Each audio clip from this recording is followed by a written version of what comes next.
A very good morning to you all, ladies and gentlemen, and welcome to the inaugural edition of the CE Human Capital Summit organized by ICIMA.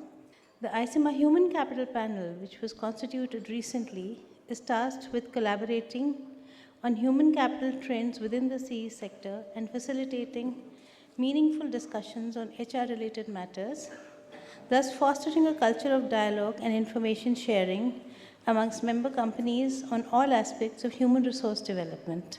Our guest of honor today, none other than Mr. Sanjeet Singh, Program Director, Niti Aayog, who has always been a source of inspiration and encouragement for ICIMA. I now request Mr. Shalabh Chaturvedi to open the session with his welcome address. Thank you. So 5:30 a.m., November 12, 2023, a tunnel collapses in Uttarkashi, Silkyara Tunnel, and there are 41 laborers who are stuck. I think we all remember that. It was not ancient history. And everybody was spellbound on how do we get people out from there. There were equipment bought, imported, drills, trying to dig through it, couldn't make the way. Then we got people, expert operators, to operate the drills. Then we got some rat hole miners with chisels, some with nails, human nails, to finally pull out those 41 people unharmed. Ladies and gentlemen, that's the power of human capital in the construction equipment industry. Good morning and welcome to the inaugural session of CE Human Capital Panel. This panel was in the making for some time. I think it was envisaged by DK, my friend on the stage. And then there were always competing priorities. And then this year when ICIMA Governing Council was formed, the entire ICIMA team, they gave me the responsibility to act as a convener along with Umesh from JCB to finally make ways to make the CE Human Capital inaugurated or formed. And today we stand here. It's very, very satisfying. I see a lot of people with who we had multiple online Microsoft Teams meetings many, many times, just to see that today we reach here well prepared. And this is not a sermon session, absolutely not. And therefore, I think it's also heartening to see the participation here because this is a learning session.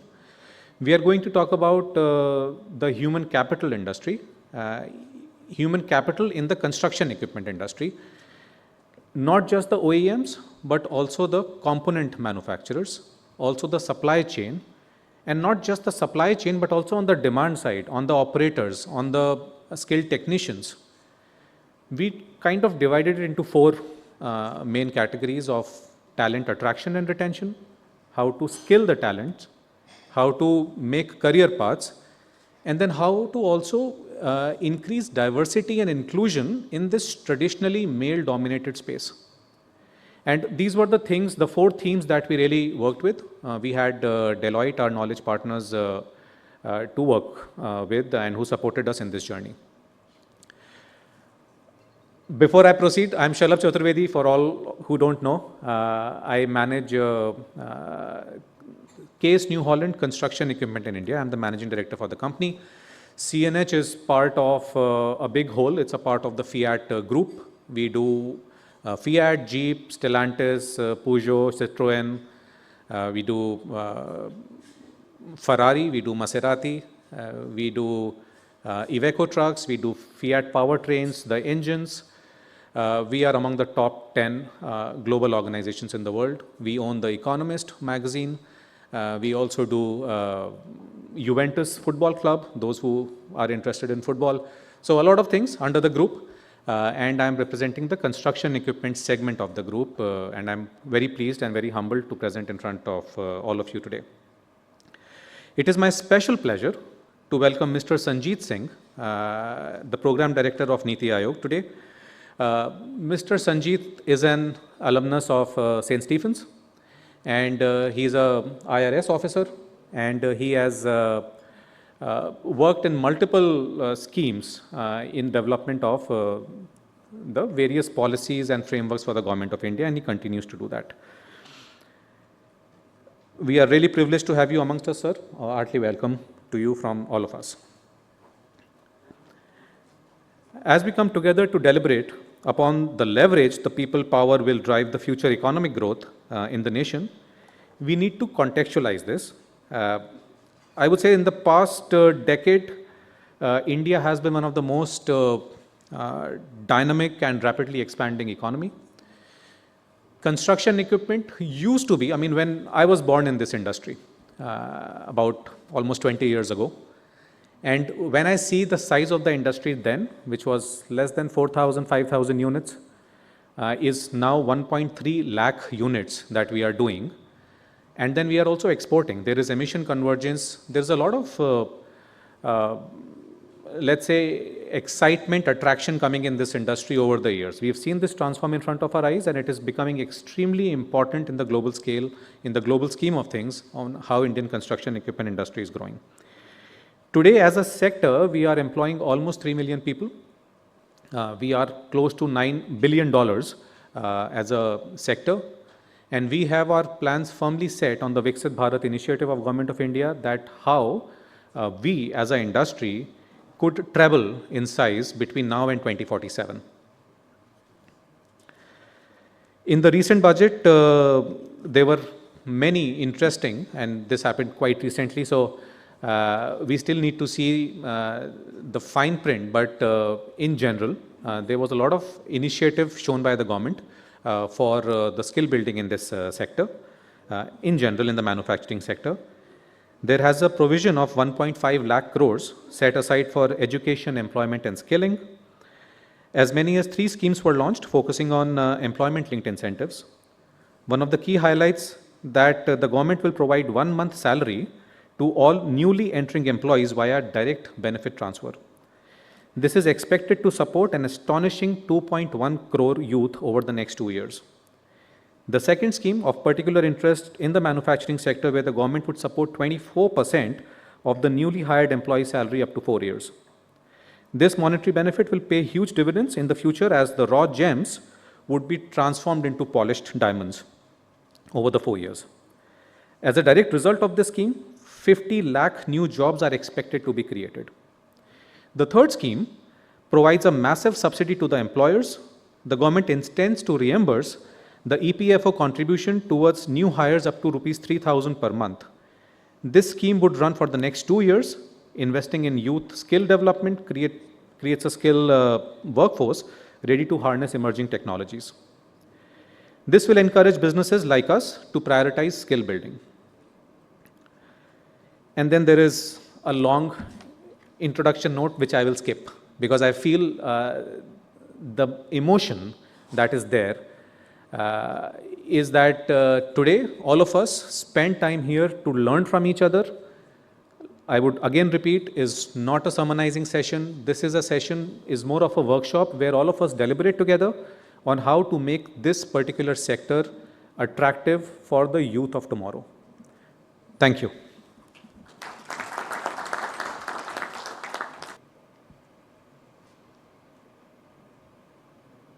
Good morning, everyone.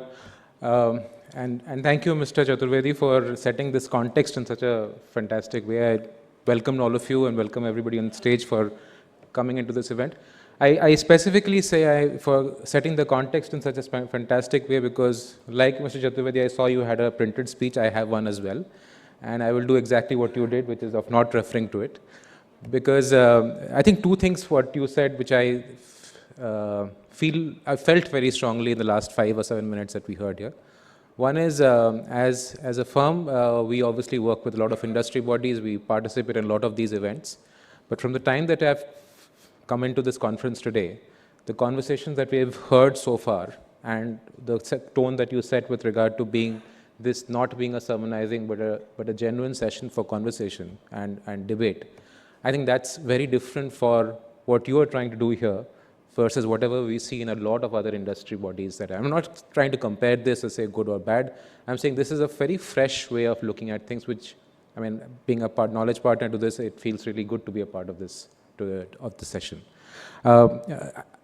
Look, I mean, all of you know the size of the industry, the growth, the opportunities, all of that. I'm not going to go into all of that, but two things that I want to highlight here, which I think is important as we go through the day.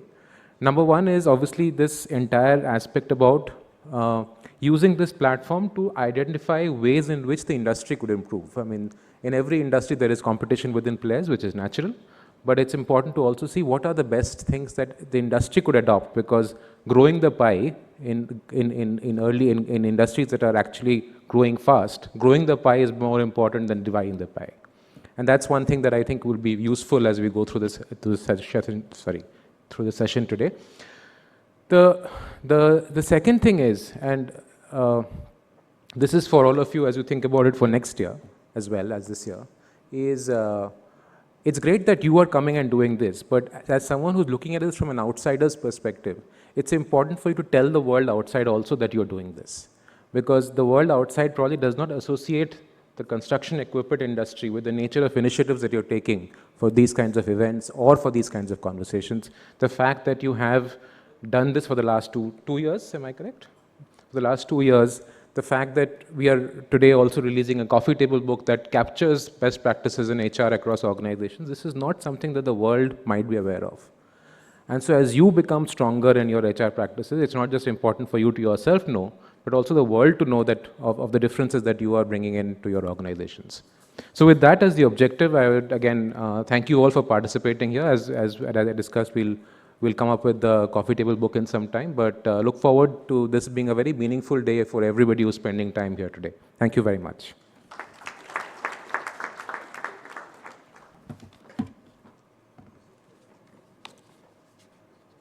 Good morning. First and foremost, thank you so much for inviting me to once again interact with ICEMA, which is always such a pleasure. And I'll come to that why. So first, let me thank Mr. Deepak Shetty, who's on the dais, my friend Dimitrov, who's always been kind to me, Mr. Vivekanand, Shalab, and Anandaru. I know, I can got that right. And I don't spot my friend Iswaran, but he's there from Deloitte. So, oh, there you are. Okay. So he's, as I said, the agent saboteur who caught me and insisted that I be here. So thank you so much for this opportunity. And as I was saying, the reason why I look forward to interacting with ICEMA, and I think Seema's here, she'll remember. So I tried very hard not to meet her the very first time because she had come with a long list of requests. But then once they put across their case, it was very clear, as my friend before me had just mentioned, that why I enjoy these sessions is first, there is very focused talk. There's very focused talk from a mature industry which understands its place in the growth of India, which understands the imperatives which a growing and emerging and a fast emerging economy like India requires. So if you look at the construction equipment industry, why is it so important? Let's look at what are the imperatives today. First and foremost, jobs. We heard about it in the budget. Skills, skilling for jobs, manufacturing, infrastructure. So all these come together in the industry which you are looking at. And to add to it, of course, FDI. Right? So we have a large number of players who come and invest and here to stay. So many of the requirements of a growing economy like India, in which all come together in your industry. So therefore, it becomes very, very important, very critical that we don't miss a single opportunity in going and listening to what you have to say. India today is the 5th largest economy in the world. And it has the potential to become the world's third largest economy by 2047. The important thing, why I'm sharing this is, as I mentioned, that it is all the more important that a mature industry like yours industry which is leading from the front, not just because, as I mentioned, Dimitri mentioned, this $10 billion industry, and it was about 8.5 last year. An amazing rate of growth. It completely understands where India is going and what is needed to be done for a growing India. So therefore, allow me to share with you some of the areas which you may already have read in the newspapers. But for us, for the past 2 weeks, we've had constant guidance from the Honorable Prime Minister on various occasions. The latest being the Governing Council meeting, in which he addressed all the chief ministers and the lieutenant governors of various states. And he set the agenda very clearly for what Viksit Bharat is all about. And Niti Aayog, which has developed the approach paper to Viksit Bharat, was also unveiled at the same meeting. And it is now in the public domain. And I can share with you some of that also. Do I have your permission to do that? Okay. So you may have realized that in the decades since independence, India's development goals have significantly changed. Now, no more are we looking at providing basic needs, just the basic needs. We are now really looking at an advanced economy where the quality of life will be such for its citizens which can match the advanced economies in the world. So, at Niti Aayog, in our approach paper, we have summarized the vision for Viksit Bharat. India needs to grow at a sustained pace of 7 to 10% for the next 20 to 30 years to escape the middle income trap. Many an economy, if you look at them, have been stuck at the middle income, $7,000 to $8,000 per capita. We need to not get stuck there. We need to break through that. We need to really be in the higher $14,000, $15,000 or $18,000 per capita. And for a population of 1.4 billion, which is going to increase to close to 1.6 billion, this is going to be a major challenge. So growth is very, very important. So for this, we are focusing on a $30 trillion economy by 2047, when India will be celebrating its 100 years of independence. The GDP, of course, has to grow 9 times from today's about 3.36 trillion to reach about $30 trillion. And the per capita income will have to increase by about 8 times from the present levels of about $2,400 per capita. And what is this Viksit Bharat which we talk about? It is a Bharat which will have all the attribute of a developed nation, with a per capita income that is comparable to high-income countries in the world. It is a country where social, cultural, and technological and institutional features will mark it out as a developed nation with a rich heritage, and one that is capable of functioning at the frontiers of knowledge. So in the Viksit Bharat which we are talking about, every citizen will have a good quality of life. The economy will be a global leader, and the Indian society will flourish. That is the aim we are looking at. So this vision has not been developed in isolation in small rooms or silos in Niti Aayog or in a few corridors of power. We have in fact consulted close to 3.76 lakhs stakeholders. These are from the states, from the industries, from the universities, from think tanks, NGOs, public at large. A lot of people have contributed towards this idea. When we were developing this approach, broadly speaking, we can look at what are the major transformation areas. Again, I'm taking the liberty to sharing this with you because I have full confidence that an industry association of the nature of ICEMA completely appreciates this, and it's a partner in India's growth. So over the last decade, India's transformation has been built on primarily 6 foundational pillars. I'll briefly touch on them. First, by significant investments in education, healthcare, rural development, and infrastructure. And today we have the second largest higher education ecosystem globally, and improved access to essential services countrywide. There has been a sharp focus on improving the lives of the poor, and it is reflected in the steep decline in the multidimensional poverty index, which again at NITI we are constantly measuring. This has been facilitated by schemes dedicated to providing housing, electricity, water, and cooking gas for all, and improved sanitation. And add to it, of course, roads. Deep and wide-ranging structural and institutional reforms such as GST, direct benefit transfer, and the improved ease of doing business have focused on transforming the business ecosystem in the country. The fourth pillar, which I would refer to, is the transformative use of digital technology to deliver services to its citizens. Now, this includes, by the way, financial inclusion, and which makes our DPI an envy of the world. In fact, we are exporting it in the G20 summit, which was recently held. The DPI from India was really a point of focus, and there have been a number of MOUs signed with a number of countries of the global south, where we are talking about exporting that model to them. Innovation in science, technology, business, and governance. And of course, this has made us the world's third largest startup ecosystem also. And the last pillar I'll refer to is promoting peace and stability in the world as a Vishwa Bandhu. And India has demonstrated its commitment towards working for the well-being of the world. So based on these six transformational pillars, we can now move ahead on the clear advantages which we hold. First being, of course, the demographic dividend, which we have, of course, spoken of very often.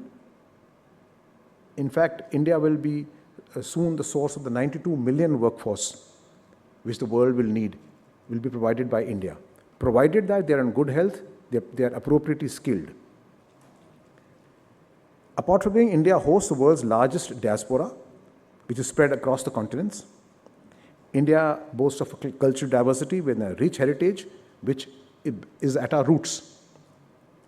And India's geographical position, which is right at the heart of the South Asia global continent, where we are able to really influence the various crossroads across the globe. But along with this, it's very important to also realize that there are certain global megatrends which are there, which our economy will be facing, which you as an industry will be facing, which our people will be facing. First and foremost is that India and Africa will emerge as a source of working age population amidst an otherwise aging population in the globe. The second megatrend is that Asia is expected to have around 50% of the world's GDP. India and China, of course, leading from the front, but not to forget East Asia, rapidly growing sectors. Thirdly is increasing interest in exploring less explored global commons, such as space. Fourth megatrend is a more affluent but a more divided world with large income inequalities. Fifthly, we are looking at climate change, which none of us today can say that we are unfamiliar with or unaffected with. And sixth, of course, is the fast evolving technological environment. So these megatrends, and of course you can count a number of more of them also, but these broad 6 megatrends is what we have identified.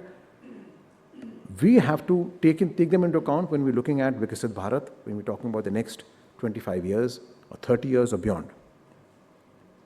Let me now directly address the topic of this particular session, which is on HR, and Shalabh has done a great job in pointing out how the budget has really put jobs and skills right up front. In fact, the very first part of his Honorable Finance Minister's speech was all about jobs and skills. In fact, jobs and skills have both come together as two sides of the same coin. No point having people looking for jobs, but they don't have the appropriate skills. So India hosts 56.5 crore estimated workforce, with 11.4% in manufacturing and 13% in construction. When I mentioned right in the very beginning, the reason why ICMA, organization like ICMA is so critical is, while we were having a little tete-a-tete before this session, it was talk that young people all want to rush into jobs which are all clean hands. They want to do it in data entry, they want to do work related to software development, whatever it may be. It can probably degenerate into just a mere call center. But very few people want to dirty their hands in the real manufacturing sector jobs, or for that matter, in skills, in developing skills which are required for an industry like yours. Now, what can be done about that? That is a question which an organization like yours must come up with answers. Maximizing workforce performance and productivity of human capital can be achieved through technological breakthroughs, advancements, and targeting skill training. Now, there can be a broad discussion. We discussed apprenticeship programs, we discussed internship. Internship programs have been encouraged by the budget this time. But can we come up with a kind of a bridge mechanism? How can an industry like yours talk to the concerned ITIs, talk to the concerned training where the young youth force is coming out after gaining basic education?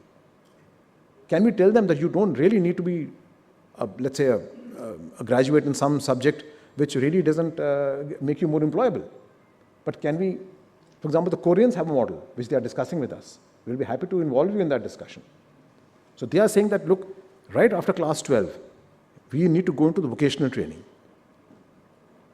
There was also a challenge mentioned that there's no clear career path or a growth path for somebody, for example, who joins at a young age in the industry. What is his career path? Why should he stay on? He probably will want to use it as a stepping stone and move elsewhere. So the Korean model, which you all are familiar with, presents a solution. They said, look, we allow that young person to train in the industry, and then the industry picks up the highly motivated ones and puts them into a higher track. So there are career paths available. So as construction jobs are often low paid, there's a need to create alternative avenues for workers transitioning from agriculture. Today we have a large workforce apparently involved, apparently employed in agriculture. All kind of employments. How do we move that workforce? So one, of course, is skilling. Who will skill them? They will not move away from the places where they are. For example, if you have workers in Punjab, they will not want to move away from Punjab and start working in some other industry. So can we catch them wherever they are? Or make it so attractive that they are able to move from a particular place to pick up a certain set of skills which will ensure that they are able to they will become employable. So please help us in devising these programs. India's focus on industrialization and manufacturing really calls for skill development and more employable youth coming out of our skill education centers. So in a mature industry like yours, which is growing, and I'm sure it's hungry for skilled people to join at various levels. So I will not repeat what Shalabh has mentioned about the various announcements made in the budget about the 3 broad schemes about EPFO, internship, etc. How effective will that be?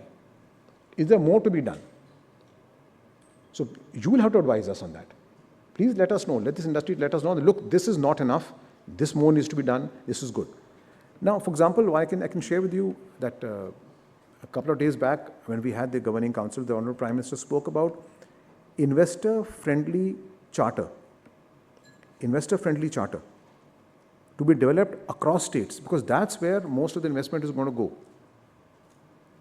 Now that includes, by the way, the availability of skilled manpower. We are talking to the states. In fact, as I've already pre-warned the erudite panel here, that we will be calling upon them to work alongside us and let us know how to make the states more attractive so that your industry can be set up there.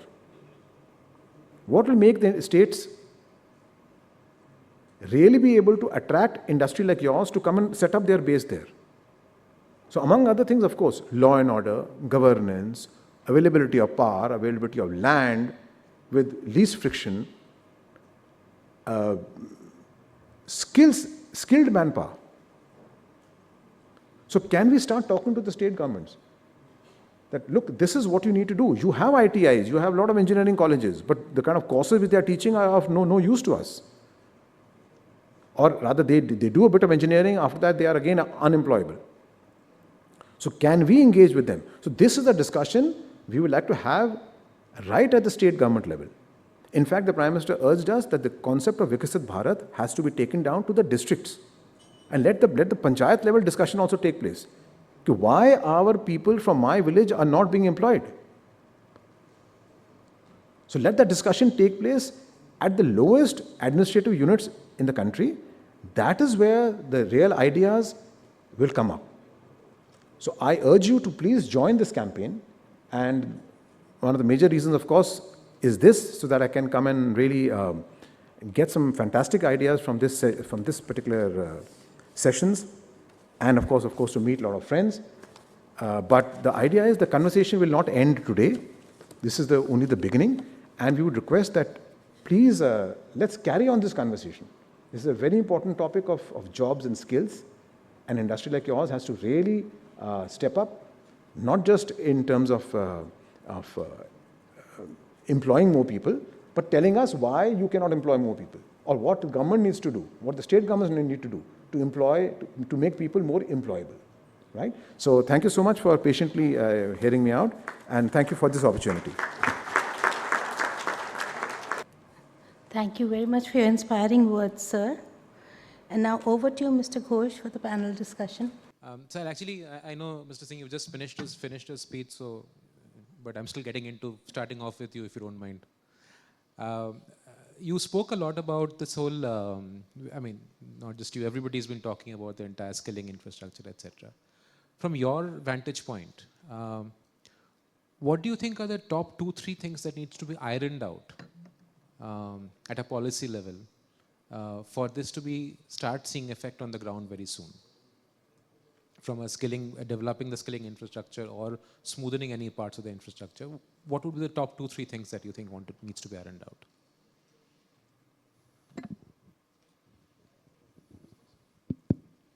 Okay. No, thanks for that. And honestly, it was as if I was being interviewed for the HR job, but I'm not. But let me turn the question around and really tell you what we want at the end of the exercise. Then you tell us what you need from us to skill. Listen, honestly, you're asking the wrong person. And this is one thing I was just telling Dimitrov when we were sitting there. No, was it Shalab, I think. That, stop asking bureaucrats all the questions. Don't keep feeding our egos as if we know all the answers. We don't. And whoever says we know all the answers, I'm sorry, he's either just bluffing you or he's bluffing himself. The Prime Minister, in fact, yesterday only, he spoke about this. It is the industry who has to step up. We are your government. You have to tell us what you need to do.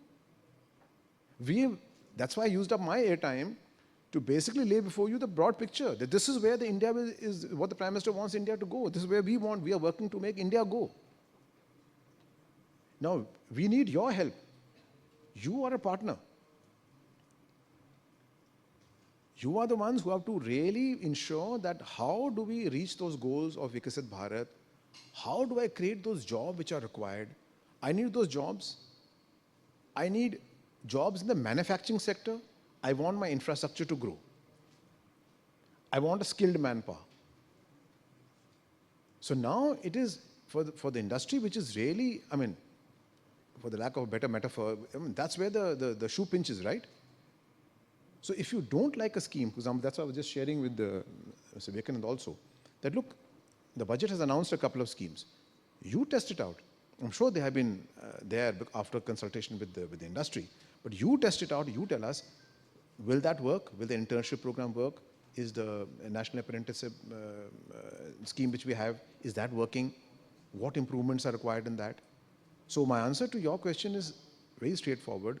We would like to see more skilled jobs filled up, not just jobs being created, skilled jobs filled up in an industry like yours. So please tell us, what is the roadmap for that in the short term, medium term, and long term? No, that's a fair point. That's a fair point that, I mean, it's fundamentally the industry that needs to give you that feedback. So if I may, and I'm just sort of following up on that one, there are 3 levels of skill development, right? One is at the primary education level, secondary education level. Then there is the tertiary, ITI, engineering, all of that. And third is when the industry comes in and basically takes in the employee and then develops the employee to become a better employee effectively. I think what the industry, and I'm speaking on behalf of people where I'm not necessarily authorized to speak on behalf, but I'm saying one of the things that will happen is that what has happened over the last 10 years, I would say in India, is that the industry has taken a lot of steps to do the third very well, because everybody is investing in talent building, right? Everybody has earmarked money for that. The question comes in terms of the quality of the first and second. And that's where the issue sometimes comes, because the amount of work you need to do on the third to be able to correct the challenge of the first and second. And I think if one of the things that maybe I would request from your perspective is to also tell us what should be the role that you feel industry needs to take in the first and second aspects of skilling, the tertiary and secondary skilling structures. Sorry, primary and secondary skilling structures. Yeah. So, so thanks again, and I'm glad you put it in this order. So, the three, and I can probably break it down into further 5, but I think 3 is good. 3 clear pillars, 3 clear, let me call them silos. Why I say silos? Because one doesn't know what the other is doing. Absolutely. We have an education system which really doesn't feed into the second part about what kind of jobs are on the horizon. And we definitely don't want to talk to the industry. So the industry goes and has its own requirements, it goes and finds its own people, and goes to various campuses and says, chalo, isko campus recruitment kar lete hain, uske baad inko train kar denge. At least he's a bright guy, he knows economics. And this guy knows English. He's very good in history. Chalo, isko leke aate hain. And we'll train them into something which our industry needs. There's such a big wastage between this. So it has to be absolute smooth and frictionless. This is exactly now what we're talking about. So the new education policy has a thrust in that area. Now, so you probably, if you ask an educationist, he'll tell you, no, he needs to have a holistic idea, this and that. The whole idea of an organization like yours, which is very focused on a particular sector, and the biggest advantage of that is, look, this is what my requirement is. Where are the people? And why should I be spending all the money? So the silos have to break. So there has to be a smooth, let me use the example of, which may be a little different from this, and I'm purposely using that because it's something as exotic as that, for the lack of a better word, exotic as that can be brought into this. There is a sharp shortage of nursing Medicare staff in Japan. It's a non-English speaking country. It speaks only Japanese. Very, very high on their requirement for quality. And where are the trained people? They're getting it from Philippines and Indonesia. Why not India? So way back in 2012, I written a paper on that. And of course, I'm happy to report that it is finally coming to fruition in 2024, where we actually sent out the first 2-3 batches of nurses to Japan. Japan is a very, very, they'll not let you come in if you don't know Japanese properly. So they've been training on Japanese language. They know the rules. And they're highly paid. Instead of sending nurses with heavy loan burden on them to dangerous geographies where they're earning 35 to 50,000 rupees, they're earning 3 times that amount of money, living in a safe environment, in a developed country. And once the door is open, it will really open the floodgates for many more to follow. Now, using this example, so if we can break through this kind of a silo, now that training has happened, no? At the nursing school, teaching languages, ensuring the MEA steps into it. So wherever there is the focused effort, hota hai. So aapka to, you have a very well-developed industry. So tell us, look, these IITs are not working as per our requirement. Can something done about the curriculum? Let's have that. No, I think the point I would say to this is that these kinds of stories need to be told more. I don't think we talk about these achievements as much as a lot of the other things that we would. Sorry, you wanted to say something? No, I just wanted to respond, since the first question you asked him, very much as a chairperson of the Skill Council of our industry, I would like to just put 2-3 things. First and foremost, the good stuff that's happening. I think the National Apprentice Training Program, which is taken off now, and there's also a much better monitoring mechanism that has come in, is definitely something that is surely making it's going to make an impact to the industry. And I think to the sector as well. And I think we should continue that and probably promote it further. And also the programs that have been rolled out in the recent budget, of course, I think they will. I mean, intuitively, you feel that it will work. It should actually generate more interest into the different sectors that are there.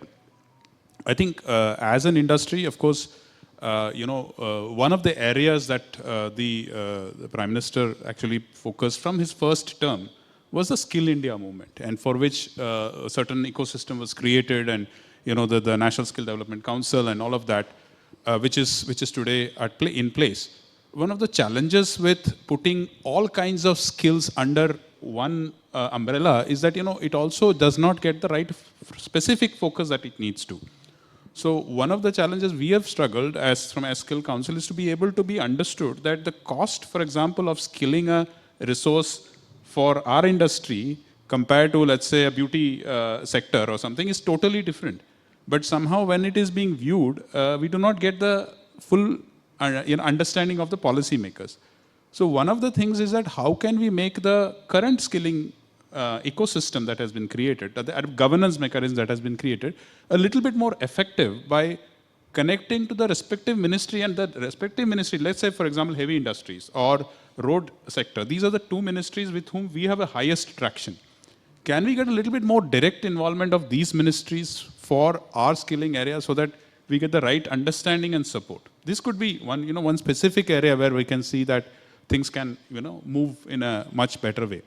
So that's one area. The other thing is about some of the enabling policy environment. For example, I was speaking to you earlier, I just repeat that example for the benefit of the audience, is that the Motor Vehicle Act governs the entire, let's say the goods transportation, passenger transportation, the transportation sector.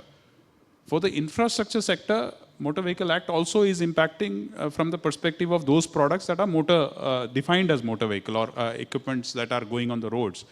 But our industry does not have a proper regulatory mechanism or policy mechanism to support the non or off-road products. So we have been making several petitions to the government to support us in that space, and how can we create a skilling need by a regulatory support in that area. For example, a certification becoming mandatory for, let's say, a construction job, so that the let's say over a phased period of 3 to 4 years time frame, all the people who are in this sector have to be having a certain certification before they are getting onto a machine or operating a product. I mean, construction is a very, safety hazards are very high because it's a fluid environment, and we need to have much higher level of safety awareness. So I think if we go further deeper into these elements, and we as an industry body, but also with the support of Niti Aayog and the respective ministry, we could arrive at specific sector-based focus areas. Our skill council has been doing its effort with support of the government, but now we also realize that we need to do many things just beyond what we can get as support from the government. But whatever said and done, I think for the kind of change that is required, we definitely need policy support. We also need much better sector understanding by working with the relevant ministries. This would be my immediate input to this question. Please. Make a request, now we have all the captains of the industry here. I'm sure you've already done this, but just for the purpose which we just said about making investment-friendly charters for the various states, let jobs and skilling, now, okay, let's hear this out. Every state wants its people to be employed. Employment today is at the top of the agenda.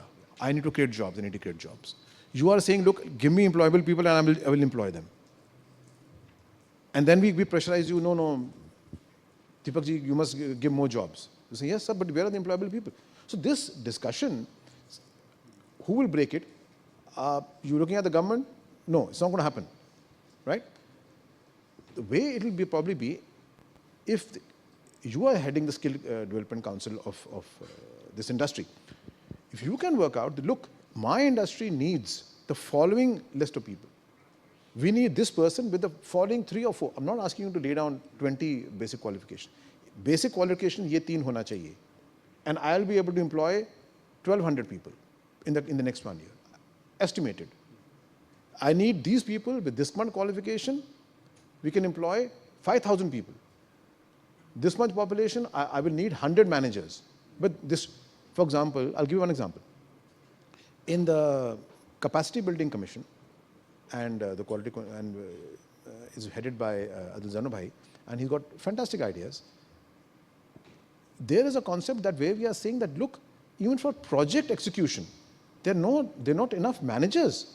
We have so many construction contracts going on, there are not enough managers on the ground to even certify. You suddenly have 1,000 crore national highways being built. Who will do it? There's no program for certification of project execution managers. So we are working on that. So similarly, if you could put, and I'm sure you've already done it, if not, just put out a list of this thing, that look, this is approximate number of jobs, nobody's going to hold you on to them, that look, you are promised this. But we, in the next 5 years, the next 3 years, ek saal mein to hoga nahi. A young guy coming out of, let's say, in class 9 or class 10, will aspire for a job if you give him 3 years' time. Look, if this is the qualification you pick up, you can start applying here. You will become employable.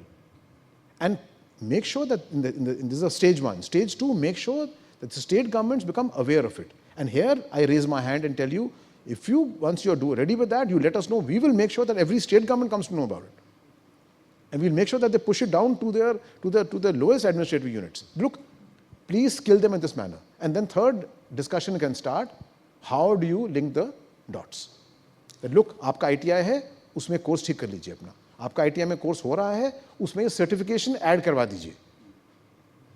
No, and I think for any industry to have that assurance that if you give out a list of skills, jobs, specifics, etc. to the administration or government, something will get acted upon is, I think, a huge sense of support that any industry will feel. Because, and like you're saying, now that there is a push for employment, that the government is also pushing industry automatically will push back and say, I also need the skills to be able to fill in those jobs. So then this is a big assurance that you're giving us. The other part of the equation, if I may ask some of you, is on the, and Mr. Singh, this might also be interesting for you, because for all of you, your investors, in the sense your boards or your foreign parent, The Economist magazine, what are the questions that they are asking you about your skill levels or your employment levels or your talent in the country? What if you, maybe Mr. Shetty, you can start. I think it's a very good question, but I would like to make a few other comments pertaining to. First of all, I would want to give him a round of applause. How many bureaucrats come and say, we want to learn from you? I think it's very refreshing. And second, I just wanted to compliment Shalabh and team. Yesterday I had the honor of listening to the Honorable Prime Minister. I think the beautiful part about this budget is normally the budget is more related to financial terms. This time, the whole skilling, jobs has been brought to the forefront, and that is why it is very, I think it's very timely that today we are having this discussion. Also yesterday, the Honorable Minister for Skill Development was there, and the way he was reeling out. So you feel very motivated, you know, when you have this interaction. Coming to your point, I was just doing some mental calculation when Mr. Singh spoke about the jobs. Now, and he was also right during his initial address when he said that sometimes our industry does not sell ourselves well, if I use a very sort of colloquial word. We all know that every construction equipment produces 6 to 7 jobs, and 65% of our construction equipment are sold in rural part of the country. I was thinking that our vision is to go from around a 1,25,000, 1,50,000 machines now to 2.5 lakh machines by 2030. If you average out 1.5 lakh machines for next 6 years, we are talking about 9 lakh machines. If you multiply it by 6, we are talking about creating almost 50 lakh jobs across the country. That is the requirement which is going to come. These people will be people who will operate the machines. These people will be people who will service the machines. And that is how that whole ecosystem will be created. So there's a huge deluge which is coming towards us. We have seen that our industry has almost doubled in last 5 years. So that 250,000 is no longer a pipe dream. It's going to happen. And we know again in this budget, 3.4% of investment of the GDP is on capex, on infrastructure, so it's going to take place. So I think within the country itself, the demand is going to be huge. We also know that our industry is exporting to more than 130 countries, 135 countries actually. I feel the way you gave an example about nursing, our industry is going to help build infrastructure for the world. The demand for skilled operators, demand for technicians is so huge. I can speak for JCB. We today have almost 50 people who are working in our various factories, whether it is in UK, USA. Recently, we had a request for somebody to send somebody to Brazil also. The last generation of factories were built in India. We are now planning to build a factory in Texas in US. I'm getting requests from our group saying that why don't you send more people there. I feel that along with equipment, we will be exporters of talent even in construction equipment sector. That is the opportunity in front of us. I will give a small example on how technology can make a difference. You spoke, sir, about the nursing. I really want to compliment my head of HR is also here. Our Jaipur facility had 34% women on the shop floor. And this is not assembly work. Some of the two-wheelers and all have lines, welding, operating the machines to weld, bend. This is high quality steel, it's high tech manufacturing. They were doing it.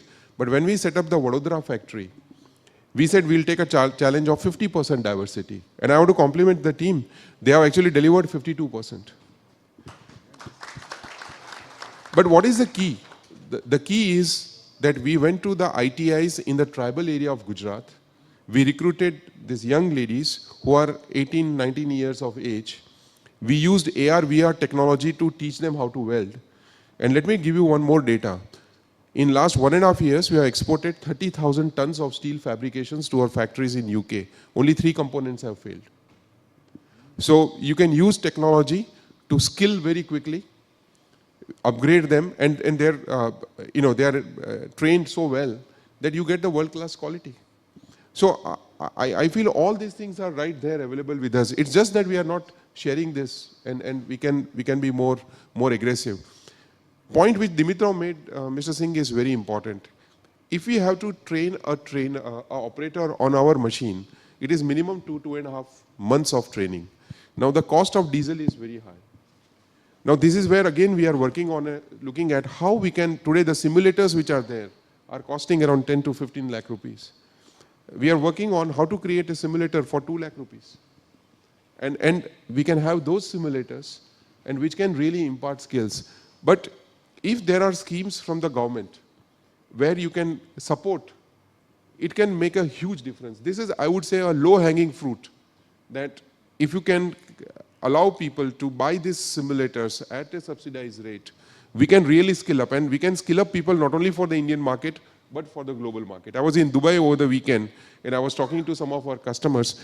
They are not getting people to work, and it is becoming such a big challenge. Absolutely.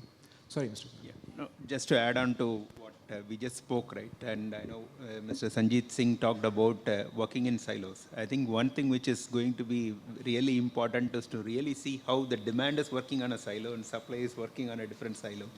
And if there is a way we can actually just work backward, I know industry has to actually provide that input. And I think to a large extent, all the formal industries are actually providing the input in a different format. I know there is not a formal mechanism to channelize input, but there is some channel which actually channelizes the input. But again, we had a discussion about how much of informal employment this industry generate. And I think the recent things, what was announced by the government, would actually just motivate people to actually get more people into the formalized channel, and that can actually be a primary source of demand. And by virtue of which, I think the bridge, I already see that some of the policy framework actually heading towards bridging that working in silos to actually work seamlessly. But I think it's something which we will actually get to see getting better as the day progresses. And going back to what Deepak said, I think again the formal informal comes into play, right? Because if you really look at all those formal sectors, if you look at IT, India is a net exporter of talent. And if you look at some of those formal sectors, I know many of our industries are actually having a significant amount of talent getting exported to the other parts of the world. So I think the formal sector is already actually seeing that talent export.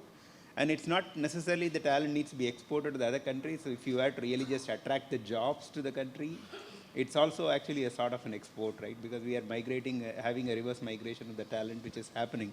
So I think formal sector is definitely doing and making progress in this space. And the trick is to really just see how do we have a significant amount of informal sectors actually migrating to the formal. I think that's, once that happens, I think eventually it will even mature to the right level. No, thank you. And I actually wanted to close with you, Mr. Chaturvedi. Your closing words, you started off this as well, so just wanted your sense in terms of whatever you've heard over the last hour. Your takeaways from an industry perspective. Yeah, since you mentioned about how are the global parents looking at the Indian industry ecosystem.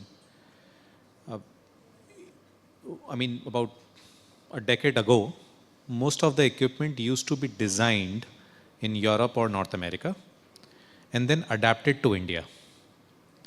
What we have started to see now that the designing is happening in India itself. And in fact, now we are a net exporter of designed machines from India to rest of the world. Many organizations such as ours also are setting up the global capability centers here. Earlier, we used to be a back office sort of for the low-end jobs, drafting skills, those kind of jobs were coming here.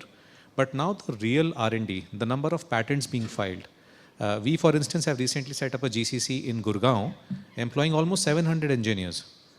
And this was earlier unheard of in our industry. But I think over the last 5-10 years, we are quite young in that, but there are many other organizations which started before. And these GCCs are coming here. So that's, let's say, more from attracting the talent from the IITs or the NITs who are getting attracted to this industry through this route. The other is in the informal sector. And that is where I think there are a lot of CSR initiatives which are happening. We are working with the Skill Development Council on skilling many of these people. We only need some more collaboration with the government in terms of certification, in terms of creating a formal mechanism on how to bring these people, especially the guys, for example, you are mentioning coming from the agriculture sector, aspiring to do something more. The next big thing for a farmer is to buy a backhoe loader, typically. And that's how he starts on his ladder of entrepreneurship. And if we kind of create some sort of a formal mechanism around that, I think we have a huge potential to engage the informal sector in our industry as well. So these are the two ways in which we are evolving. And thank you, Mr. Chaturvedi. And I think we'll have to close this session. We are already a bit out of time. Before closing, I'll again reiterate some of the things that I was saying when I went up on the podium, that there is so much that's happening, but so little that is perhaps being said. And while a lot of the people in the room are probably aware, but it needs to be also said outside the room. And I think that will help you attract also very different kinds of talent into your organization. And Mr. Singh, to your point, that story of the nursing staff, that's genuinely an inspiring story. I mean, that's the way we will grow eventually as a country as well. If 1/5 of the population is coming from here, 1/5 of the global working population should also come from here. So thank you very much, everybody, and thanks for being so candid in this conversation. It was easy for me because I didn't have to ask questions. That was the easiest part of this. Thank you, everyone.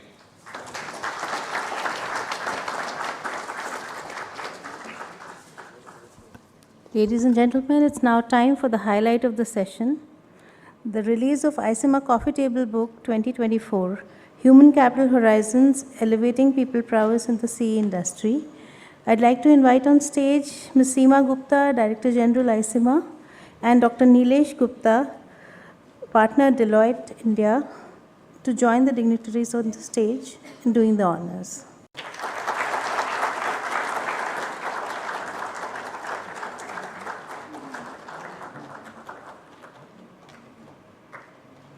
The inaugural session went off quite well. It was very insightful. Thank you, Sanjeev ji, for a very insightful session, I would say. I was making notes as you were speaking. And it was a very well-crafted message, if you see. We first talked about the ambition of India, about Viksit Bharat. the 9x growth in GDP, the 8x growth in per capita GDP, and not getting stuck in the middle income trap. We talked about the mega trends which are going to take us there, to the Viksit Bharat, the 6 mega trends that Sanjeev ji talked about. We talked about the ecosystem that is going to enable that mega trend. We talked about the youth from agriculture sector coming more into more formal sector. We talked about how to bridge the skill gap, and maybe even referring to the Korean model, the Guru Shagird model.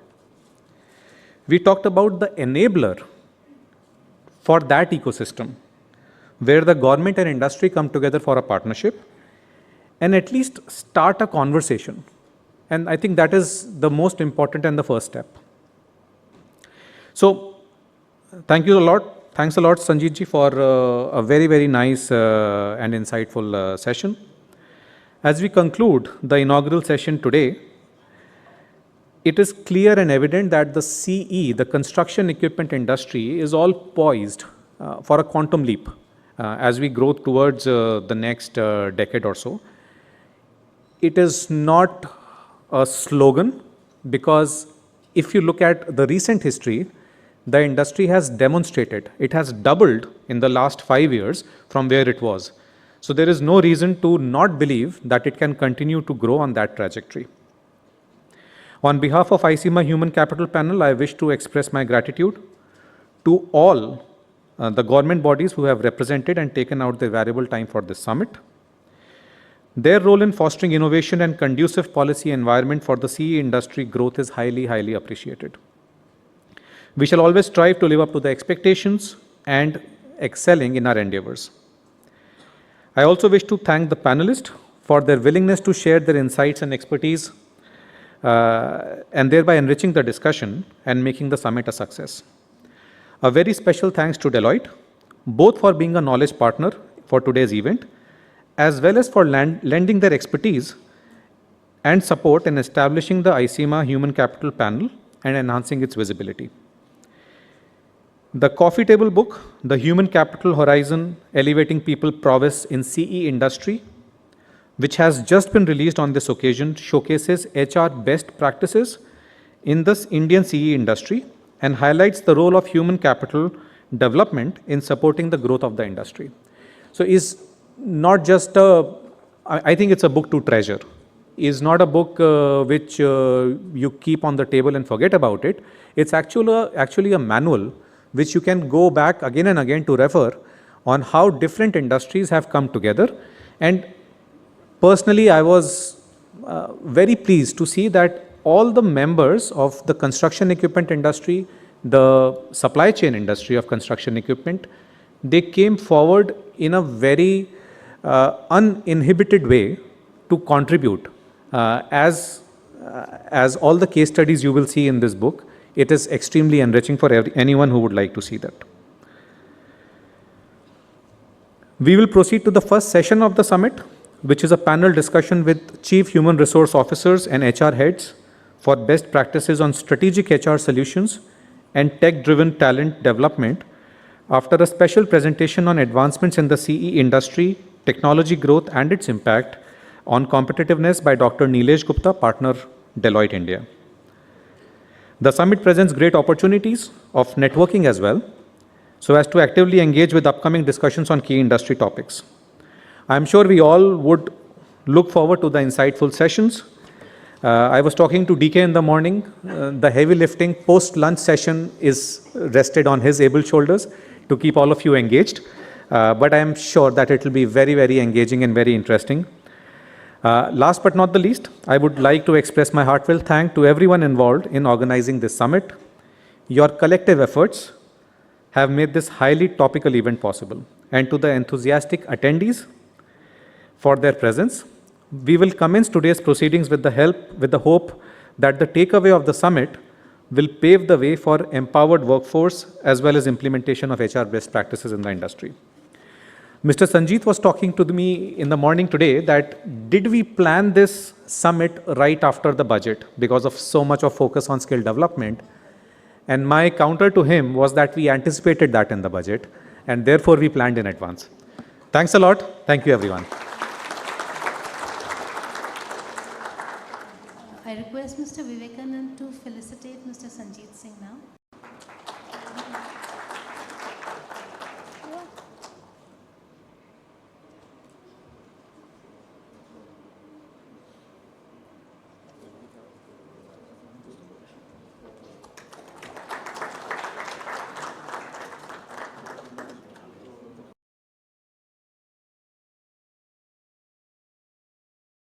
For this session, I would like to invite on the dais Mr. Avijit Bhattacharya, Chief Human Resources Officer, Tata Capital Limited, Mr. Nitin Khandria, Chief Human Resources Officer, Omega Psyche Mobility, Mr. Biswaroop Mukherjee, HR Head, Tata Motors Limited, Mr. Umesh Hota, Co-Convener, ICIMA Human Capital Panel, and Executive Vice President, HR, JCB India.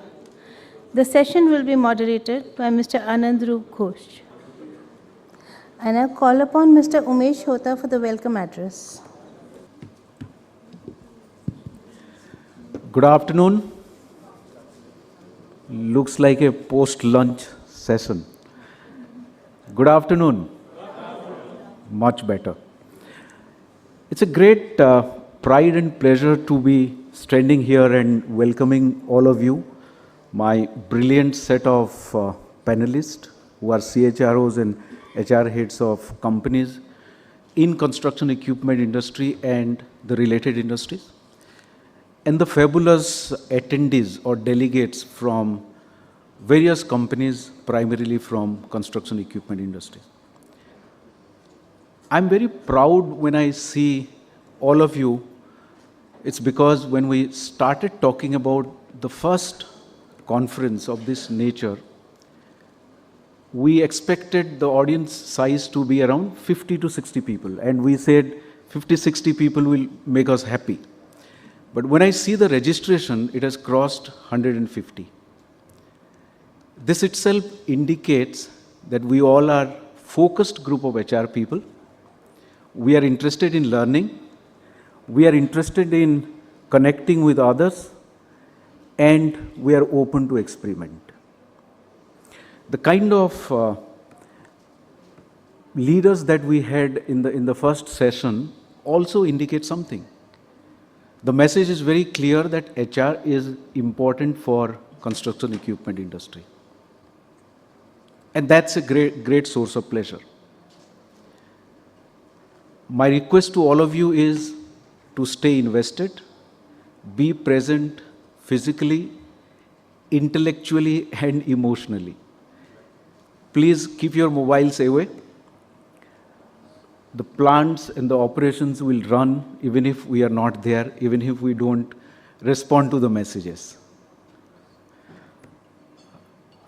We have this session, which is the first HR session of the day and first HR session of the first such conference that ICIMA has organized. And the subject is best practices on strategic HR solutions and tech-driven talent development.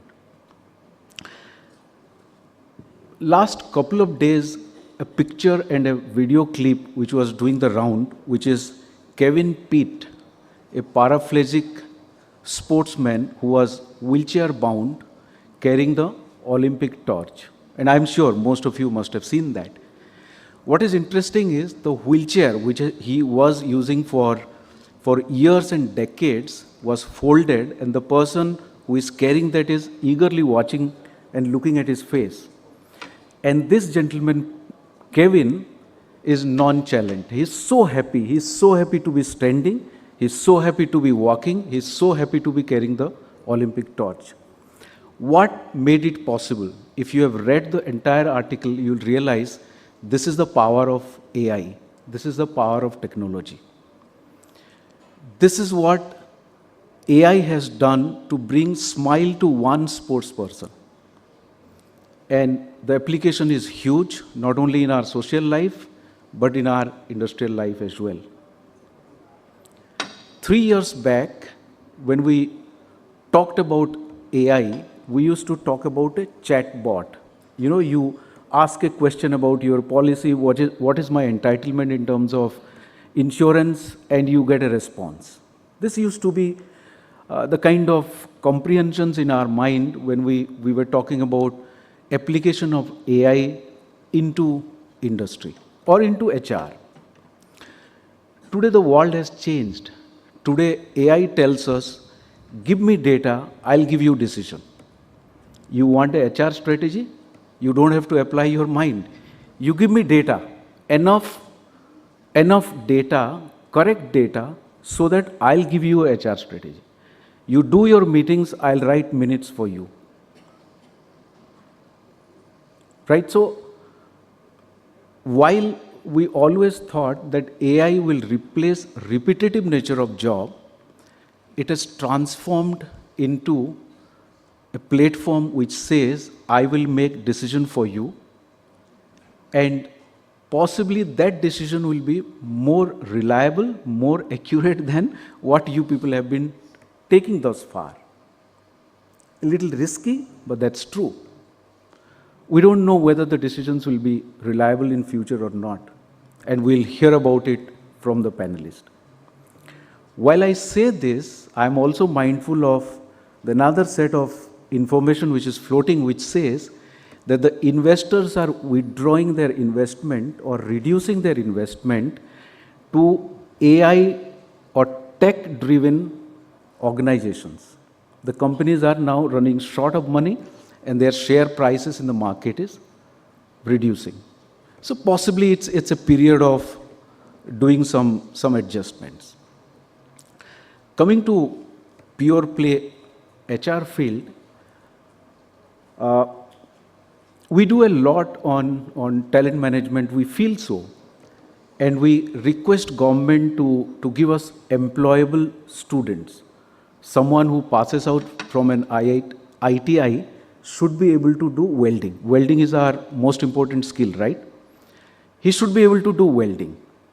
Good expectation, and that does not happen, we feel disappointed.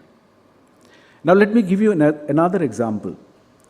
We all hire people, mid-level, senior-level talents. Have we ever come across a situation when I receive 2 CVs and I select one of them? I scan through tons of CV, maybe 15, 20, invest a lot of time in doing interview and select one. Is it not an indication of our poor talent management processes? If our talent management processes are so good and we are developing the right talent for the industry, then you should be able to select 1 out of every 2 people. Just think over it, mull over it. It's also an indication. We can always expect from the government, but we also need to expect from ourselves. When I spoke about AI doing a lot of work for us and decision making, let me quote Mr. Narayan Murthy, who very recently, I think day before yesterday, in a tech summit mentioned, and I quote, AI will not replace designers and individuals implementing large-scale application systems simply because they are too complex.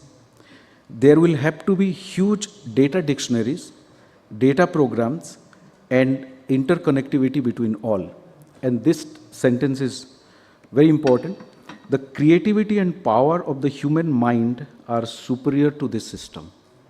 And we, the HR folks, manage that superior system, which is, according to Mr. Narayan Murthy, is superior to AI. With this, I welcome my co-panelists. I welcome all of you and reiterate my request, stay invested, be present, learn, and ask relevant and difficult questions to this panel and all subsequent panels. Thank you very much. Well, actually, to be fair, I think Mr. Hota has already set the context of the session, so I'm not going to spend too much time on that. But fundamentally, the way I wanted to run this is we'll have a few questions, but then we'll also have a lot of time. We'll set aside some time for the audience to also ask the panel questions. That way, at least, we'll keep it more interactive. But I'm sure we'll be able to, because as you will see from the panel here, this is not a pure CE panel in that sense. We have individuals who represent financial services. We have someone who represents the auto sector overall. Part of it is also, this organization also has CE, but the larger auto segment is represented as well, along with organizations in this segment. Someone who's very heavily focused on EV, for instance. So it's a diverse set of experiences in that sense sitting on the panel. So what I wanted to do is I wanted to start off by asking all of you your opinions, and we'll keep it short. Top 2-3 things that you've seen has changed over the last 5 years from an HR perspective, either external or internal to the organization, whichever way you want to call it. Maybe I'll start with you. It should be on. Okay, so you want me to name the 5, right? Whatever, I mean, aspects that you think has changed. Okay. First, see, HR is the business function, right? And business is dynamic now. So as the business dynamics changes, HR has no choice but to change. And with the agility, we need to change. We need to be agile, then the business agility. And that is the first thing which I am observing from last decade now. Second thing, I think one of the change which I see is the aspiration level and the expectation level among the stakeholders, right? Because HR is not serving only the internal customers, but all the stakeholders. So either you talk about the supplier manpower or the dealer businesses, contractual manpower, right? That is the. Third, I think we have lot of push things which is coming in, right? From the industry or within the industry and the academia. That is the one thing, which is control C and control V is, lot of things are happening. Fourth change, when we talk about the AI, right? AI is like I think it's a mandatory, but we need to look into the AI from the perspective of inside out rather than the outside in. That is the change which I'm observing from last decade. And how much, the fifth, very important, is the cost effectiveness, right?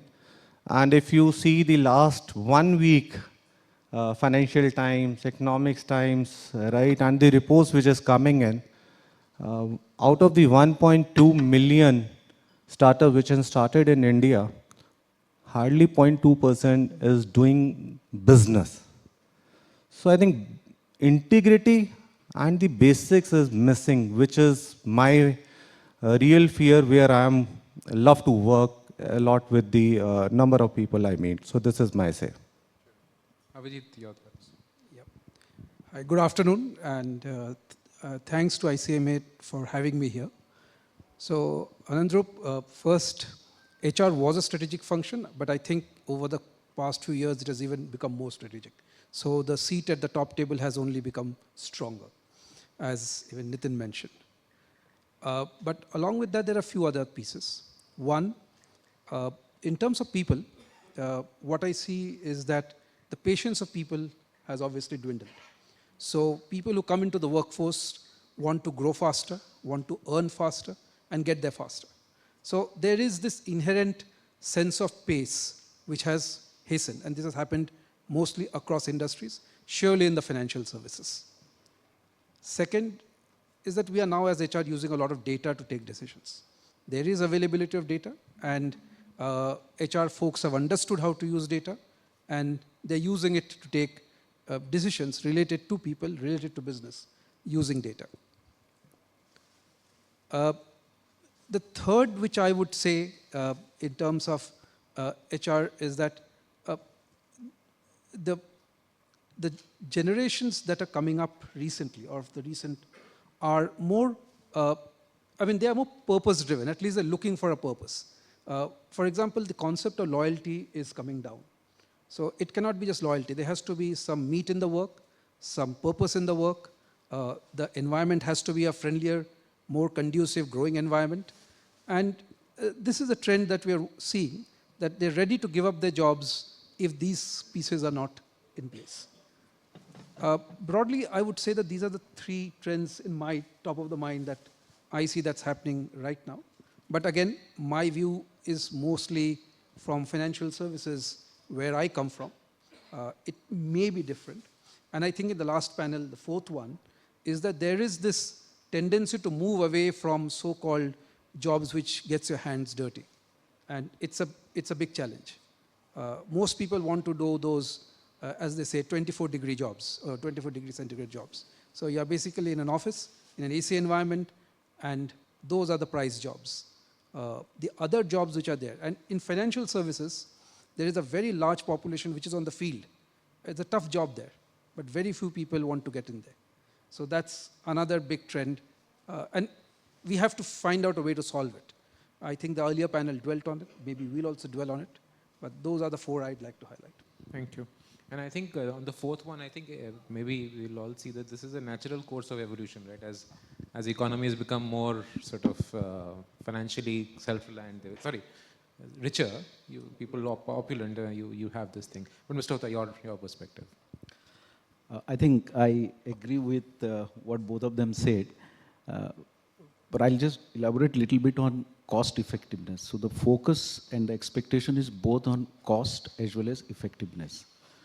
So give me a low-cost solution, do more with less is the trend, and simultaneously how shifting from efficiency, I need to provide data, I provide data quickly, that's efficiency, to effectiveness. Do I provide meaningful data? Do I provide some data, some input which is beyond what my customer is asking? And am I really helping that customer to take a more reliable decision? To give an example, for promotion, normally a business partner will ask me for data on last 3-4 years rating, his age, his education, etc. That's fundamental. So I quickly give that data is efficiency. But do I also supplement with more qualitative and quantitative inputs so that that business partner takes a decision which is more reliable than otherwise? So this is one. The second I experience, especially in construction equipment industry, there is a high demand on technical skill. It's a key differentiator. Unlike many industry where the technical skill possibly is not as important as it is in construction equipment. When somebody evolves with the technical skills, he knows a lot about the machine, the design, etc., etc. You find that he's not equally evolved in leadership capability. You know, and I see this disbalance a lot. Now, how do we balance? That's another expectation, that while technical capability, technical skills are important, necessary, which we need to allow or facilitate development, how do we simultaneously evolve or help that individual evolve with the leadership capability? Good afternoon, everyone. So I will just also, before I answer on the HR parlance, I want to just also share. So I represent Tata Motors Commercial Vehicle. I am the HR head for the commercial vehicle business. And we do have a play in the construction equipment, be it in our trucks, be it in our aggregates that we sell to construction companies. So I want to just take a step back before talk about HR on how the industry has changed. And to a lot of my friends, fellow colleagues, when we discuss, one of the things we often say that automotive probably has been the fastest growing industry in terms of FMCG. We say, fast moving consumer goods, but the rapid change of auto has been unprecedented. So let me just explain a bit on that front. All of us were riding on a BS3 vehicle in Jan 17.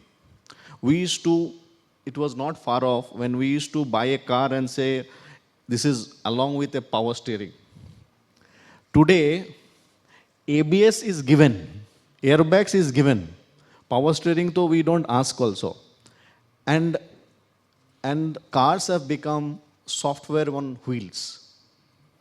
Trucks, I don't know if any of you have gone to got inside a truck, but trust me, if you get inside a Tata Motors truck today, it has so much of software and it is so much integrated in terms of technology, all of us can never imagine. I myself, when I got up in the BS6 RD phase trucks, it is really tech-savvy trucks and very comfortable, unlike our belief of trucks. So what I'm trying to say, that this is the rate of change that is happening in terms of technology in the industry. Because of emissions, because of technology, and there comes also sustainability. And to add to that angle, there is various powertrains. The jury on powertrains is still not out in terms of commercial vehicle. Is it going to be hydrogen? Is it going to be LNG, CNG, or electric, which is going to dominate the market in 2030? Every organization is trying to build up their base around which one they would want to go for. Now, in this dimension, in this kind of business change, and actually we have navigated a lot of change. In this kind of navigated change that is happening in the industry, from HR perspective, I think OD becomes one of the big levers. So, last few years we have been restructuring and restructuring, carving out and carving in. I think that's one big thing that has happened in terms of org effectiveness. Okay, I build the new with the old. How do I manage that kind of this thing? The second one is reskilling. How do I skill my entire workforce, especially the technicians, because they only make the vehicles, right? So how do you reskill this entire workforce around this thing? Third is, how do you get those capability of digital, sustainability, alternate fuels, all that integrated? I think that's another big piece. So reskilling, org effectiveness, org development, and an entire platform, like they call operating system of culture, which is very different, because today all of us 5 years back used to go for want to buy a car 2 years later at least. Now every 6 months we have that urge, we may not buy. So consumer preference has changed so much that agility of the organizations to the market, to the consumer interests has to be there. And that's why you see every organization having cars. So I think that is the third part on agility as a culture credo, I think has been a huge one. It's interesting. Two of you talked of agility, two of you talked of strategic HR. So across industries, the themes somewhat are similar in ways. I actually wanted to come to Avijit, you and Mr. Hota. I think from your perspectives, and I'm just picking your examples primarily because, so in Tata Capital, for instance, so you said a large part of the workforce doesn't want to get their hands dirty, right? But you still need that workforce. So any things that you've tried which has made people want to come and join that part? Experiments that have worked? Okay. So Anandrup, the way I would divide the workforce is in basically three components.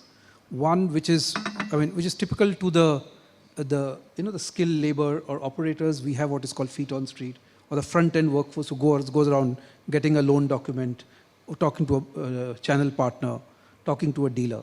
That's one set. These are essentially, they come in large numbers. The supply is good, but they also leave in large numbers. So from an organization point of view, it is how you build the pipe to get a large population, train them very quickly, deploy them, and be able to kind of, pull out the ones who are performing and retain them and let the rest pass by. Because it is a little bit of a, no-win battle trying to retain all of them. We have just understood as an industry it will not be possible. So the best is if you can retain the good ones and let the others pass by. The second is the one which I'll now come to, is essentially, people from management institutes, from technology institutes who are entering the workforce. They don't get into that kind of work. They want to do either design work, something related to engineering, or management work, something related to marketing, something related to finance. These are the kind of aspirations they have. These are the people who lead many of those front end of, the feet on street. So how do we get them there? So we initially tried placing them there. We had many people coming back and saying that we don't want to do that, or a dropout rate was high. But of recent, what we said is that we will start, we have a very large construction equipment finance business. Amongst all the financial businesses that we have, although my friend Jaswinder is here, who heads that business, We can safely say that it is not the most glamorous business within the Tata Capital spectrum. So not too many people wanted to get in there. And that was without knowing. They didn't know what it is. So this time we made it, the last 2 years, we take around 300 management trainees every year. They are earmarked right at the time of selection at the campus, is that this is the business you will go to. And at that time, they are kind of quite eager to get into whatever they are. They're not being kind of spoiled by hearsay from their own friends. And so the ability to deploy them upfront into certain businesses, which are so-called, quote-unquote, unglamorous, helps them understand that business. And over time, they realize, oh, this is as interesting as anything else. For example, in construction equipment, it is not just financing. They actually have to understand the equipment. They have to understand how that works. Therefore, and then work out a finance solution for it. Unlike a personal loan, where you really don't have much to do. You just see a person, see his or her earning, and give out a loan. So this kind of forced or dedicated deployment upfront helps create a certain interest in that workforce that is coming up. And that's one what we have tried. Second, we've also tried rotations. So we've tried to rotate people into the so-called places where they don't want to, or go into the front end. And my view, every job has a certain kick in it. One has to be in the job to find out what it is. It's wrong to assume that some jobs are really for the not so gifted. That's a wrong notion. But only thing we have to put them there first to figure out that this is a great place to be in. And that's the strategy we have adopted, that at the entry stage, put them there and let them figure out. And our success rate has been quite good, actually. In fact, most people, after having been there, the word of mouth back into campuses, back to the peer group, has started selling those businesses or functions to the next generation that is coming in. Oh, wonderful. Your perspectives, Mr. Hota. This concept of not making your hands dirty is not there only in technical skills. I think the HR folks also have that kind of trend. Let me give you an example. You go to a campus, a top-end B school campus, and you stand there and you say, I want to recruit people for IR. And another company says, I want to recruit people for OD, HR, and those so-called evolved functions. And the location will be corporate office. For IR, the location will be factory. You will see that at the most 10, 15, 20% people will side with IR, rest of them will go to HR. So HR possibly is the biggest culprit in not having that mindset of making hands dirty. And then we start preaching about it. And when we go to the campus, we speak about it. I think fundamentally that outlook we need to change. But as I said, 80% will go to HR and OD and corporate office, but there is still that mass of 10, 15, 20% people, right? So that's my target group, and maybe 10, 15% of the people I can motivate and shift them to the other side. So the key, as he very rightly said, is in hiring. When you recruit, do you understand that individual well enough? And that's primarily HR's job, as to he is open to work on the ground. He's open to talk to the customer. He's open to sweat. And there are a number of ways to check that aspect. So what we normally do is fill the vacancy. So from there, we need to change our mindset, fill the position with a person with the right set of mindset. It's not only skill set which is important, it is mindset also equally important. The second thing is, there is a glamour in being on the field as well, right? Do we publicize it enough? Do we speak about it enough? Do we sell the job in an interview, or do we evaluate the candidate? Do we create that mindset that there is a great pleasure in converting a prospective customer into a customer? The process is not easy, but it can be done, and the sense of joy that you get out of it, possibly sitting in corporate office, you will not get. So I think we need to do a lot of work in getting people, and it's not very difficult, by the way. Right? So the people on the shop floor who operate machine use a lot of technology which people sitting in corporate office are not aware of. What I was trying to also see from, and this is an open question to all of you, is one of the points that was mentioned in the previous panel quite eloquently was the fact that this is an industry that there are a lot of engineers don't want to join. They might want to join an auto company and make passenger cars perhaps. But what would be one or two things that you think that the industry can do as a whole to make this industry sound more appealing to people? And you all have different experience. You've had multiple kinds of organizations you've worked with. So any things that you think has worked? You want to? Yeah. So I want to talk about, while we all think auto is probably more glamorous than construction, but auto is also facing its share of problems. So for example, 20 years back, and a lot of our senior managers in the system, they come from IITs and NITs of the world. But when we go to the NITs today, they join, but they would leave after 2 years for an MTech outside India or an MBA outside India. That's what affluence does to a society, right? So what we are also doing to enable this change is we are trying to see models, and we have over the past 5 years experimented various models for various jobs.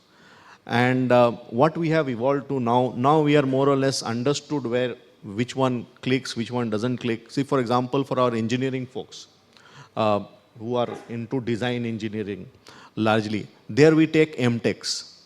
We get them to 1 year intern, we make them understand, learn the organization, and then put them on the job as PGETs we call them, and they stay because MTechs do not have so much demand in the market or whatever you may say. So they make a career in design engineering and then they move.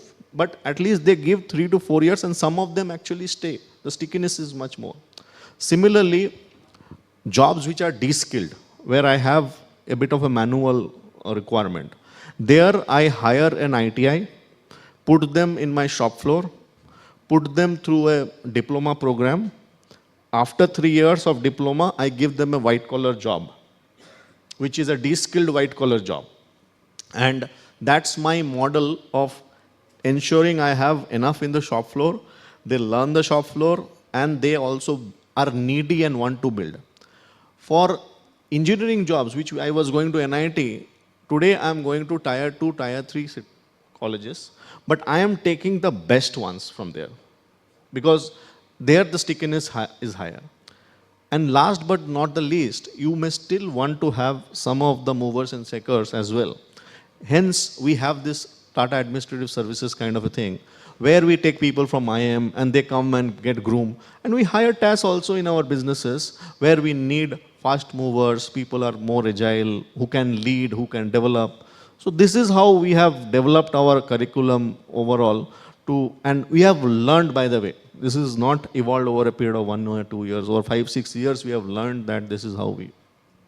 Sorry, See, we are living in the world of click, right? So when we are living in the world of click, so this is the one challenge. Another challenge we have in our organization, we have multiple generation, right? And everybody has a very, very different aspirations, right, from the job. My challenge is not recruiting the fresher. My challenge is in the organization is holding the aspiration of each and every generation. Now, after spending 2 years, now everybody wants some kind of a promotion which won't be possible in the organization.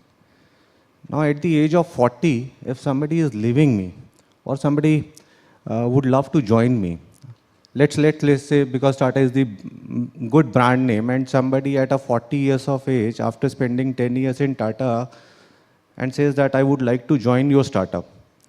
Great guy. Then that's my job to counsel him, boss, don't play with your career. Because startups are not an easy task at all. You have a 13, 14 years of kid, you have 70 years of parents to take care of this thing, and don't look at me that I have taken that risk so that you may also. Right, in my career, I will be on a roller coaster, so I'm handling this roller coaster at this point of time also, but need not to be there. So that is the challenge where the new age industry is suffering a lot. Second thing, when I talked about cost also, if somebody, now why somebody will join me from Tata if I pay them higher, right, and the designation, which means I'm incurring the cost. And that cost, I'm not sure that will be the ROR or the ROI. I don't know how many of you understand this. Return of retention and return on investment, right?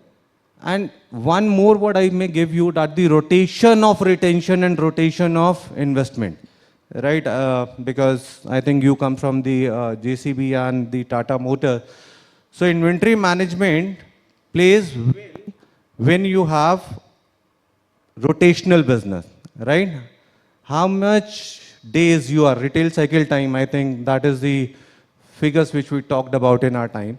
So if your retail cycle time is lower, if your rotational time is lower, then you are making more profit. So therefore, we all need to think on that how quickly we are giving. So in last 3 months, I don't know, people say recruitment is the challenge. 42 joinings, they are working in my organization. And what is the TAT time in a traditional time with HR? 30, 60, 90 days, depending on the position. So that I don't have. Now today what I do strategically, my office is in Jasola. I see that what all the offices are not doing so great in Jasola. I keep eye on them. I keep eye on their talent also. Right? So if somebody is, some organization are not doing well, I do the manpower mapping with my team. I called that person, I said that, okay, yaar, Sohan Lal wahan pe kaam kar raha, zara bulana usko. I would like to have a coffee. He comes for a coffee, I give the offer letter, tomorrow morning he joined me on. That's it. You see the LinkedIn today, right? Earlier LinkedIn wasn't great to have some kind of knowledgeable sharing things. Today open to work. Right, so that kind of challenges which we, yeah. Absolutely. I actually want to take a short break and see if anybody from the audience has any questions before I move into some other questions that I have. Anything for any of the panelists? Okay. So, yeah. Do you have a mic there that we can? I think you might be audible though if you speak from there. You can take this mic. Thank you. There also. You can give it to her. Thank you. I don't have a question, but just a reflection when I was hearing all of you talking through the point on attraction. One thing that I can share that we do in Volvo and that has worked as well is many times when we attract people, and you talked about that, Umesh, how dry it is. And it's so important that the generations or the multi-generations that we are talking about, they are looking to be hired not only for the job or the company. They want to know who is my manager, what is the environment of the team, what that team consists of, what is the purpose of the team. So it's one of the things that has probably worked also for us, and I have not faced this problem of attraction so much, is the way you make the job interesting for people to know what are you hired for, what does it contain, and that sort of also has made a lot of difference in terms of the hiring strategy in the companies. And more so if we do it, especially in the industry like ours, then you can make it more glamorous and more wanted from a variety of candidates out there. Yeah. No, thank you. So you had a point. Yeah. I'm Muralidhar from Tata Hitachi. I have an open question to any of the panelists, and what I would like to understand is, with the kind of technological solutions that we have today, a lot of them, all of them look very, very romantic, very glamorous. I would like to understand from you if any of you have created and implemented IT roadmaps to improve HR employee experience, not just experience on one side, but also productivity. If any of you can share them. Yeah, so we have recently in Tata Motors launched two big initiatives around employee experiences. One is called the learning experience platform. The other is the hiring experience platform. And both are actually tools that enable us to do AI, ML, also the skill-based hiring, skill-based learning, because that's where the pivot is happening. So one, we have tied up with the agency called Decreed for the learning experience and Turbo Hire for the hiring experience platform. And both have a clear ROI of, see, for example, if you ask me ROI, like AIML is a very in thing, and it is one of our future capabilities that we.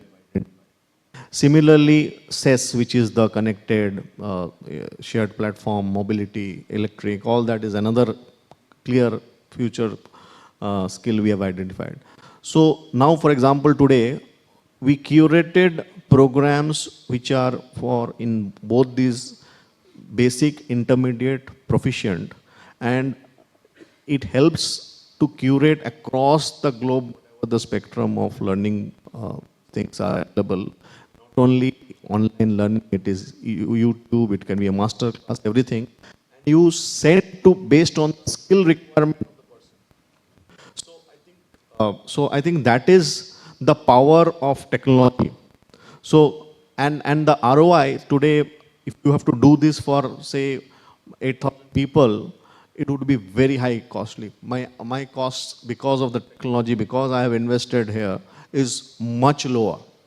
And I'm pointed, I'm sending the basic to the basic guy, I'm sending the proficient to the proficient guy, and I am monitoring. And plus the person is also able to do self-paced learning. I want to do today, I don't want to do to you. It's a 1 month. You do whenever you want, you have to spend so much hours. And there is this thing. So I think that's one example. Yeah. Avijit, you wanted to say something? Yeah. So what Vishnu mentioned is about the experience. And in fact, in Tata Capital also, we have actually done a very similar thing, is basically move everything onto a digital platform. It is a DIY kind of a system. Every employee has access, they do whatever they need to do on that, including the learning platform where you can pace your own learning journeys. There are sort of learning modules assigned to the employee based on the profile, based on the maturity, and they do it on their own, and they're rewarded for completing it. What I wanted to highlight is, in most companies, the HR systems and the business systems are not linked. They operate separately. And that's a big challenge, because you never could figure out, is the manpower or the human capital really delivering what it's supposed to deliver? And this was a question that we had. So what we did, we actually created a data lake where both the business data and the HR data come in together. And based on vintage, based on the level, there are targets set. So the budgeting system also feeds into the data lake. And on the fly, every manager in Tata Capital or even individual can see where they are producing. It's through a Tableau front end. And this has helped a lot. So it kind of automatically gives you a view of how people are producing on a day-to-day basis, and gives manager visibility of who in their team is actually doing well or who is not doing well, who needs the training input, what the training input should be. And then they're taken through those journeys to make their improvement better. So that's one piece we thought at least helped us, create a consciousness of being productive and have data to kind of evaluate it. So interesting. Mr. you wanted to say something on the previous? Yeah, you wanted to say something on that. So we heard a lot about, young talents not coming and joining construction equipment industry, and how do you retain? Very interestingly, I've spent 3 years in this industry and in this company. We do not find that to be a challenge. In fact, the retention is quite high for the young talent. What we do, as I said, we pick up the right people. We don't pick up the person who has scored the highest. That's not the determining criteria. Is he willing to work? Is he willing to dirty his hands, as we spoke about? The second is tremendous level of engagement. And a glimpse of it, I think, in the next session when we are presenting, we'll show a video as to how do we keep the young talents engaged. When we welcome them from the campus to our plant, we curate it very, very well. we stay connected, we speak the truth, we explain them the real world, the people who have lived, who have spent long years in the industry. You know, how has their life been? Somebody who has been working with JCB for 20 years, he goes and speaks to them as to why did he spend 20 years and he did not think of moving out. Definitely he must have thought about it. We are in fact the largest employer of our ex-employees.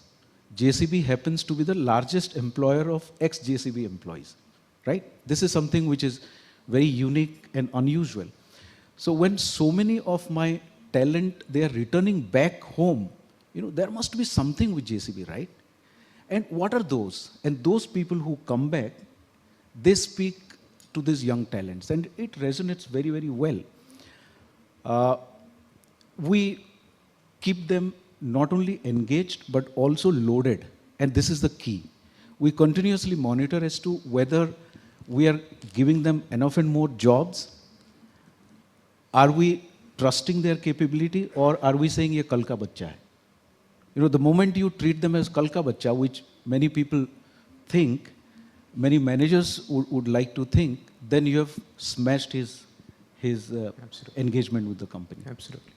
So Andrew, I had one question or a comment. First and foremost, a big congratulations to the panel. I think it's been an excellent, engaging conversation with a lot of practical, hands-on feel to what you're saying in each of your of your verticals.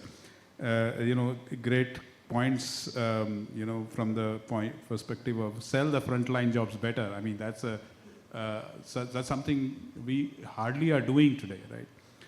Seed them young in roles, and you talked about the path for specifically the de-skilled jobs, which is a very interesting thought process as well, and also the leadership pipelines path, and in your comment from the word of click, I haven't heard this phrase, but yeah, we talk about the mobile generation and the ROR thing. I had a very specific question to Abhijit. You were mentioning about the seed them young in the roles that we want to hire to. You're from the campus itself, your management trainee concept and all. Has the trend on the, when I joined as a GT 30 years ago in the Tata Group, and the turnover rate was pretty high. The investment that a company is making for a graduate program is extremely high. You had a retention rate of 10% after 3 years. 200 people joined, 20 people left after 3 years. How is that trend, particularly when you mentioned about the PGETs that you're doing, which is from an engineering job perspective, and also the management trainee perspective, when you're actually able to get the person to a specific role that you want to hire, like in the CE industry. How is that trend today? So to answer that, on the engineering trainees that we take in, we put them into, as I said, very specific jobs. In fact, they come into the construction equipment business. In our housing finance business, we have a valuation function, which is again a civil engineering kind of a function. We specifically place them there. We don't take them for IT, we don't take them for that. That's in the general pool that they come in. The people who have placed in the specific functions, because both these two functions need a different kind of engineering knowledge, they are trained within the company and they're deployed. Their retention is pretty high. In fact, I would say that after 3 years of deployment, we would have lost around 20-25% of the population. So 75 is still there. And they stay. One, the brand helps. Second, engagement helps. And they see a growth path.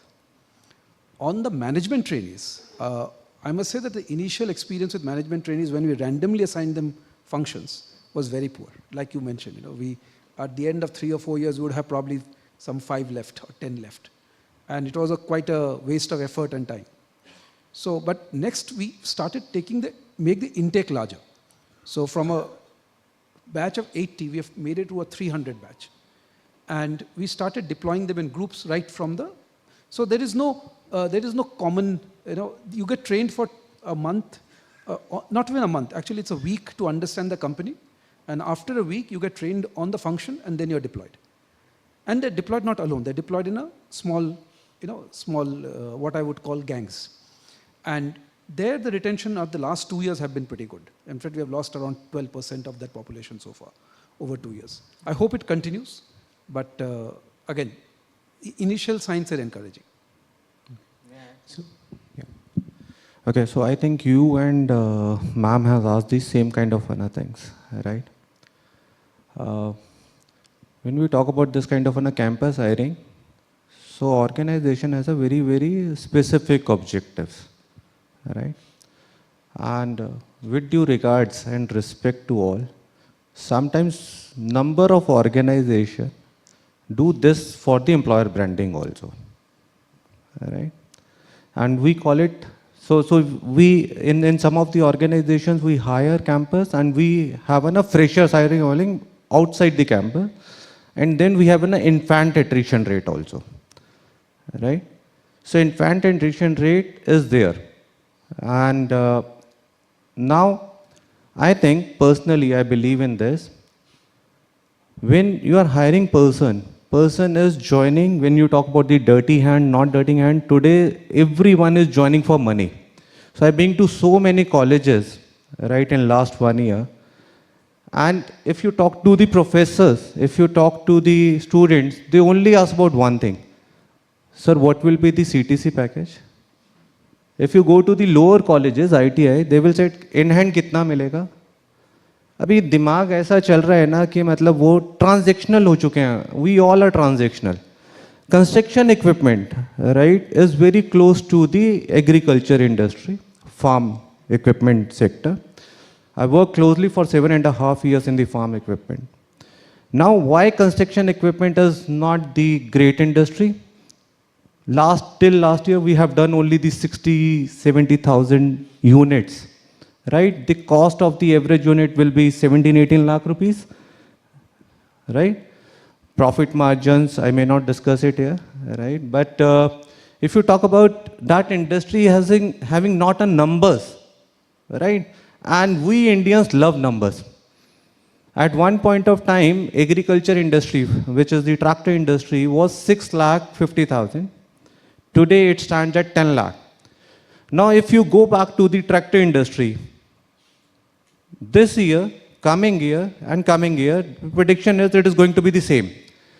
Now if you talk to the tractor industry employees and the management, this is not the right platform or not, but their CVs are in market, right? On the other side, you said about the EV industry. EV industry, supplier infrastructure, the supplier quality, the vendor quality, these are the challenging issues. And that is the reason we want to develop some kind of a skill and the talent at the supplier quality end, vendor quality end, dealer capability end, rather than inside. Because वो तो आप कर ही लोगे. नहीं करोगे तो आप उनसे डिमांड भी नहीं कर सकते हो. So I think we need to collectively collaborate within the industry. What are the things which we can do better, right? And we need to sharing by each other. And I may tell you with again respect and regard. Sorry, I'm taking time. HR वालों की ना जब तक integrity high नहीं होगी, इतना झूठ बोलते हैं, इतना पता नहीं, मतलब you should love to work like a CFO. Be straight, be honest, be high on integrity. ये इतना गुडी बन के we are not the ice cream sellers, we are the HR guys. Please partner to the business EBITDA. If your company EBITDA is not the higher than the industry EBITDA, please think that your HR practices or whatever the AI technology you're using, it is not in line with the business. That's it. Thank you. Thank you, Nitin. Thanks. That was very candid. Actually, I can also smell the food that's already been laid out, and I'm sure everybody in the room also can. So I'll finish off with the last question, and I wanted to reverse the order in terms of, see, we all on panels usually talk about all the things that have worked well. I wanted to hear from all of you for the audience's benefit and for us. Any examples from all of you, one example perhaps, an HR initiative that hasn't gone well and that you would advise others to not pick up ever? Something that you tried from an attraction perspective, performance management perspective, talent development perspective, that you think is a waste of time, even though there might be hajar literature around it about saying how great it is.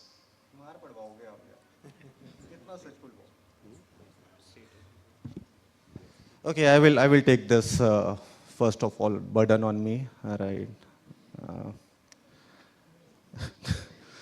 See, the only thing, right, the technology which says thank you to HR is the punch in and punch out machine.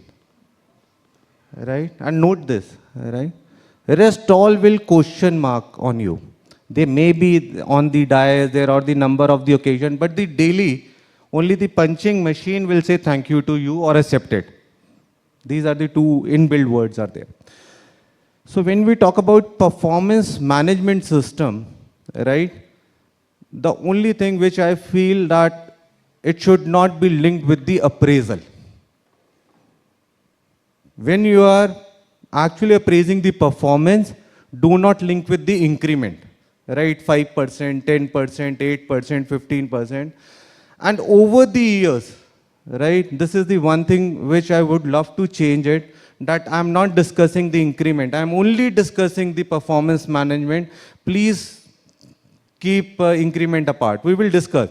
Because giving the increment is the payout percentage which I get it from the board, right? That this is the payout percentage.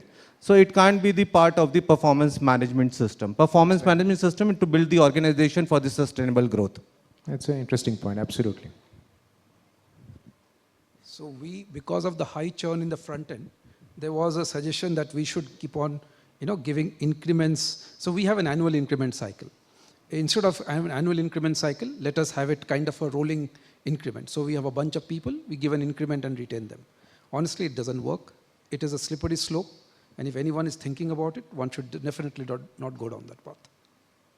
It is best to do it annually, if you want, semi-annually, or whatever that industry requires. Since you spoke about the talent attraction perspective, we at some point of time decided to go to top 10 or top 15 B schools to hire management trainees. And then after 2-3 years experimentation on it, we realized that that's possibly not the right thing to do. And this is where we lost people. I spoke about retaining a lot of young talents, that was on GET programs. But on management trainee programs, we lost most of them. Not all, but most of them. But then we as an organization, we continuously reevaluate and recalibrate. And we are very flexible, saying if something is not working, be upfront in accepting it is not working. Have a lot of pride in that. And recalibrate yourself and reframe your strategy. So we said from management trainee, we will now have field management trainee.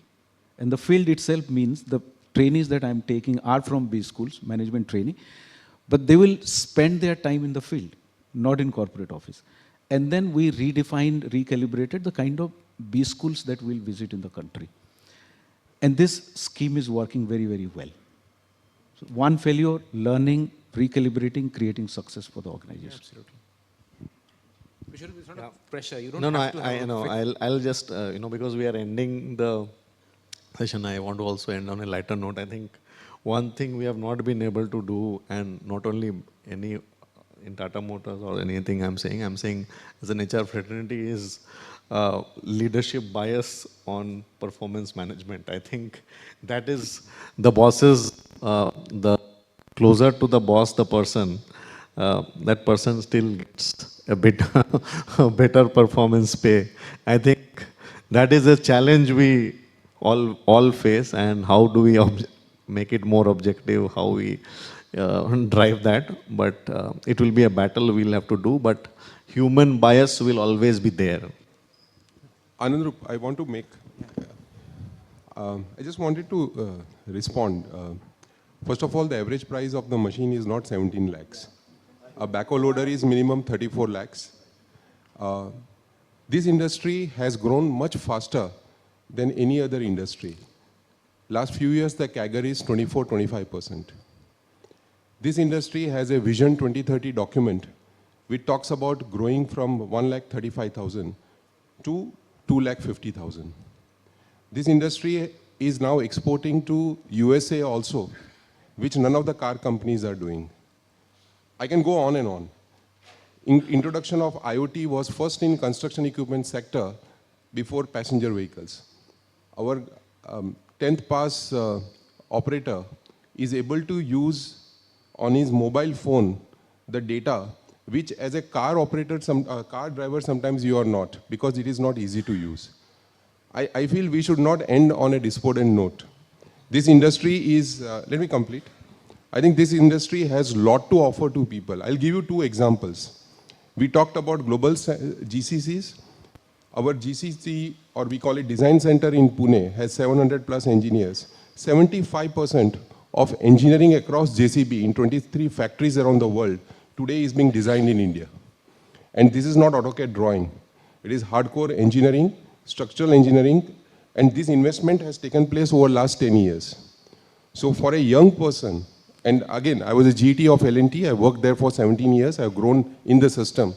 What the construction equipment, and for a hardcore person who is interested in engineering, the CTC conversation is different. You can't even engage with anybody on that, if that is the motive in life.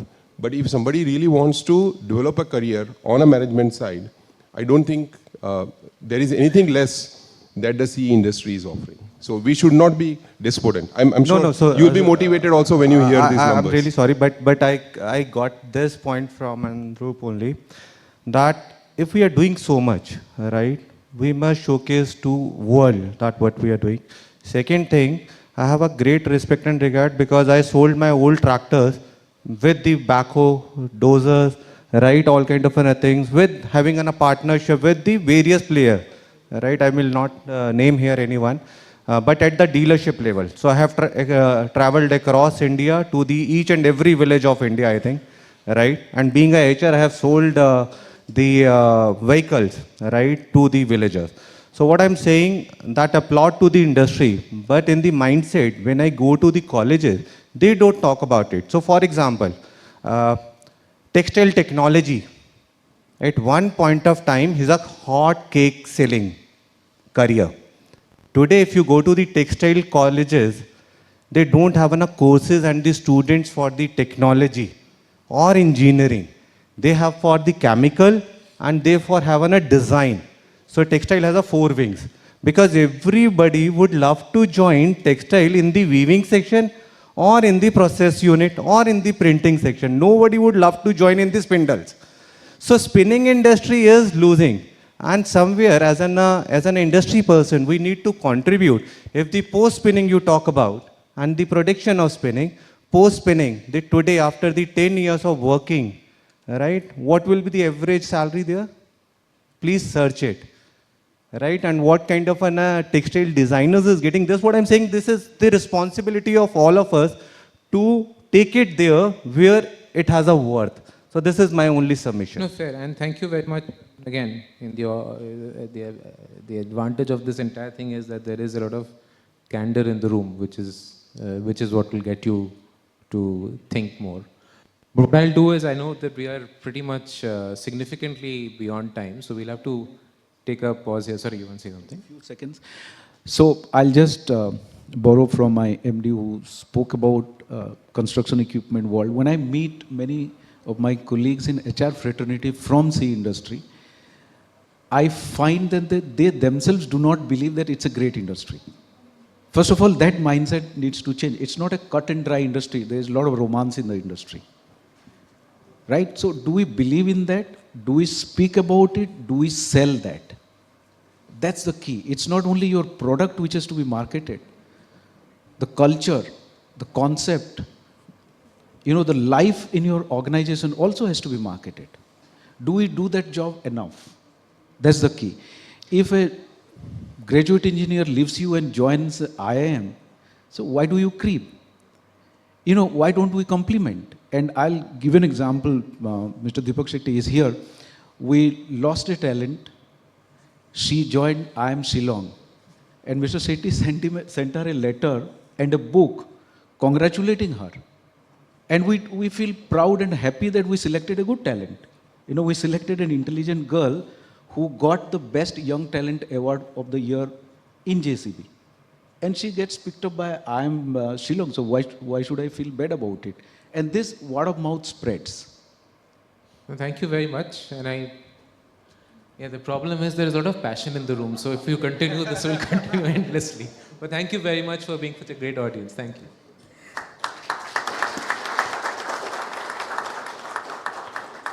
Request Mr. Umesh Choda to felicitate the participants, please.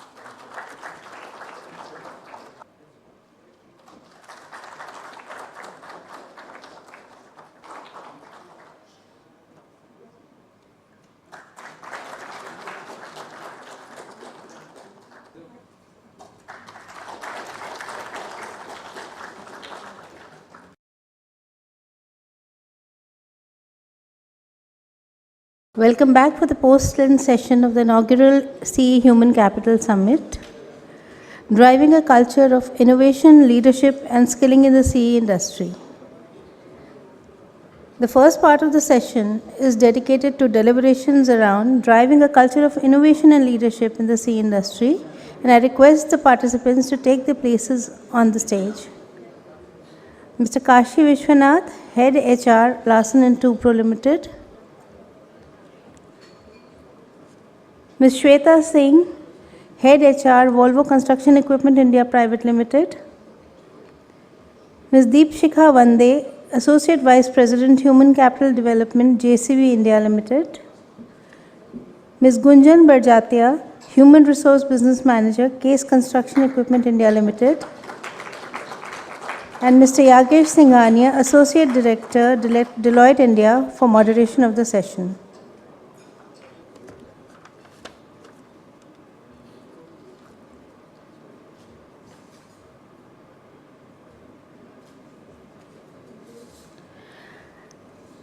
And now over to Mr. Kashi Vishwanath for a presentation on evolving trends in the assessment of HR function maturity. Good afternoon, everyone, and thank you for this opportunity that's been provided to us. What I'm going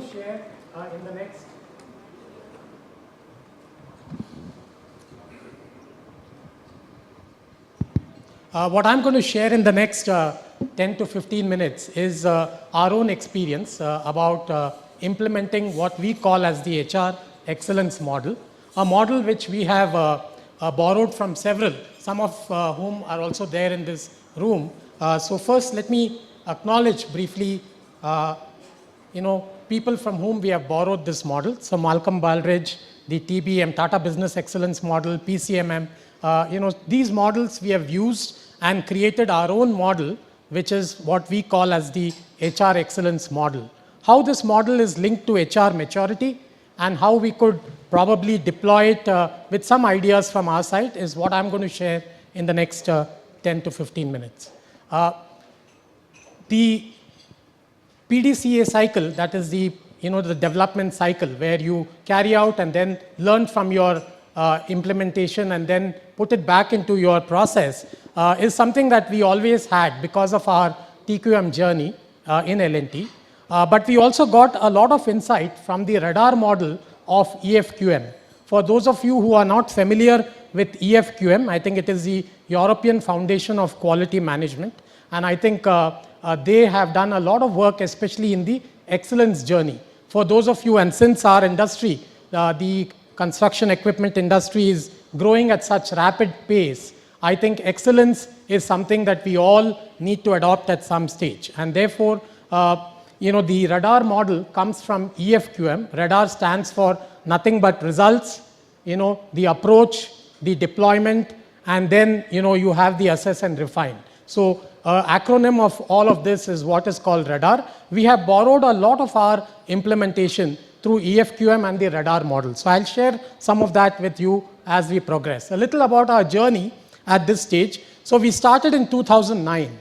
And in 2009, essentially, we wanted to bring in some processes within the company. So those companies within L&T who had their own HR heads, etc., we started this over there. And gradually, we started introducing newer elements into it. So in 2016, we introduced what is called a deep dive. And I'll come to some of these terms as I cover the model with you. But deep dive is where a certain process, wherever the particular business finds an improvement, you can deep dive into it in the next year. You need not do the whole assessment all over again. You can only assess yourself for that particular area where you need development or improvement, and that's why it's called deep dive. So deep dive was introduced in 2016, and as you see over here in 2020, we have introduced things like D&I, that is diversity, analytics, business partnering, things which we felt that become more important and which are the things of the time. So the beauty of this model is, as and when you feel there are certain elements in the environment which you need to introduce into your model, you can always introduce those into the model, and that's how it leads to HR maturity. So this is something that we have done, and I've just shared with you our model over here. The model's foundation is based on these 3 questions that HR needs to ask. Why are we here? Which means, how are we associated with the business? What's the business reality that I'm trying to attack and I'm trying to solve? So that's the why question which is there. And also the why also asks things like, what is the culture that exists within my company with the help of which I'm able to attack this situation that exists in the environment. The how of it is nothing but the approaches that I take. Before I take the how, I need to ask myself, what is it that I'm trying to implement? What's the result I'm looking for? And based on the results that I'm looking for, what are the approaches that I must take? Approaches are nothing but the various HR processes that you might want to introduce. So the why, the how, and the what are the 3 questions which are the foundation of this model. So linking this model to maturity, within L&T, we have put certain scores. These scores are on 1,000, and I'll share with you how these scores are arrived, but the scores are on 1,000, and based on the scores that the individual businesses get, the maturity actually is arrived at. For example, somebody who is anecdotal. Anecdotal means there is no real process that exists. Today it is Kashi, so it is done in a certain way. Tomorrow it may be somebody else, so it is done in a certain way. There is no real process that exists. Such processes are called anecdotal. And there are some organizations within L&T which are in the anecdotal stage. We want to move those businesses slowly from anecdotal higher and higher such that they achieve 600 plus. That's the aim of the organization, to get businesses to 600 plus. And I'll share with you another slide where we are today, so that you just get an idea as to how difficult it is. Even within the Tata Group companies, and they also have something similar. They call it the Tata Business Excellence Model, and they also measure their maturity in similar ways. So it's a very common way of measuring maturity. So you will see over here, at 600, you can become world class. And these scores are sort of benchmarked with the global organization. So anywhere you talk about 600 plus, usually they are world-class organizations. So this is typically how the maturity moves over here. We also linked it to some competition or competitive spirit within the company. So we had an award which is there, and every year we give awards for organizations which are there in 400 plus, 500 plus, and if they reach 600, then it's a big achievement. So this is typically how we have linked maturity to some sort of a recognition which is there. Now, a little more on the model. As we said, the model has got 3 parts. Part A talks all about the organization profile. It talks a lot about what is your organization, what's the culture, everything else comes inside this. That's the organization profile. Then you have the process description, and I'll share with you what comes within the process description, and part D comprises of the results. This is how the part A, part B, and C, and part D actually look like. Please read part C as part D. I'm sorry, this is typo over here. So part A comprises of culture and leadership, people basics, HR partnering.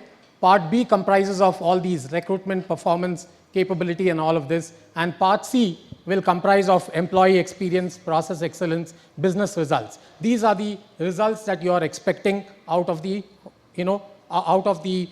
practices and processes that are there. This is how the points are split. 1,000 points divided into 650 for process and 350 for results. It depends on what stage your organization is. If you value more the results, you can increase the results. If you want to keep results lower than processes, it's up to you how you want to model it. But we have just kept 1,000 points as the base so that it's easy for us to measure and follow. In the process part, it's important that you see approach, deployment, and learning. So if you remember the PDCA cycle or the radar cycle, there is an approach, there is deployment, and there is learning. Learning is very, very important. And that's why businesses don't score so high. They may have good processes. They may have a lot of approaches. Every HR person who comes in wants to introduce something new. So he or she will come and introduce. But where the businesses fall apart is when they don't have the learning. When the maturity is not there, the learning is not there. Because if there is a learning, then the learning will be put back into the system, and then you refine your processes. Refinement of processes take place only when there is learning. So approach, deployment, and learning is what gives the process score. Similarly, the trends, targets, and comparisons is what give the result score. That's where, again, businesses fall. There are no trends. If your processes are not mature, and year on year you are not implementing the same, then there won't be trends. And if there are no trends, then obviously you will not have any learning. And if there are no learnings, then the process is not mature. And that's how the scores of the businesses are not nearing the 600 mark. They lose out because of these two things, where the learning is missing and the trends are missing. And they are mainly processes which are not so mature. They remain for a few years, and then somebody comes and changes those. And that's where the maturity falls. The working of the model, this is how the points are distributed. Just for your reference, these are the processes, and this is how the points are distributed. And this is how the enablements are done. So you have culture and leadership, and under culture leadership, just to give you what it comprises of: vision, mission, open and transparent communication, leadership and connect, enabling and empowering. These are some things that are there. I just leave the slide for a minute. You can just have a look at it. I think all these slides are available, so we will share it. These are not confidential slides, so open for everyone. Yeah. This is practices, recruitment, what it comprises of, capability, what it comprises. I'll just run through these because not so important, but what is important here is the scoring matrix, just giving you an idea of how the scoring matrix is. All our assessors are internally developed, which means the assessor community is from within the company.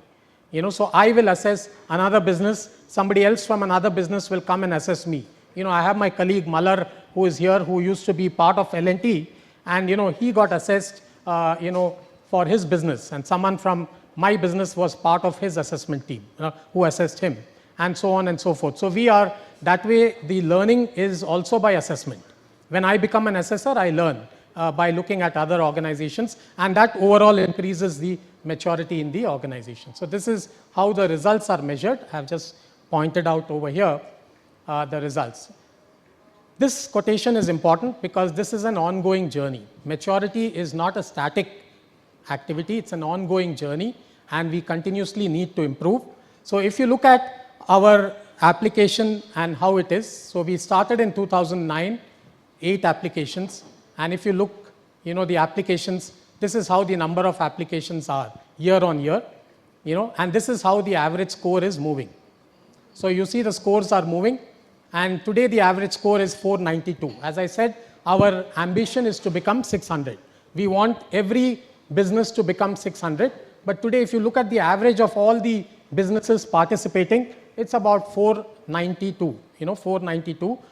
Still reasonably good from where we started. So you see where we started, from very anecdotal to now we are at least at a certain reasonable level of maturity.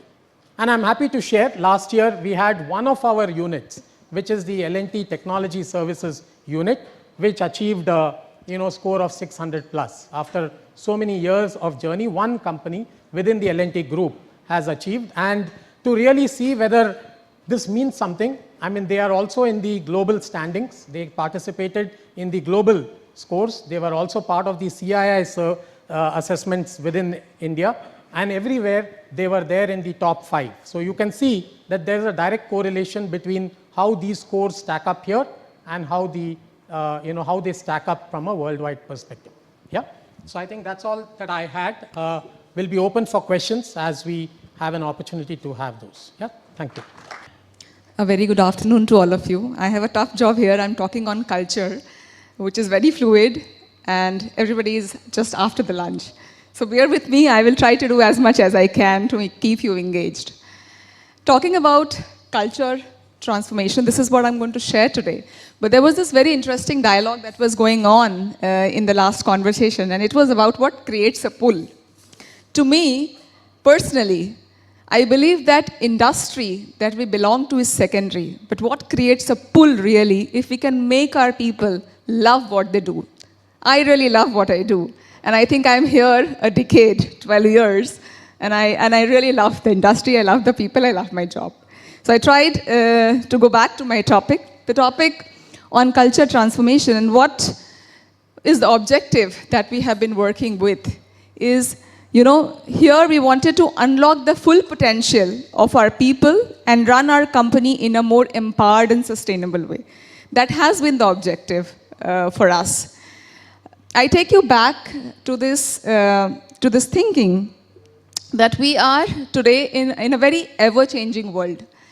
Everything that you see around you is subject to change, subject to transformation. There were an era many years ago that there were few people thinking in the company and many people doing. And I'm sure you can relate to this even today. You know, in the organization, when the strategy is being worked out, there are very few people at the top thinking about it, what we need to do, how we need to do, and things like that. And they are the ones who will probably say many across the company what you need to do, how you need to do. In the world of change that we are into, we need many, many minds to both think and do. And that has been the premise for us at Volvo CE to work on this culture transformation journey. How can we have more people involved in the journey that we are into, which will unleash the potential of our people? With that, I now go on to talking about what are the methods that we did. We call it as our philosophy, as you can see here. What we did in creating our philosophy is, how can we come up with a shared view of how we work and behave in an organization? I will start with our belief in people. And you know, each one of us, we all are people, we are all employees of any organization. What do we want? We are in a world which is, you know, developing, changing. We are developing as well, a lot. We want to be empowered, we want to be engaged. We don't want to be just keeping up to the change, but we want to lead this change. And with this in our mind, we came up with the thinking about what is our people wanting from us as an organization. They're wanting that they have a certain sense of meaning and belonging. They want to contribute to something bigger, not just asking them what to do, but something bigger in the company. They want to learn and grow. They also want to have a certain level of control. You know, you know what you are doing. You are in control of your things. And of course, you want to be appreciated for who you are as a person. Extremely important. We are unique. We all are different. And how can an organization appreciate all those differences and perspective that we carry? So this has been our foundation of what is in our belief of people. And in order to make this belief in people come to life, we came up which we call it as a thinking model. Now this is a bit complex. I try to explain a little bit. I would like to say that we are a company driven by people, and together we have a purpose. The purpose of building the world we want to live in. What we had before was the company values. What we came up as a company is we added principles to it. What are these principles? These principles are certain set of behaviors or say perspective which will make values come to life. And we call these three things, the purpose, values, and principles, are something which is non-negotiable. We don't want to negotiate on this. But interesting part is the first three pillars, which I talked about, is something that will create alignment. We are so many people across the world, but this is what is going to keep us aligned as one towards a common goal. Then comes the part of the second part, which you can see here, the methods and tools. And this is the piece where I would say autonomy comes into picture. This is the creative space of the people. The company has created certain purpose. For that purpose, you have created values principle, which will keep you aligned. But you also need to give that autonomy to people to say, okay, here is the goal to achieve, but I'm not going to tell you how you're going to achieve it. This is up to you. You bring your methods and tools. You decide how you want to get there. You have a different mind and get there. And that space is important, and that's the autonomy. And that will bring the view on our people, which I just talked about, in the play.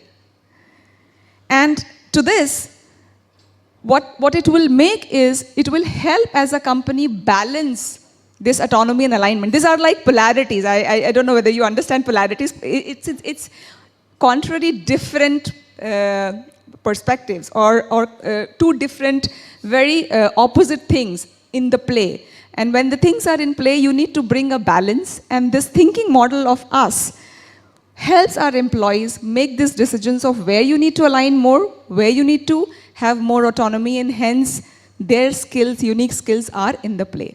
So we came up with this thinking model, and I will now go more into what we did. So this is the methods that we created to live or transform our culture.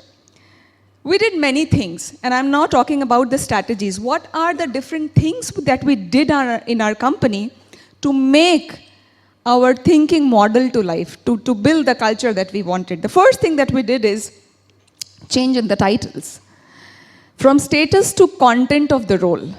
And 3 years ago or 4 years ago when we were trying to do that, the thinking behind that was we want our people to aim for roles.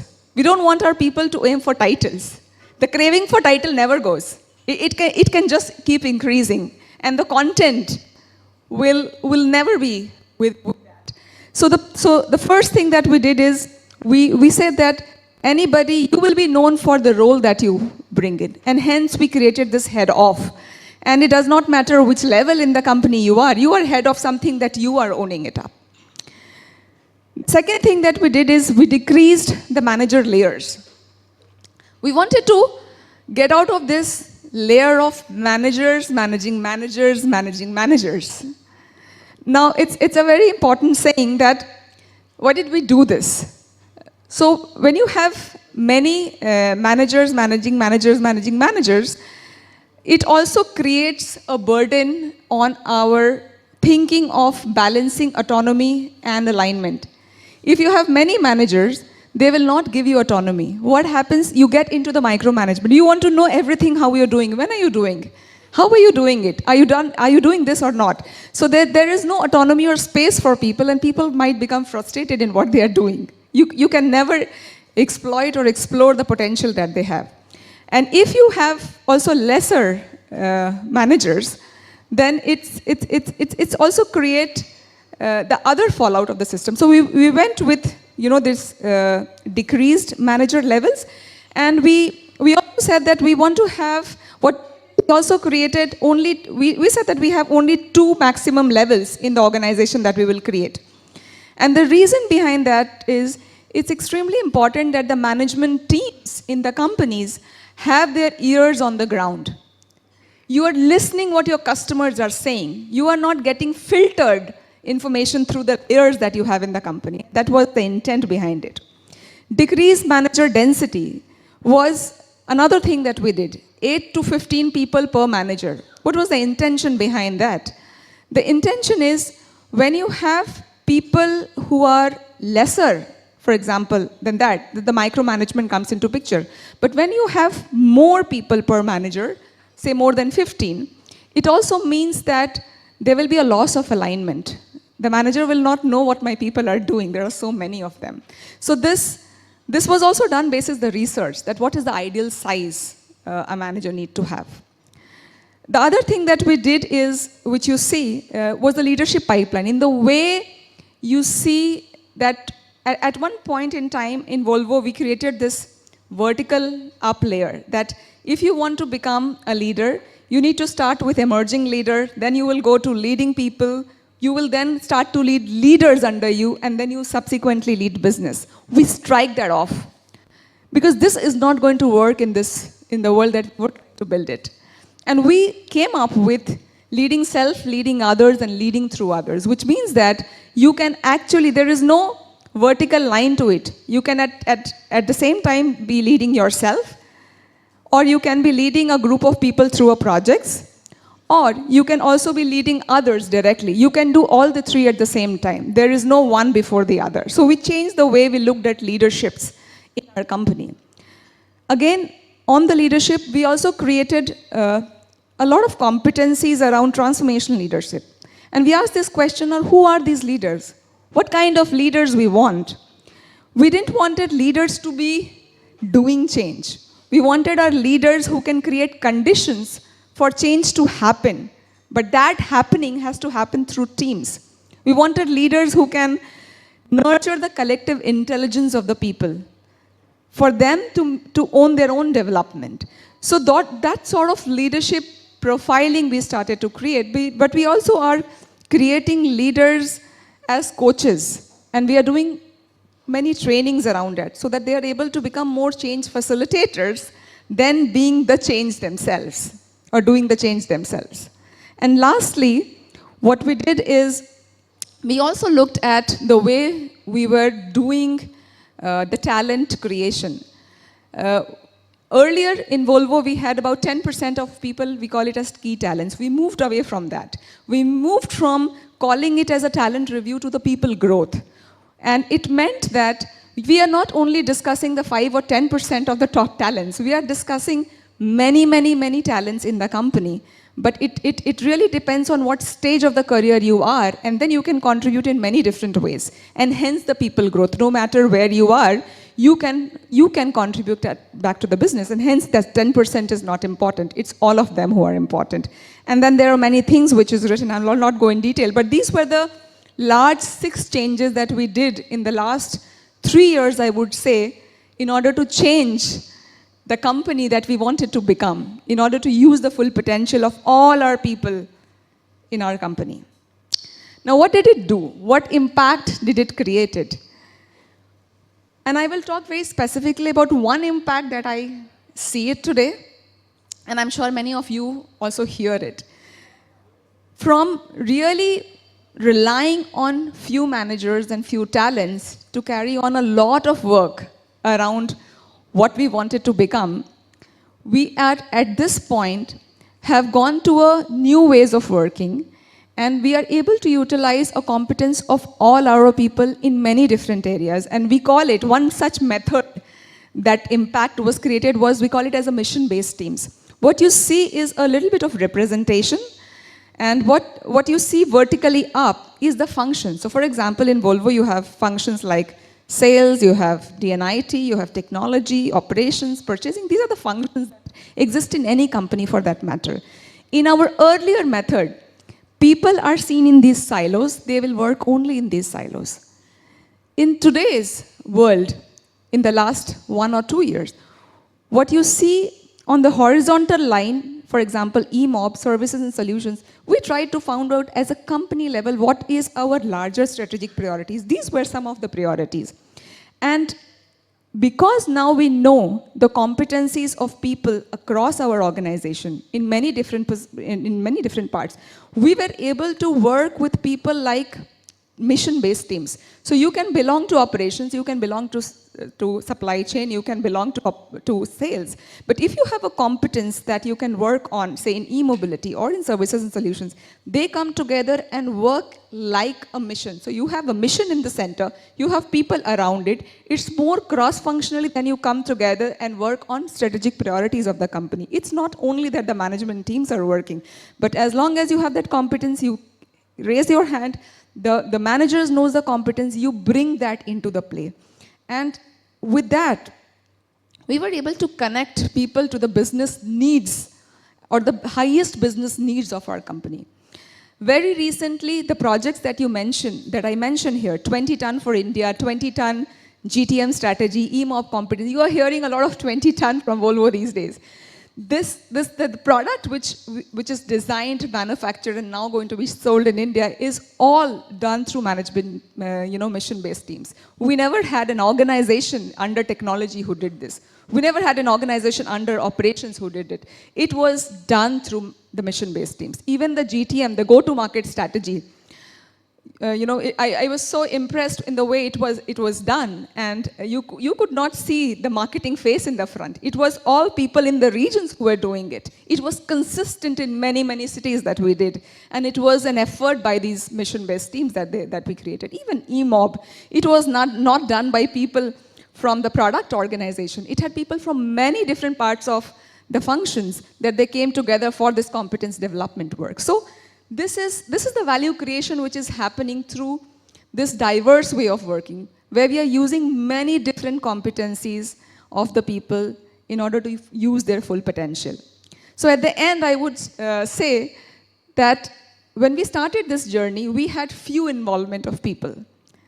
But with this approach, we believe that in the years to come, we will have 100% involvement of all our people across the globe. And at the end, I would like to end up by saying that the most successful company is not the one with most brains, but the most brains acting in concert. And that's what we are behind as a company. Thank you.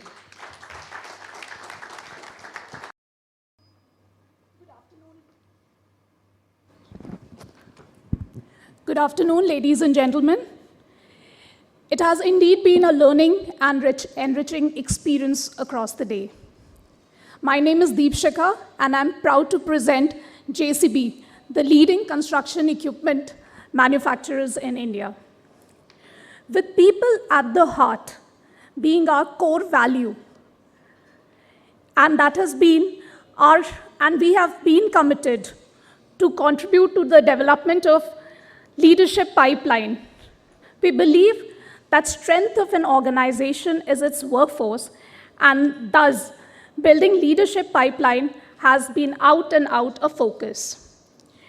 The belief in action or leadership development has complemented our growth journey, and we have moved from strength to strength. As HR, when in partnership with business, we talk about building leadership pipeline. What is our success barometer? What do we mean? Well, at JCB, it is all about how long is the chain. An intriguing statement, is it? Now, what you see here is a glimpse of one of the succession pipeline, many succession pipelines that we have in the organization, and its actual progression in the organization. Each level was replenished by the successor who was identified for the position. Thus, one single movement created ripple in the organization. There were 6 movements and 6 talents taking progression in their career. As our CEO and MD in the morning said, we are exporter of talents where India is concerned, JCB India is concerned. So if you see, the first trigger is with movement to UK, followed by further movements thereafter. Now, these movements are not just movements like they have taken up the role. It's also about how well they have performed once they have taken up those roles. And to excel on a success barometer, there are 3 criteria which are wherein we don't waver, wherein our focus never waver. And these criteria are we going as per the succession plan? How successful are we with our succession plan that we design in the organization? Are the cross-functional successors really taking up the roles because they bring divergent thought process into the system? Also, what is the readiness level of the successors who are taking up the new role? JCB has believed in taking risk in its talent, and that is the reason, with a readiness level of 60 to 70% as well, we have encouraged talents or successors to take up critical roles in the organization. Now, what is it which keeps us committed to this long line of talent that you saw in the previous slide? Well, it is our vision that 80% of the vacancies created within the organization at the mid and senior level will be filled by the internal talents that we have. The attainment of this vision, I wouldn't say is an easy feat, and there are 4 areas where we focus continually. Trust in internal talents. Who are the people who are bringing growth for JCB? Who are the people bringing profitability or introducing new products for the company. It's our own people, and that is one of the reasons we stay invested in them. In the recent years, we have seen a shift in mindset where we have started trusting more in our internal talents, as they are the ones who built JCB. The next is creating a learning culture, a culture where people take their development in their own hands. They do not look up to someone else to guide them and mentor them. And this is duly enabled by the organization, where JCB is transparent and open about the opportunities available for the talents within the organization. And that is one of the reasons, before even we hit the market outside, we publish our job posting internally in the organization. And we have seen overwhelming response. A glimpse of our succession you just saw, where one movement triggered 6 more movement or career progression in the organization. So succession is our North Star with reference to building leadership pipeline within the organization. In the subsequent slide, we will also show, I'll also project the succession methodology that we follow, and we keep it very simple at JCB. There is nothing complex, it's just the way we do it or carry out the processes. And the last is Employee Connect, which is the 4th pillar and the most important pillar. It is the touch point.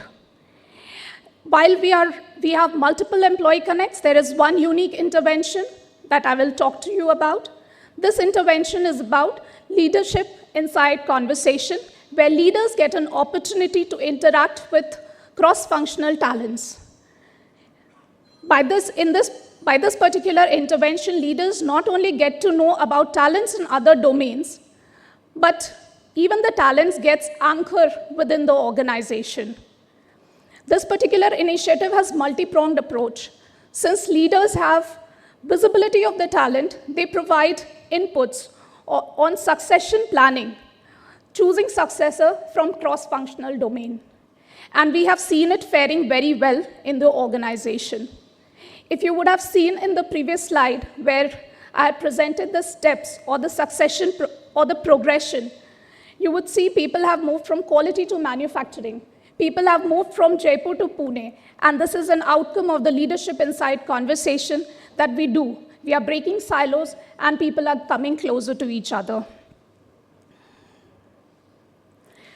While we are proud of the people initiatives and the interventions that we run in the organization, we also acknowledge the fact that growing business, export to 130 plus countries, and our global presence has helped us a lot.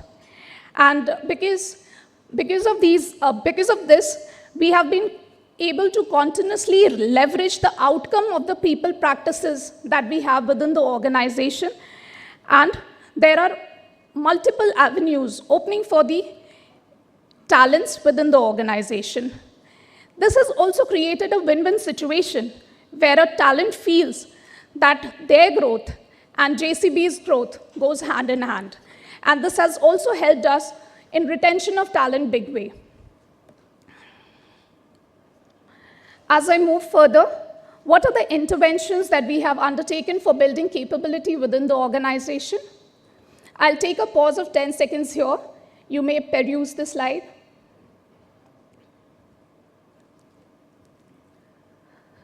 So I would like to share that JCB has some hallmark development programs that we are running and that are curated to various career stage of the talent within the organization. These interventions are EDP, Lead, Leap, and Rise. That is how we name it in the organization. And these programs are designed from deputy manager till vice president level in the organization.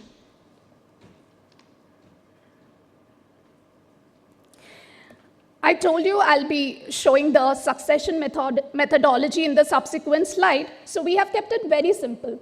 Critical position identification, successor mapping, and development. When When we talk about critical position identification, not every position in the organization is going to be critical.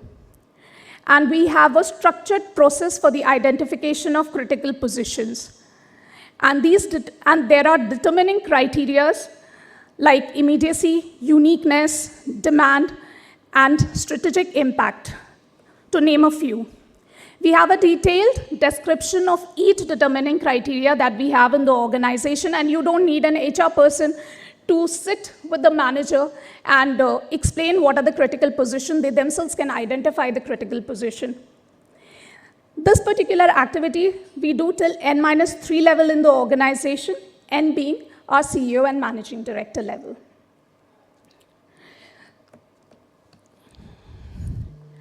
Also, we have multiple programs running, which I showed in this previous slide, wherein LEAD, LEAP, RISE, EDP, these all programs provide us a lot of inputs in our succession mapping exercise. So, like leadership insight conversation I shared, it provides a lot of input as far as successors from cross-functional teams are required. Also, we have a very strong technology platform which helps us to get information about the talents. Talents have given the liberty to go and fill up their career aspiration or change their career aspiration at any point in time. And this acts as a major input in our succession planning activity that we do. They also feel free to place their mobility preferences. Whether they are mobile or they are not mobile, they clearly mention it. And the last one is the developmental piece, where I won't take much time because I've already covered it on the previous slide. This is a glimpse of what we do at JCB. And learning is very sacred for us, so we start the learning journey by lighting of the lamp. You can see there are multiple activities taking place in the organization. We have a graduation ceremony for the programs that we conduct. And you can see the last group photo of happy faces of how they feel after the programs are conducted. Now, before I end my presentation, I would like to show you a video which provides a sneak peek of the program, or of the Young Talent Program that EVP HR, Mr. Umesh Hota, was talking about in the previous session. And this will give you an idea about what we do for the young talents and how they stay engaged with the organization.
This person was identified as a young talent and went on to join IIM Shillong.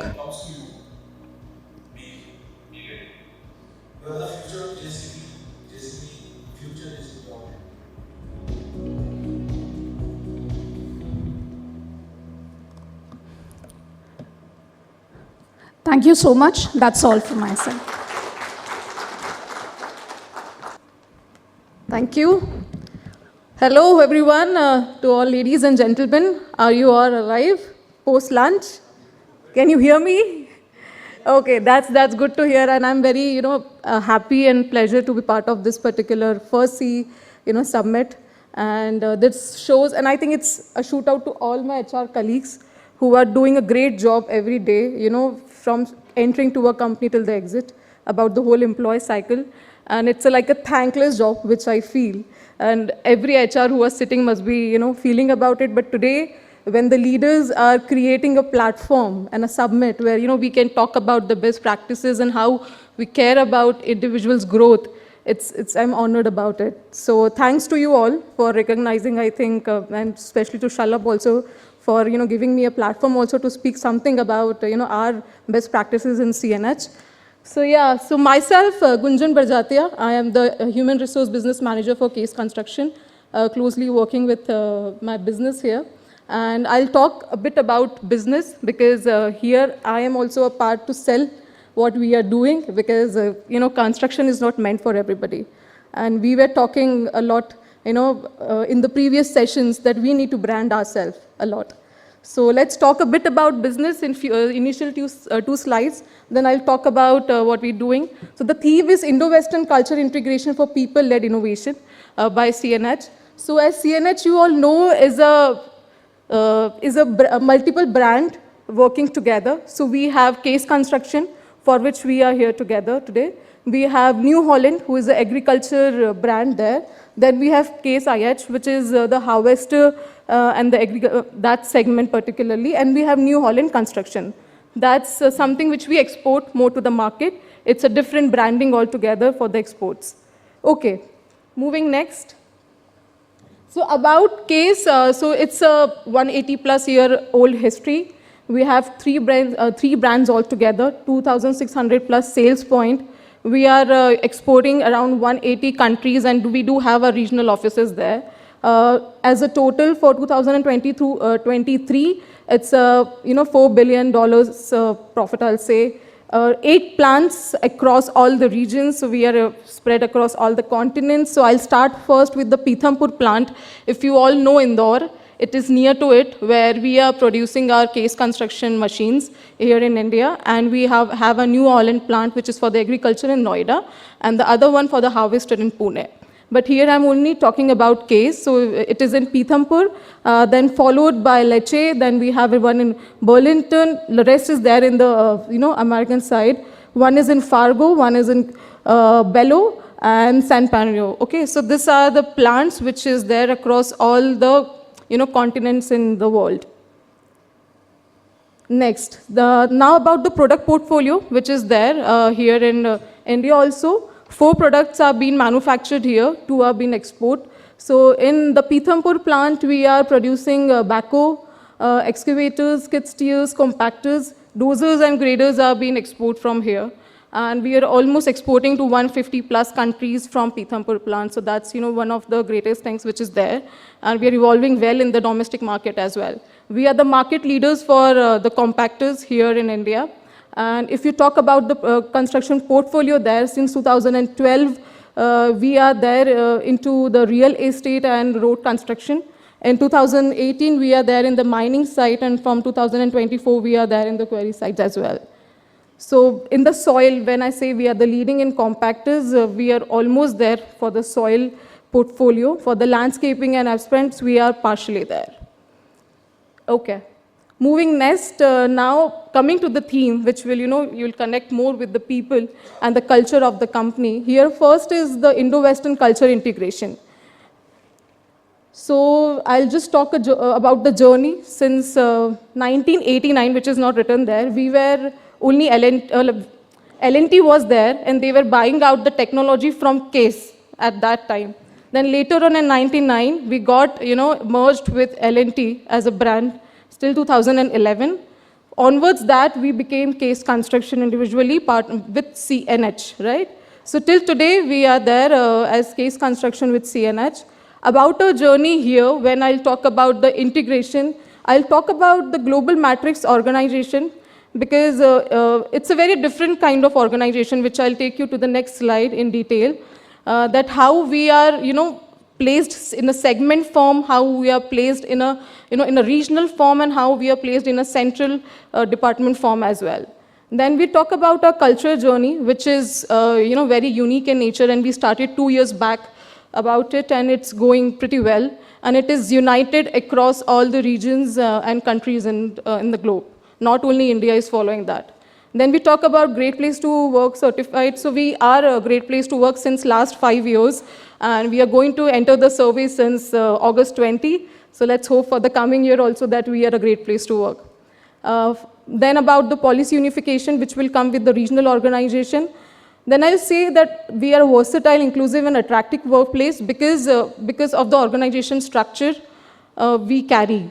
And we are totally aligned with our global practices in all the forms, not in from the business point of view. It's about the other practices as well. Innovation through diversity, because diversity and inclusion is one of our key areas where we are focusing. We have different targets of having 20% of women in the leadership roles. We have different ERGs, employee resource groups, who are working on the inclusion practices, who are working on the women development practices. So that is also, and we have a separate pillar and a person leading for the diversity and inclusion, which also helps us to focus more on this particular side. And then we have a commitment to the sustainability, which remains there for time, forever.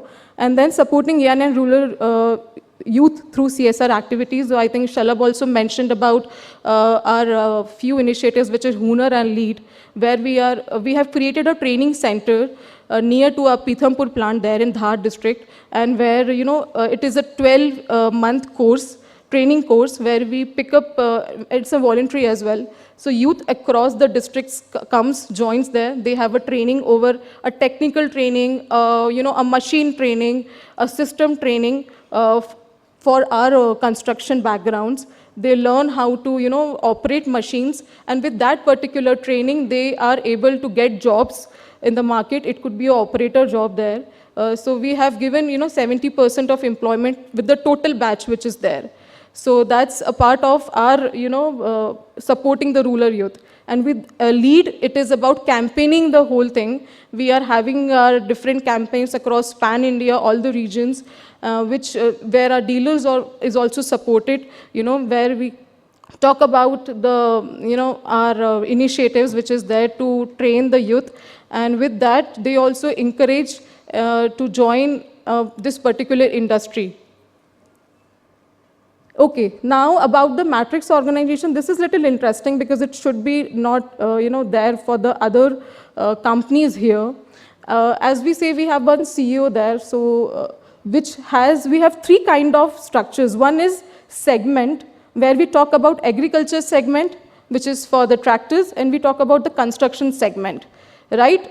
For these two segments, we have presidents. So these segments are the owners for the profit and loss accountability, right? And it also helps to shape that business and derive their own strategy to stand alone for any kind of decision making. Then we have regions.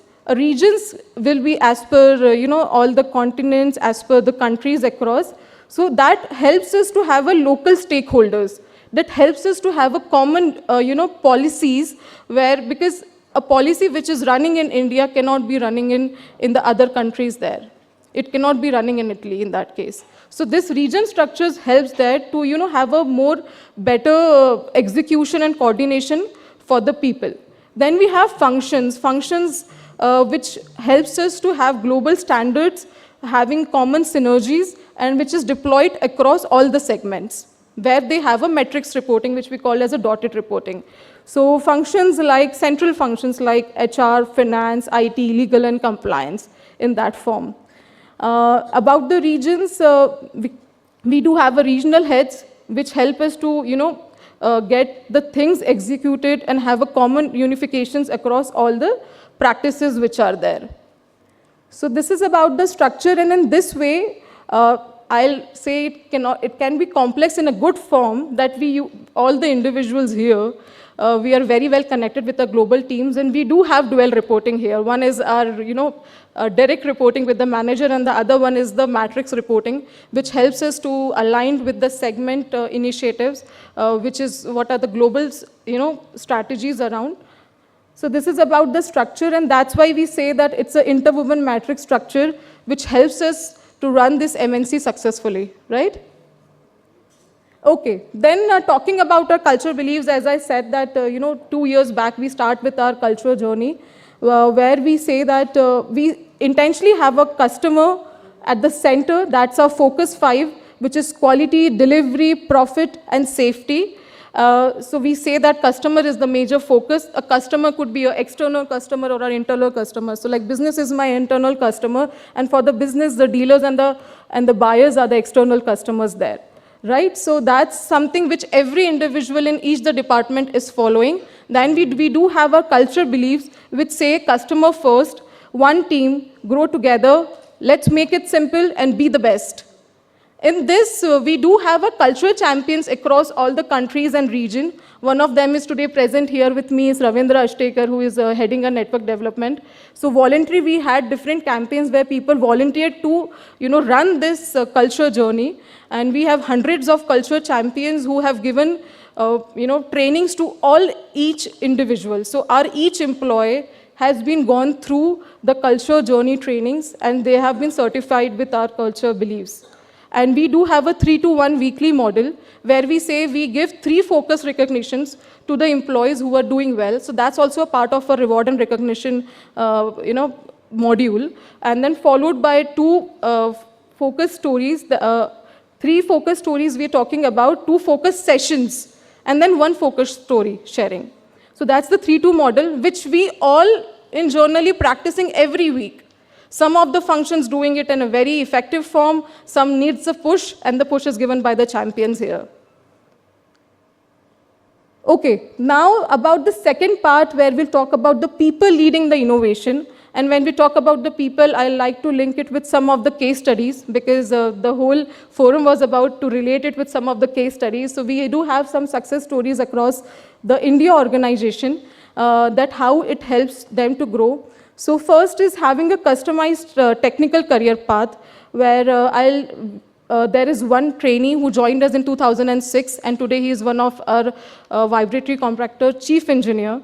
Since last 18 years, he is doing a wonderful job, and his ambition, he joined as a GET to us. And in the initial first year, he was being exposed to all the departments, looking at where he wants to, get into and what is his interest area and where he performs well.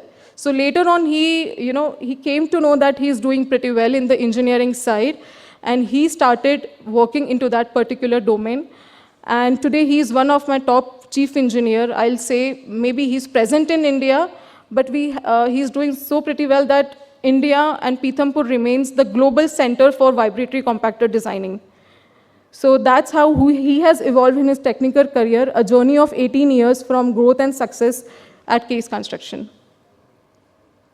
Then we have the other story, which is building innovation in India for the world. So as we were talking about the GCC center, so we do have a GCC center in ITC in Gurgaon, which is India Technology Center. The R&D center we set up 2 years back. We have 700 young engineers there, where we have recruited across different IITs and ITs and Ivory colleges. So I don't say that we have a challenge of hiring and retention, because this kind of facility, where we say that technology and innovation remains the focus to us, we do have people joining us, and they are quite motivated, and that particular R&D center is doing pretty well for us. So we need to find ways of hiring, like we had discussed in the previous sessions, that like how you also said that we need to have different strategy of hiring for different means in construction domain. Then I'll talk about diversity here a bit, that we have a lady who is superannuating also in the month of September. So she joined us as a back office employee, and today she is one of my top sales manager in East, a journey of 33 years. So that says that in this, so I've also seen practices of different organizations, but somehow because of this Indo-Western culture and the organization we carry and the exposure we give globally to the members, I have seen people retiring from my organization, and that's such a happy thing. As an HR, I celebrate the superannuations instead of the farewells. So that's one good thing here. And so for her journey, she was a back office, I can say a kind of receptionist role. She moved then later on to a commercial assistant role. And when she was a commercial assistant, she was developing her interest in the commercial area, knowing about the business. We gave her the trainings, and today she is managing my top dealer in East 1, and that's as a business manager there and a sales manager there, and proudly superannuating in the coming month. So that's about the story of a successful woman at Case Construction. Going forward, about the diversity and inclusion across platforms, at our both the facilities for Pithampur plant and Noida, which is the agriculture segment, we have started deploying women's girls across the shop floor. So we do have almost 50% of women managing our skid steer production there. Not only doing the assembly part, but they are across all the departments. So it's a journey to go, but as we have a special focus for diversity and inclusion there, as I mentioned, as per the organization structure, we have our different targets to meet. So for example, we do have a target of 25% of female hiring. We do have a target of 20% of women in the leadership role. We do have target of achieving our ERGs and giving right trainings and part to all the women. And these ERGs are being sponsored by all the managing directors across entities.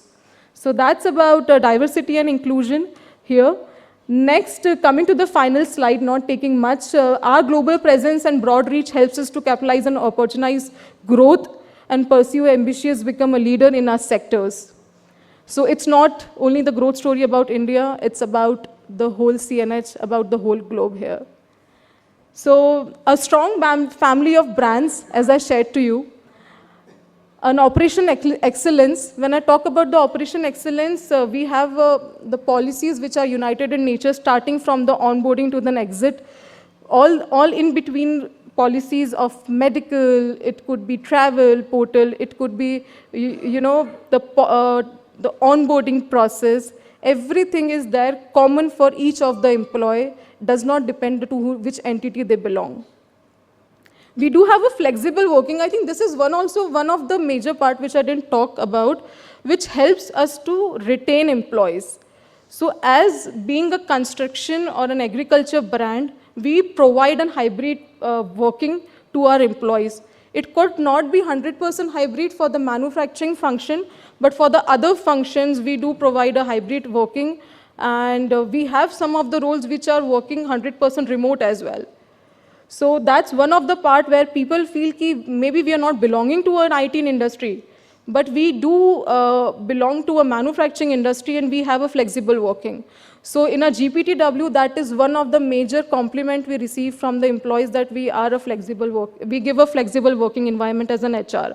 We keep debating with the leaders to change the model, but we are stuck to continue with this because we are multidimensional. We do have R&D centers where employee can work from home as well, right? So that's one of our retention actions for the employees. Then our commitment to the sustainability.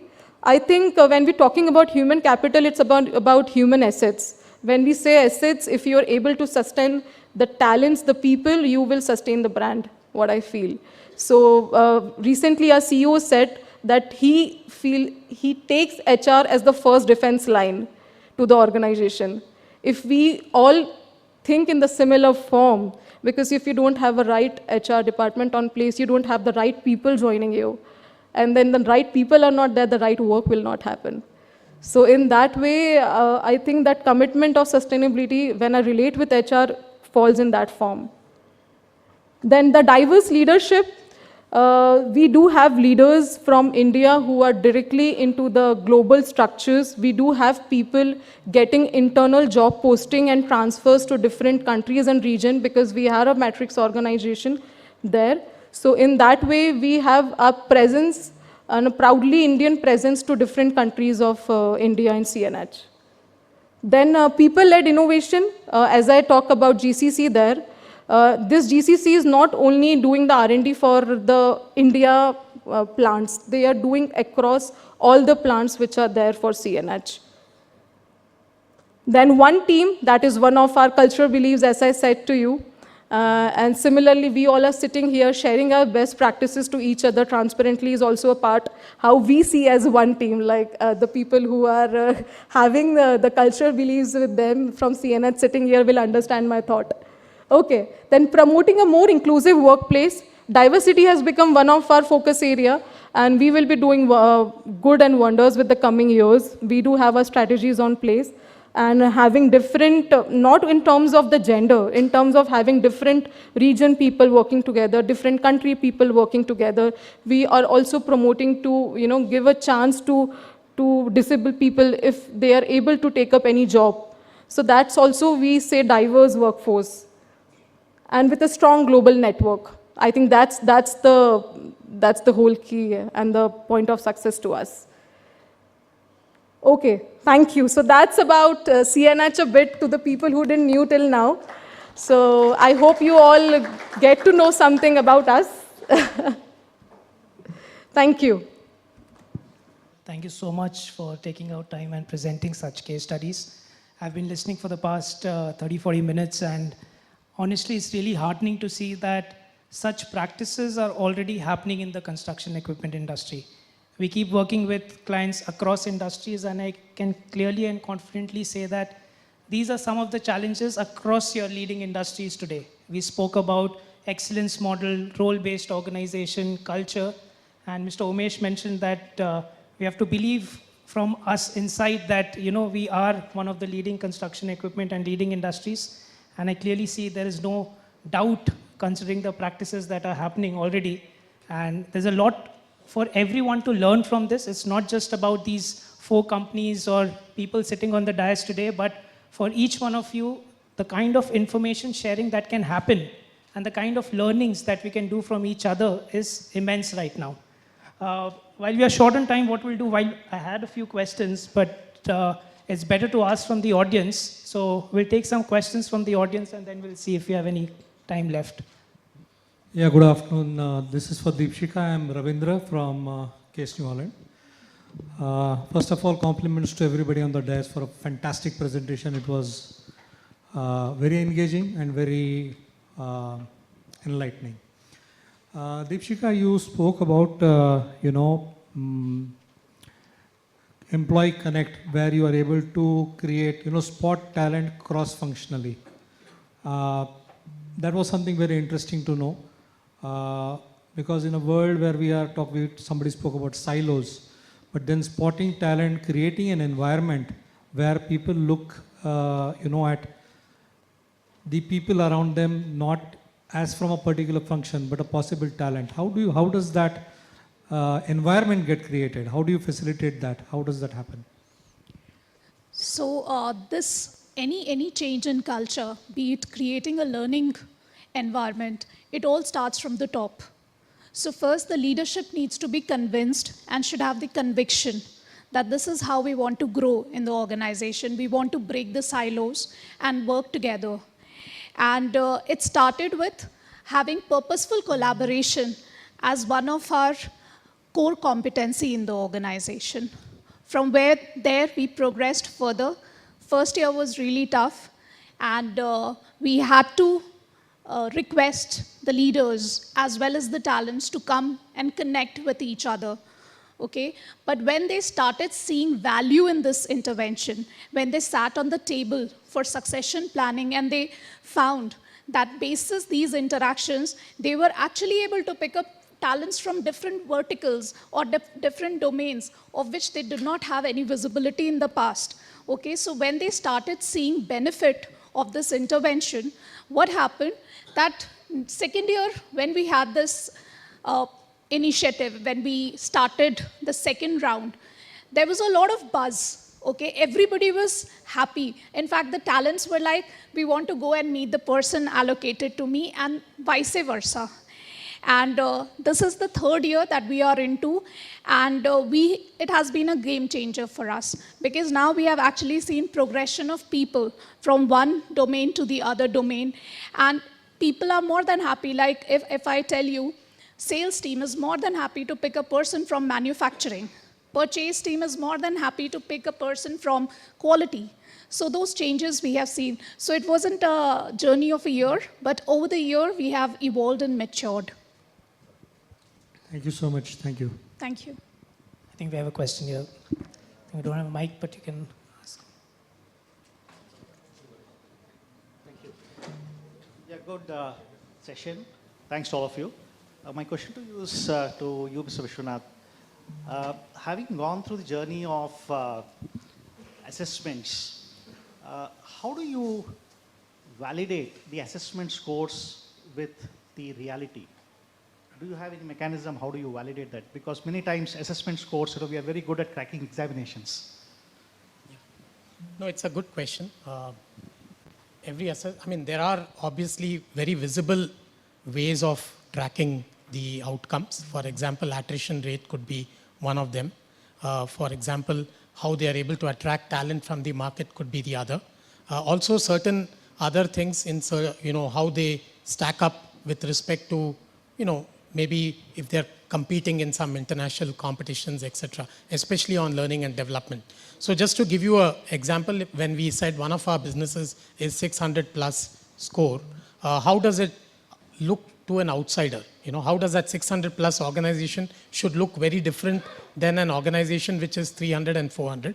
When I was an assessor for that, incidentally, I happened to be an assessor for the 600 plus score. We found that their leadership, like just now we saw how succession plan is being done for them, and they are in an IT industry. Their succession planning was impeccably done. They could at any given point identify 3 levels of succession which was there. And when we randomly chose any employee in the organization, and that the assessors have a right to do, the employees had full knowledge of how some of these processes actually work. Like many organizations have some lovely programs and they sort of advertise it outside. But employees at the lower level don't even know such a program exists. In their case, such a thing was not there. Every lowermost, when we did some interviews, they aspired for those programs. They also had full knowledge of what the organization is doing and its plans. Randomly when you do a check with any of the employees, they could know what the plans of the organization is, how the organization wants to move. And, these are small indications that say that, look, it's just not something that's been sort of program managed for the assessment. It's actually percolated down to every person in the organization. And of course, beyond, it could also be a stroke of luck on that day, how the people sort of whom you called, called and how they did. But I think it is very difficult to stage manage at this type of level. Let me give you another example, and this is a classic example in our defense business when I was doing an assessment in Vizag. So we had very young girl who actually came from the diploma, from the, at the lower end of the organization. And we told her, she came and she said, I just joined yesterday. And then I asked her, so you must be going home and telling your parents what exciting work you do. Incidentally, they do work for the Indian Navy, which is reasonably confidential. So we asked her, you must be excited and you must be telling every day what work you do. So she turned back and told us, no, sir, I'm not allowed to talk about my organization. A very young entry-level sort of a person telling this that, look, I'm doing something confidential and I've been told not to, itself is an indication that, look, there is a certain percolation of processes, etc., which has done. So I think these are small indications which assessors pick up, and that's how we assess, but not a foolproof process. I think they all will be in the 65% sort of a rate, which means that there is 35% bias of the assessors, etc., which go into it. I think, thank you. One quick question, we can take just one question in the interest of time quickly. This is to Shweta. How do you assess the performance of these mission teams? Mission-based teams largely is a very new concept, and I didn't talk about how it works. So in the mission-based teams, there is also a governance that takes place. So for example, for every mission-based teams, you have a sponsor.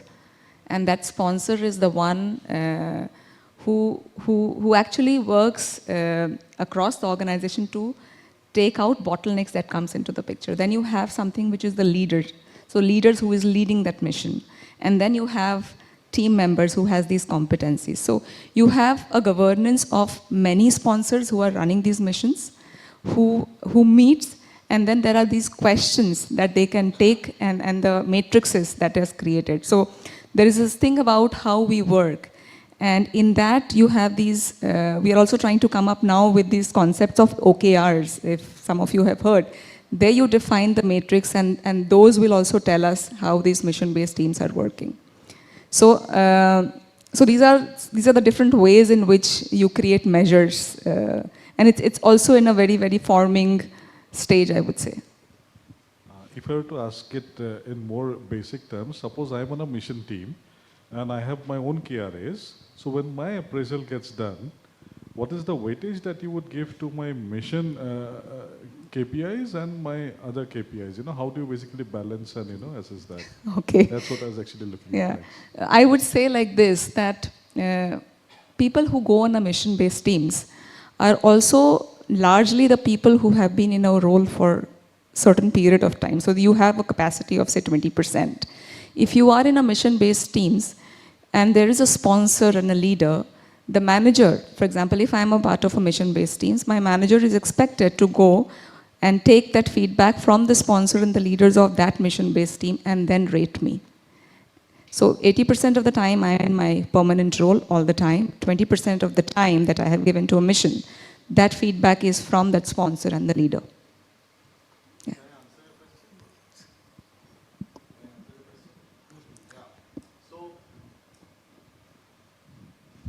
So, no, good question. Why? Because, you know, every organization is going through this transitions, what Shweta was telling. At Tata Motors also we have implemented for our engineering team.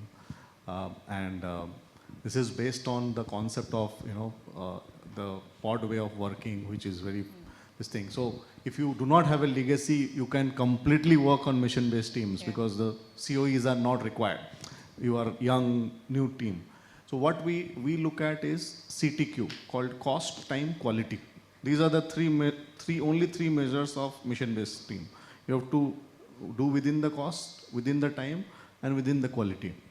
And what you said that how much is the weightage? So the weightages can vary from minimum 30% of the total to almost 70% of the total. So I can, if I am heavily, like for example, if I'm an engineer, design engineer, I will be having a lot more weightage than if I am from purchase and quality or I am from manufacturing engineering. So depending on the role I play in that group, it changes from 30 to 70, but minimum 30 has to be there. So, and this why this is a very interesting topic is every organization is trying to see what works for them. There is nothing hard and fast, this is good, this is bad, because based on the kind of jobs that a group of team members are doing, empowered group of team is doing, depending on what their task is, you can design the right mix.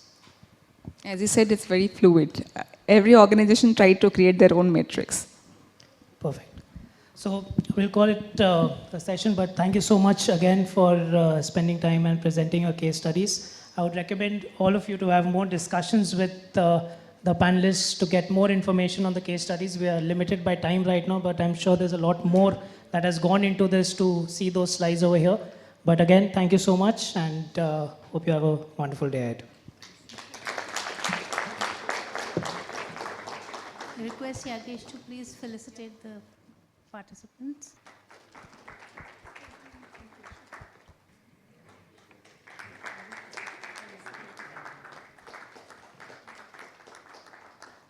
To felicitate Yagesh.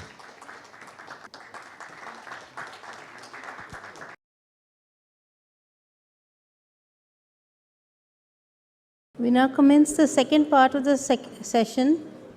The theme is fostering diversity and excellence through a high-performing and inclusive workforce. May I please call on stage Mr. E. Moses, Director and Executive Vice President, Kobelco Construction Equipment India Private Limited. Ms. Mandira Roy Chaudhary, Vice President, Human Resources, Wipro Infrastructure Engineering. Ms. Uma Maheshwari, Human Resource Manager, Caterpillar India Private Limited. Mr. Biswaroop Mukherjee, HR Head, Tata Motors Limited. And Mr. Yagesh Singhania, the session moderator. So what can I say when the session gets delayed by 1 hour and I'm supposed to welcome all of you? Can I say we are all excited because we are talking too much and deliberating too much? First of all, I'm excited to welcome all of you because of few reasons. One, first see Human Capital Summit. It sums it all. First ever. So you know the journey. I think we're just beginning today. That's what excites me a lot to welcome you. Number two words on the title. One is diversity. Second is inclusiveness. Diversity, gender we all know, and no need to talk about diversity in India. I think we contain a Europe inside India, so there's so much of diversity to foster. Inclusiveness, the most excluded word most of the time. So everything is exciting, so when we read through. So diversity and inclusion attracts me a lot. So I'm not surprised to have the first CE Human Capital conference or summit. I don't know whether I can call it so late in the industry era, but I'm not surprised.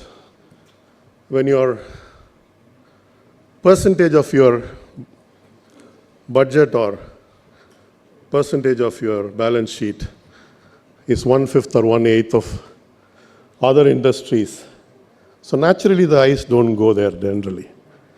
But finally it's fallen there and I'm very impressed. I'm very happy, excited. I can empathize with the three ladies who are sitting on top and presenting first time in the summit, both in inclusion way as well as including HR inside the CE industry. So inclusion's all over. So that's why I'm too excited, and I'm also wanting to welcome myself along with you in this exciting journey of learning. Today, our presentations will talk about how some of our member companies have really encashed on this diversity and inclusiveness, and then grown in the past so that we all can learn from them. Also, the case studies are going to dwell on the highlights of developing strategies and implementing them so that we all together learn from what we discussed today and then carry a lot of things.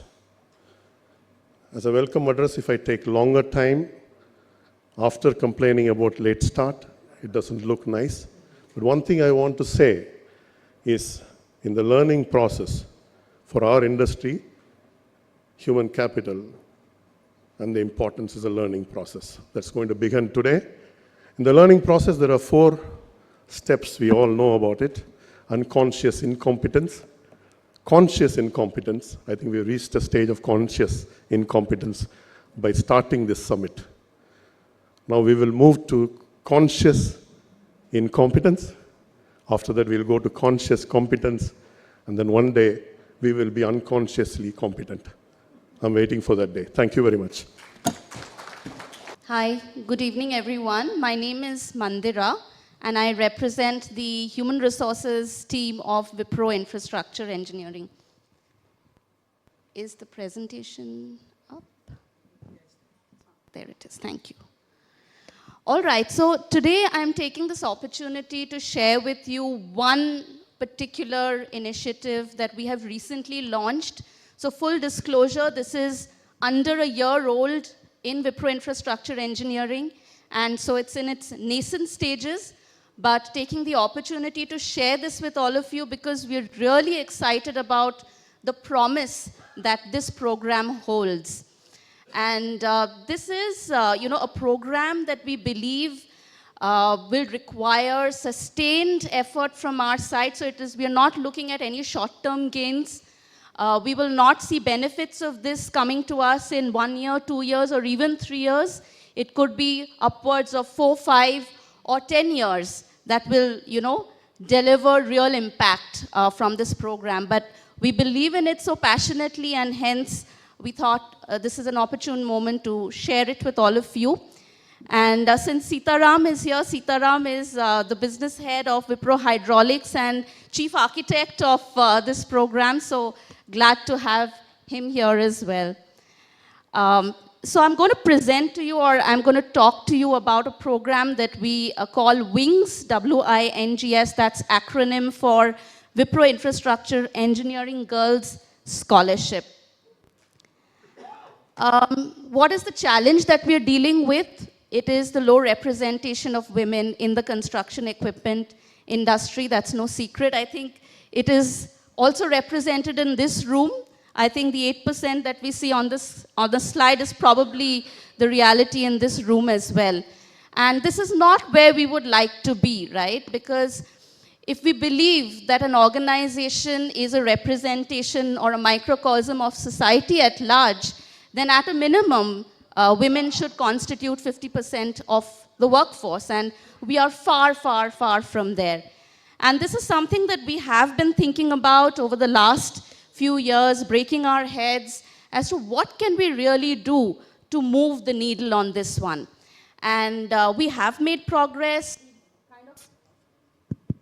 We've kind of been able to see improvement on a lot of counts, but it's painstakingly long, and we're not nearly anywhere where we want to be. And hence, sometime last year when we were thinking about, what should we really do? Where should our energies, our focus, and our efforts lie? We realized we have to get to the root of the problem. We have to recognize what it will really take to really change things for the industry.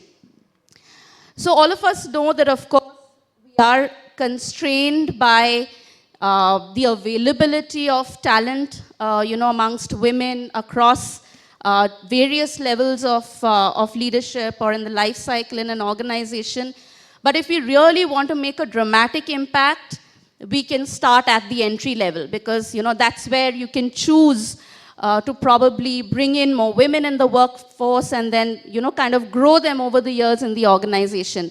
So as we were trying to look at our gender diversity improvement initiatives, we said, okay, why don't we look at the entry-level talent, focus on the shop floor, focus on our factories, and see how we can improve our ratios there, bring in more women there. And as we kind of goaled our, HR teams to say that, okay, you should hit X% or Y%, they would come back, confused, a little, at a loss, saying that, where do we hire from? Because when we go to diploma, colleges or polytechnic colleges, there aren't any women, in mechanical streams, electrical, automation, industrial engineering.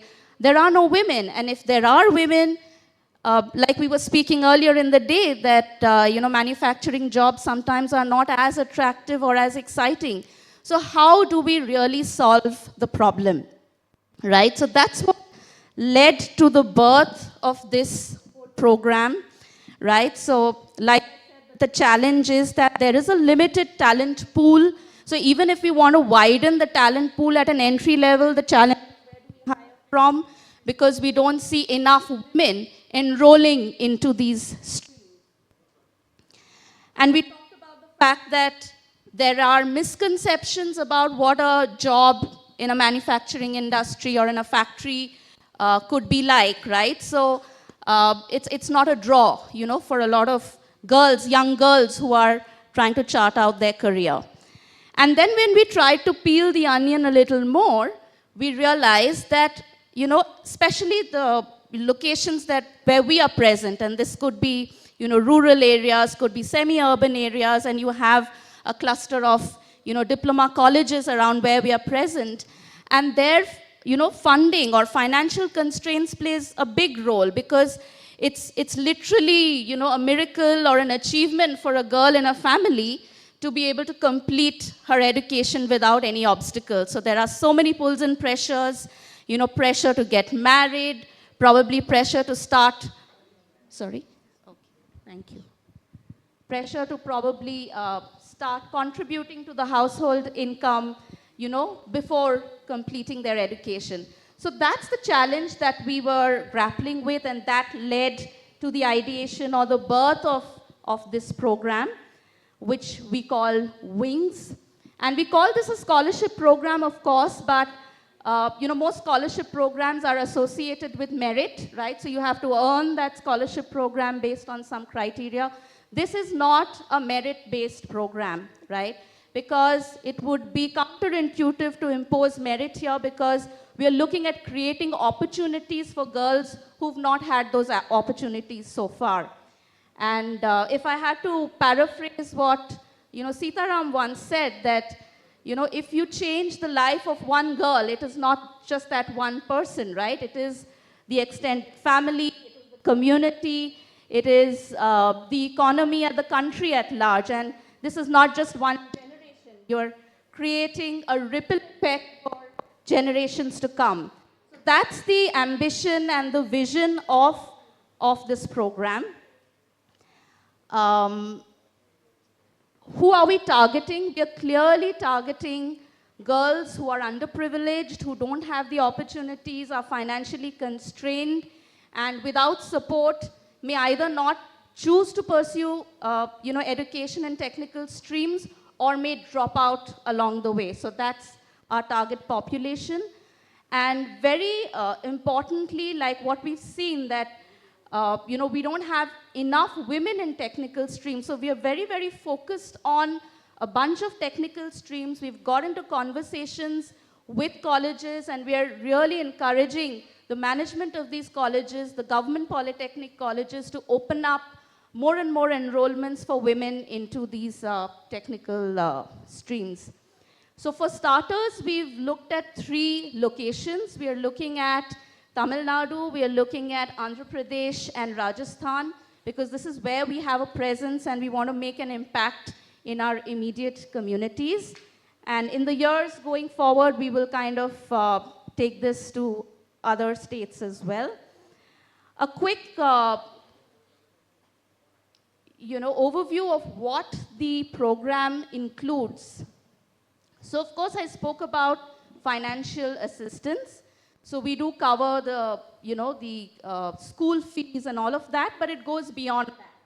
We just want to ensure that every girl who is choosing to pursue a technical education is tension-free, does not have to worry about anything in order to complete her education. So we cover other allied expenses, living expenses, cost of books, stationery, so on and so forth.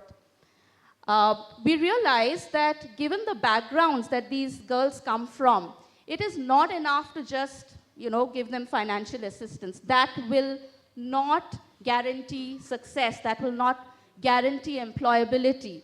So hence, we are partnering with these schools to ensure that we provide digital skills training, communication training, so that they become employable and join the workforce in droves. And we spoke about the fact that how do we kind of break some of those conceptions about manufacturing careers. So what we do is we do industry exposure, we call them over, we show them our factories, what it is like to work in any of our plants. And we also offer them internships so that they have real world experience of working with us, and more often than not, they just fall in love with the environment, the culture, the learning, and hopefully they will choose to join us once they complete their education. And our commitment to all these girls is that we will help. We cannot guarantee, but we will assist and help them in finding placements. We would love for them to join Wipro, and selfishly that would really help us if they join us. But it is a no obligations program. This is a community initiative. There is absolutely no obligation for any girl who is being sponsored by Wipro to join us after they complete their education. We've also realized, and I think somebody spoke about it earlier today, that our curriculum in our colleges is not often tuned to industry requirements. So this is again an area where we are doing work. We are working with these colleges, partnering with them to make their curriculum more suited to industry. And our plant leadership teams are taking the lead on this. So, you know, this whole program is also like an employee volunteering initiative for us. So the teams at each of these plants, they are mentoring, they take ownership of these girls in these colleges and take ownership of ensuring that, you know, they're able to groom them, mentor them, and make them industry ready. So we have folks from our plants going into colleges to take lectures and to kind of impart learning even to the faculty, you know, to equip faculty to be able to be more relevant, industry relevant. All right, so we realized that while all of this was good, but it was still not enough. Because what we were doing is we were addressing the issue of ensuring that, you know, girls have the financial assistance to complete the course once they have already decided to join, right? But the problem lies deeper. The problem is we need to start speaking to the girls while they're in school, because probably when they're in 10th grade is when they're making decisions about their careers, right? So this year what we decided to do is to start talking to girls in 10th grade. So we've identified a bunch of government schools, and we have a school outreach program where we are going to these schools and talking to the girls about this program so that they're aware that something like this exists, and if they have the interest, they need not worry about funding to be able to pursue their dreams. And we believe that this intervention will be crucial for us to really make a transformation here. So that pretty much is what I want to share. And like I said, this is, you know, like an employee volunteering initiative. So the first picture that you see is our Chennai team, you know, visiting the college in Chennai. And in fact, the person at the center is our plant head of Chennai. And he was sharing very interestingly that he personally had a lot of struggles when he was pursuing his education. He had to do odd jobs and what have you to kind of get through. And when he met some of these girls who kind of really struggle to make ends meet, who come from single earning, you know, families and with so many pulls and pressures, that really struck a chord, you know, with him. So with that, you know, we have our teams really, you know, owning this program and driving it from the front and on the ground. I just take a minute to also talk a little bit about our inspiration from this program. So this is not the only scholarship program that Wipro Enterprises runs. I don't know how many of you have heard of the Santur Scholarship. So Santur, of course, is a Wipro brand and arguably one of the most successful corporate scholarship programs running in the country so far. So we've run this for over 8 years, and over 8 years, we've impacted about 8,000 to 9,000 girls. And along the lines of what we're attempting to do with Wings, this program also sponsors education for girls who are in the 10th and 12th grade. Of course, the streams that this program covers is much wider. It includes liberal arts, pure sciences, so on and so forth. And the intent of this program is to really capture the intent to study of these girls and to ensure that if there is an intent to study, there should be no obstacle in the way of a girl to really, you know, move forward and realize her dreams. Right, so with that, I come to the end. So thank you so much for your attention. And I'm sure many of you may have experimented with similar programs. and would love to hear and learn from all of you to see how we can make this program stronger and richer. Thank you. Thank you so much. Good afternoon, everybody. My name is Uma Maheshwari. I represent the mining and construction equipment business of Caterpillar. My work location is Tiruvallur, near to Chennai. So I'm here to present about the role of employee affinity groups in promoting diversity and inclusion in Caterpillar. So all of us know how important it is to build a diverse team and also make sure that they have an inclusive experience. Caterpillar is committed to providing an inclusive environment to all its employees, and we celebrate all the differences that the employees bring in terms of their backgrounds, in terms of their experiences, in terms of the ideas, perspectives, etc.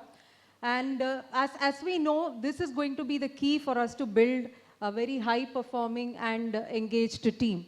So now talking about what role the employee affinity groups have played. I'm sure many of the organizations who are represented here have ERGs or the affinity groups in your organizations as well. So to talk about Caterpillar India, so we started these employee affinity groups 10 years ago. So that was the time we really focused a lot on diversity.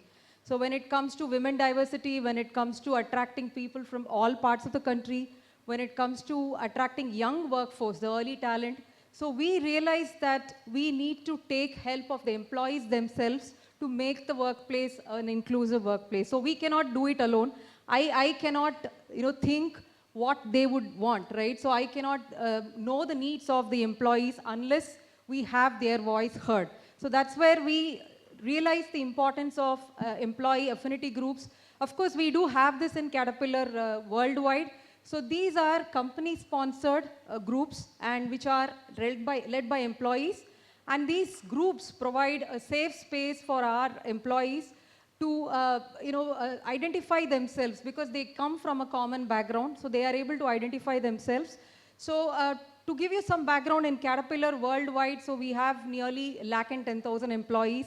We operate in many countries. So we have 14 affinity groups across the globe in different facilities. Now when it comes to Caterpillar Tiruvallur, so we looked at what is that we want when we started this D&I journey 10 years ago, right? So looking at what we would want to focus, so two affinity groups that we thought is going to be very relevant for us. One is the young professionals group, the other is the women network. So because as I said, we were growing in numbers, we were attracting a lot of young professionals who were coming from different universities, who came with, so what we call as the Gen Zs, right? So the millennials and Gen Zs, and also the women, because in manufacturing, we had very less women at that time, 10 years ago. So today we are still talking about, maybe higher single digits or double digits, but imagine 10 years ago, so we were in single digits, lower single digits. That was the time.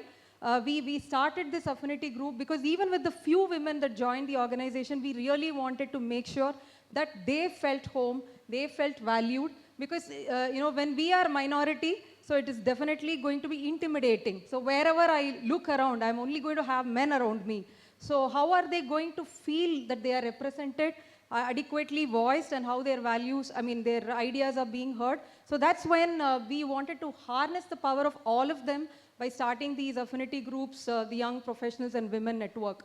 Now, talking about the structure, so again, I would say this is an evolved structure. So when we started this, we might have been slightly different, but we have really climbed the maturity curve. And today, I would say we have a very matured structure where we have a sponsor from the leadership team. So somebody who could be head of a particular function, who's a sponsor. Now, what's the role of a sponsor? A very key role there, because this sponsor is going to help these affinity groups understand what they are going to drive, how they are going to be aligning to create the business impact we want, how they are going to help us in the journey of creating an inclusive and engaged workforce.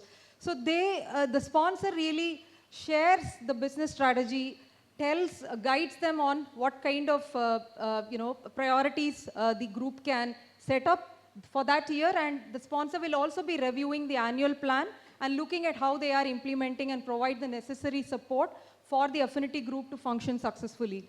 And then, of course, these are all employees right from the chair to different leads, so who are having very clear roles and responsibilities on how they are going to be supporting on our entire attraction to developing to building a culture. Now, as you can see, these are our pillars, I would say, how we are building a pipeline, a diverse pipeline of professionals who come from varied backgrounds. And then once they come in, how we are going to be developing them, how we are going to give them a very satisfying career and make them stay longer. And the big piece there, the culture, it is very easily said, but it's very difficult. Many of my previous speakers spoke about how they are driving different cultural initiatives. So what is it that we want to be doing in terms of creating an inclusive culture? And they also have another wing which is promoting membership, right? So do employees know what are these affinity groups available? How can they be a part of it? And how they are driving different initiatives. So those communications happen from time to time, and the members are also getting inducted into the different affinity groups. And this has been a great platform for the volunteers who come in as leaders to improve their professional development, their leadership development, because sometimes they are nominated by the businesses, sometimes they are self-nominated, but they are being elected by the entire members. So which means they have to have a very clear manifesto, they have to say what they are going to do and how they are going to be creating the employee engagement as well as help in driving business results. Now, I would like to first talk about the young professional group, what has been their key contributions over so many years that they have been present. Now here, all these affinity groups also have a very clear vision and mission statement. Now when you look at young professional groups, their mission is to make sure that the young professionals are having a very clear development, very clear empowerment and engagement in the company. So that's what they drive.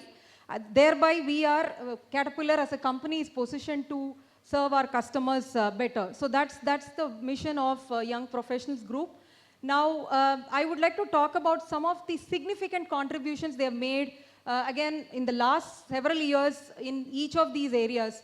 Now when it comes to pipeline, I think this is something all of us have been acknowledging and talking since morning, right? So how do we make our industry attractive, right? So the best people to go and talk about are these people, because they can be the best brand ambassadors. So HR need not be there. So these people can be the best brand ambassadors where they go create those awareness in colleges, right? So they participate in several college events, those annual events that happen. So we take the machine there, we have the students experience the machine, right? So they feel the iron, right? So they go around, so they understand what kind of massive engineering is behind these machines. And they also create an interest towards these kind of jobs that we offer at Caterpillar. And also in terms of mentoring, right? So again, we spoke about the gaps, skill gaps. Though the aspirations are high with students when it comes to skills or when it comes to the job requirements. So how do we really shape them up in terms of having an early engagement? So these volunteers from Young Professionals Group, they also mentor the students. So they have one-on-one connect with them, help them understand how they transition to a career, how they need to be performing in interviews, what would be expected of them once they join the company, so on and so forth. And they also help us in having more celebrations regarding the manufacturing month, because we celebrate manufacturing month every year in October. So where we invite many colleges, many school students come and participate in several competitions, events where they have a real experiment on their skill sets. So what kind of skill sets they have built. And we also extend internships for students who have won in those competitions. Now development, as I said, so it's about people who have joined the company. Of course, as HR, so we have a very clear leadership development framework. We talk about what leaders need to go through at different levels, managing themselves, managing others, knowing about the business, etc. But here, what is that the leaders who have come from this group have to say to the people, right? So again, like I said, so when somebody from that group comes and talks, the impact is going to be huge. So we have some of the leaders who have come from this Young Professionals Group address these people on what it takes to become a leader. So how do you transition from an individual contributor to a leadership role? So those kind of discovery courses are being conducted by YP, which is over and above what we have as a formal leadership sessions. And also in terms of career awareness, so everybody wants to grow in the company, but what kind of an accountability is required from the employee? So how one is supposed to have a development plan. So again, a lot of sensitization is done by the YP group. And when we say development, it just not stops with only the career development, but the holistic development in terms of wellness. So again, there are several initiatives that YP takes to give that kind of understanding. And one important thing on the inclusion, so when we have our annual employee surveys, when we have the results, so we count on these groups. So we go to them and we share the results. We tell them, hey, this is what we see as results. This is what the inclusion scores say. This is what the professional development scores say, right? So, and wherever we need their support to conduct listening sessions, so these volunteers, they conduct focus groups. Of course, they are trained to facilitate these sessions. They conduct focus groups, they collect the voice, come back and tell us what needs to be changed, what is good, what needs to be sustained, etc. So that's really working well for us because again, that is going to be very democratic. So somebody from their group going and talking to them. And of course, making the life of new joiners much easier. So they conduct, buddy sessions. So they pair themselves as buddy for new joiners. Interestingly, in the recent times, with the kind of understanding they have about some of the business priorities, these YP groups, they have even conducted quality and safety drives and making it very fun and easy for the employees, including the production group. For example, they have conducted, when it comes to quality awareness, so through quality memes, asking them to, because today I think meme is buzzing, so asking them to write quality memes, having some quizzes, having some competitions, having some guest speakers come and speak. So several ways in which they have really gone to the ground level, making this quality and safety awareness reach every employee, regardless of where he or she is working. So definitely these things have helped us a lot in terms of driving some of our business priorities as well with the help of young professionals. Now quickly touching upon what our women network has done. On similar lines, the problems here, right? So with women, as I said, when we started off, we were in single digits, but I can proudly say we are in higher double digits, right? So, of course, until 99% it's, higher double digit. So, but it's a journey. And I think always one thing that we should be remembering is, like, we are still talking about DEI, it's because we are not yet there, right? So, because if we have already achieved, I think this topic will never get discussed in the conferences. So until we are going to discuss this, which means we have a better job to do, right? So that's where this WIN network really helps us out. On similar lines, I think my previous speaker, Mandira, she spoke about the scholarship programs. So these women go out to schools, they go out to colleges, they create awareness on STEM. I think it's still a problem in India, right? While we have a good number of STEM grads, right? Unlike our Western counterparts. But the number of girl students who get into STEM or into mechanical or mechatronics or allied streams is still lesser. They may go into IT, but not the mechanical stream. So we go much, much earlier, meet the school students, create a zeal for STEM, right? So we bring them into the factory. We show them what we make, right? So even me as a professional who have more than 2 decades of experience, until I joined Caterpillar, which was 13 years ago, my perception about manufacturing industry was completely different. And even till date, when I tell some of my family or friends that I work in the plant, they raise their eyebrows. You work in a plant. You are doing HR in the plant, right? So how are you managing the blue collar workers? That's the immediate question we get. So because the perception outside is very, very different, and we have a great role in terms of changing that perception, and I think this women network has helped us out in that. So of course, we are still talking to a lot of girls, and many of them have joined our programs. They have come in through our production, apprenticeships and other programs as well. They support in all these recruitment activities. And in develop, one important thing this group is doing is bringing more role models, right? So we need more role models to get inspired, right? So they bring more women role models, not just from our factory, not just from our company, but from other companies as well.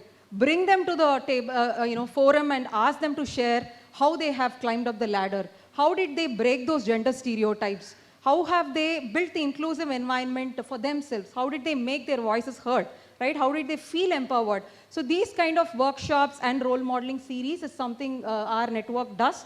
And one another thing is reverse mentoring, right? So sometimes like we also need to be reverse mentored by our employees who have joined. So they also talk to leaders, tell how we can have a more, because sometimes one complaint that we always get is, they want to be very nice to me, so they think that I can't take this project. It will be too much on me to handle that. They say, leave it to me, right? So I want that challenge. I want to do, right? So you don't have to be so nice to me. First, ask me if I can do it, and then I will tell you. So they do these reverse mentoring. They tell the leaders, right? So you don't have to assume, or you don't have to parent, but you ask me, and then I can tell you what is that I can take. And one another important role they play is creating more male allies, right? So interestingly, when we used to have these women, programs, all the members of these network will only be women, right? So women talking for women, about women, right? So it's not going to make any sense, right? Are we going to have male come into these forums?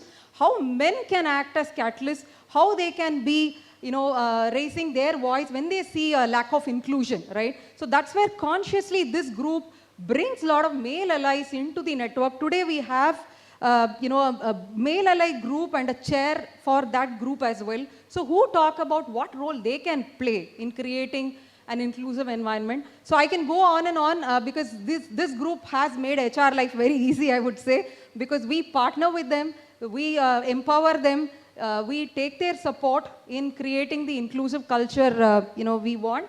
And just to talk about the recognition that our employee affinity groups have got. So Enterprise every year awards the best chapter, the local chapter that has these groups. So you can see the last 4 years, so the Women Initiative Network, either the best member or best male ally, so or the best chapter award. So all these accolades have been won by them. Of course, the young professionals. So last year was a great year for us. Both the chapters won the Enterprise Award in terms of the role that they are playing in our diversity and inclusion. So lastly, of course, you can ask me, so what business impact we are seeing? So I would say it is in the progress, it's a journey. So how we measure is in terms of our scores. So we have our engagement, inclusion scores, the employee experience scores that are part of our annual survey that we do with the employees. So over a period of time, we see a good improvement in our scores, and that's not possible without the role of this group. So they have been an integral part of the D&I journey that we have been.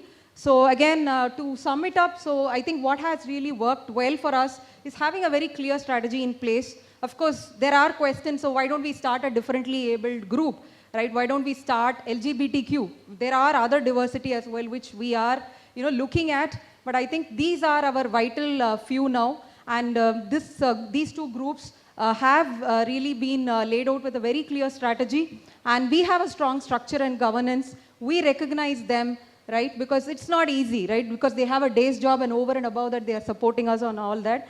And this is an intentional effort and a culture that we are building with the support of the employee affinity groups.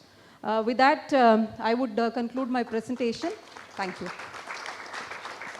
Everyone, so I don't want this to be monologue. Please join in the discussion because culture is a very, very heavy topic, and we are just ending the day. We are all a bit late than the schedule.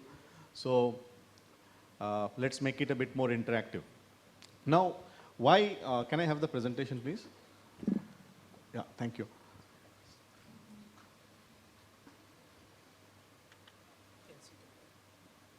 Okay, this one. Which one is this one? Green one. Green one, no? Yeah. Okay. So why the discussion? I think D&I culture. I think many of you who are in business maybe finding it a bit repetitive, right? But why is culture being discussed so much more now? Any thoughts?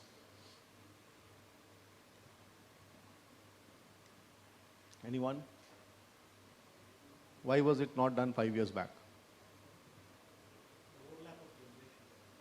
Overlap of generations. What else? Anyone? Backbenchers?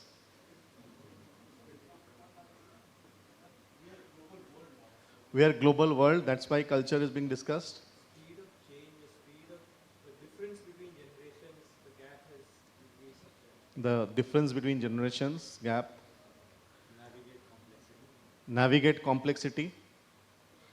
Technological, Lot of failures. Technological advancement. So all of you are right. I will just sum it up in a word which is the most important, which actually encapsulates all this together. That is, the rate of change is much faster today. So the word is basically the rate of change has become obnoxiously high today.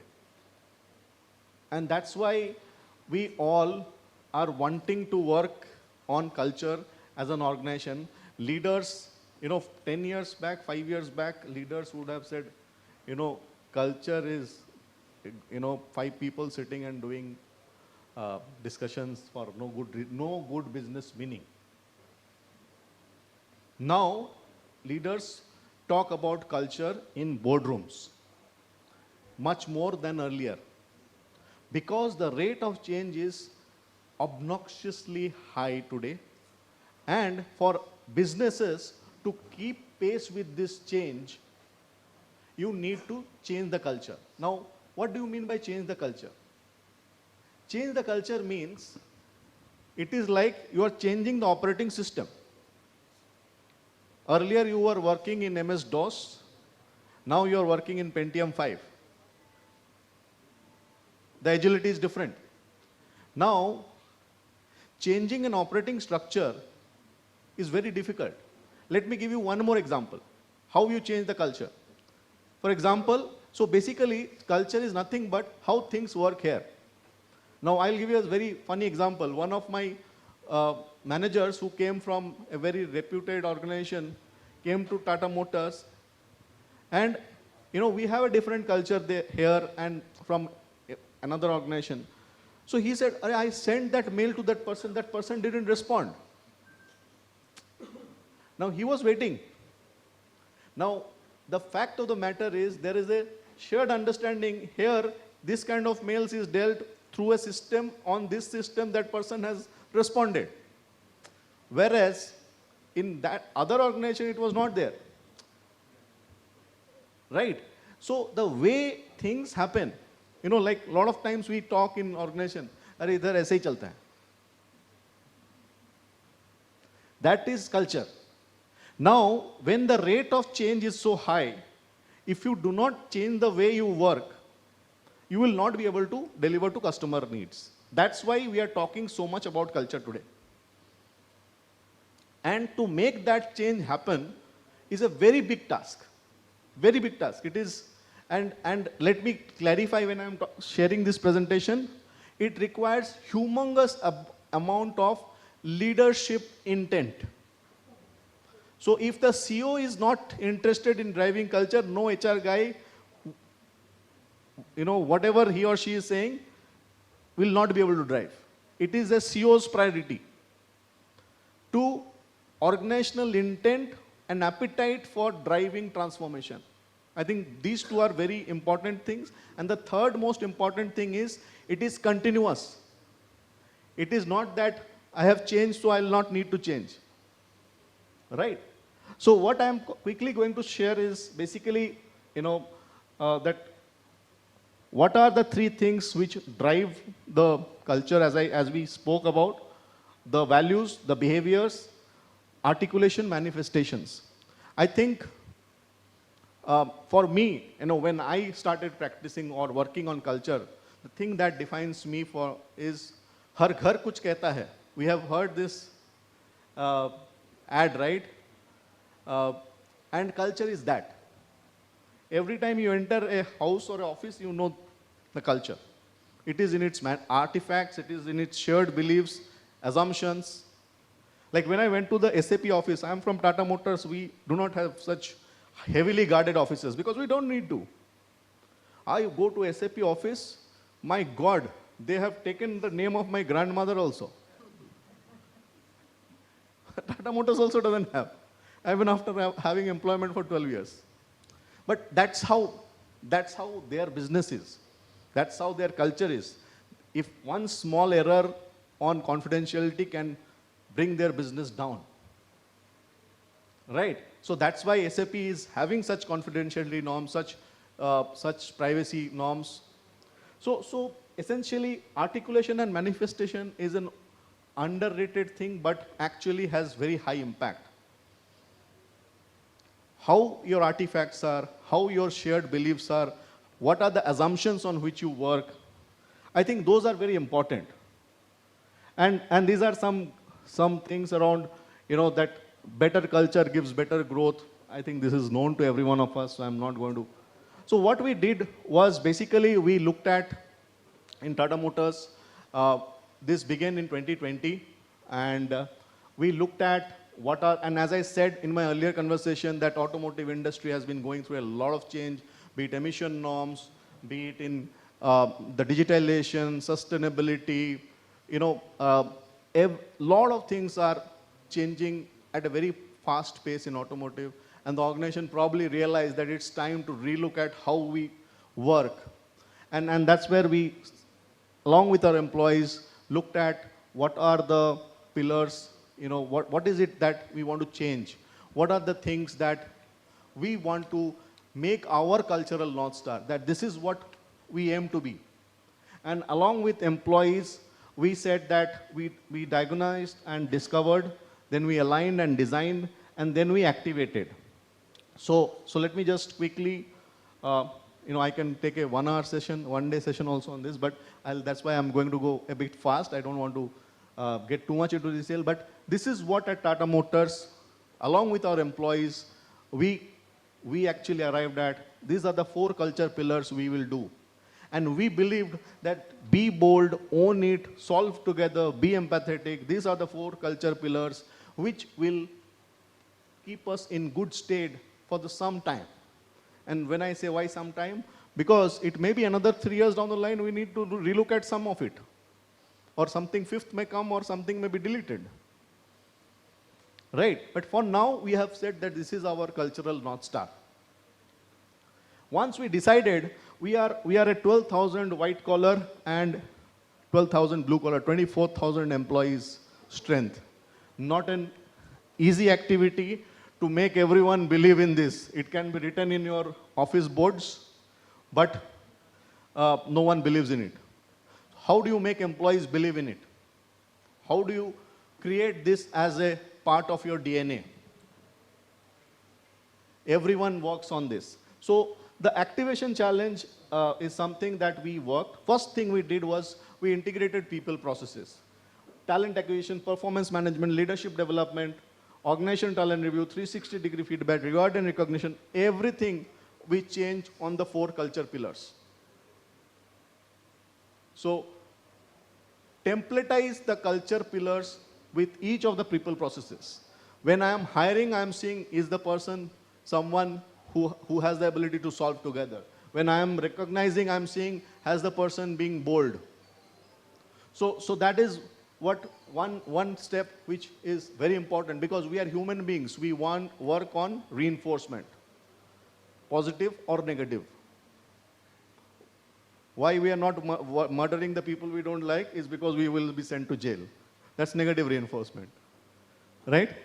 So essentially integrate people processes with the culture pillars. Then this is an interesting thing, and many of you can actually look at, and again, as I said, what I am telling you today, a lot of it is also experiential learning. We learned on the way. Now, Culture Connect is our version of LSIP, because when you are doing large-scale change management, LSIP is a very, very good method to drive change. and large-scale interactive program it is called. Many of the consultants do this. We did it ourselves. We actually created the content ourselves. We ran ourselves, ran across units. So basically what we did is we went to each of the units, sat with the employee groups, diverse group of employees and said, tell us, this is the cultural North Star, where we are in your current unit, what we need to do to change these practices. Each of the units, full day, along with the leadership, worked on what are the things they need to change towards the cultural North Star. Then they came out with projects. And each of the projects of units were reviewed at the executive director level. It was that, as I said, leadership intent has to be there. And that we had 120 projects. And this continued for 2 full years. 1 year we did, again second year, and this created role models, recognition, celebration, awards. So all this helped. But LSIP is most important tool, and this we used to call Culture Connect. Today, it has become a part of DNA.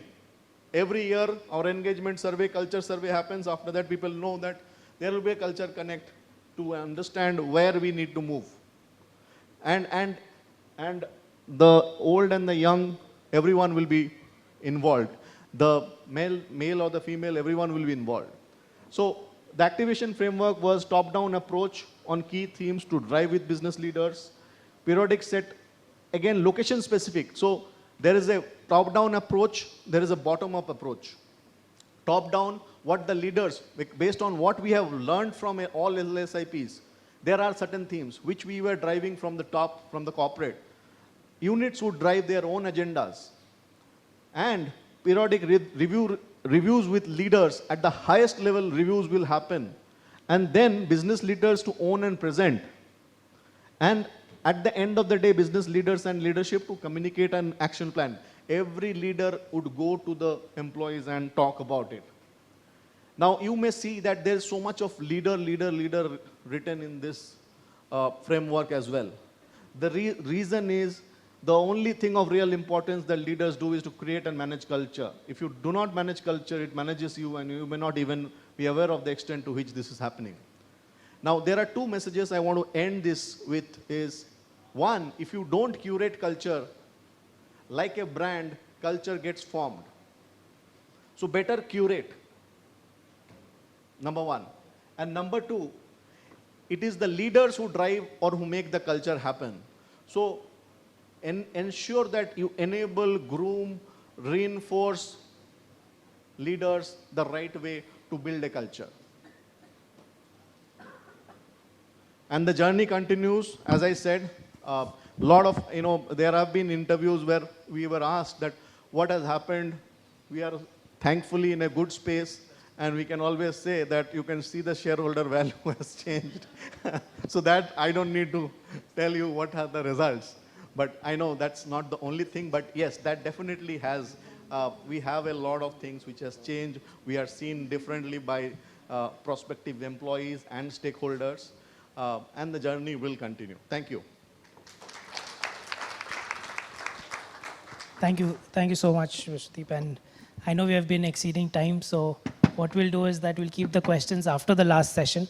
I'm sure the last session we have a lot of esteemed panel members speaking, and a lot of us might have other commitments. So first of all, thank you so much for everybody on the stage for presenting your story on diversity and inclusion. I'm sure it's not enough to discuss in just 1 hour, but we'll hope have more conversations after this session as well. Thank you so much. It is.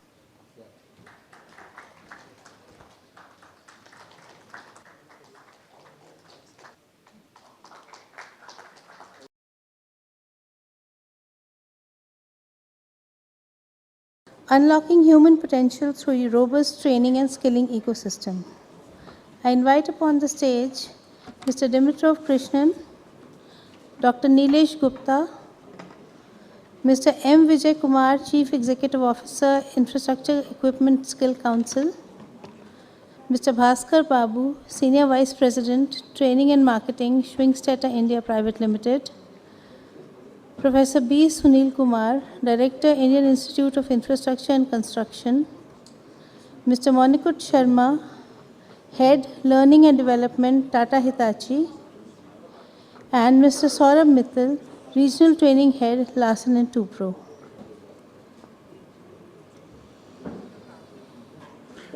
So the last session is always the challenging one, but the good part is that, there's a lot of good stuff has already happened.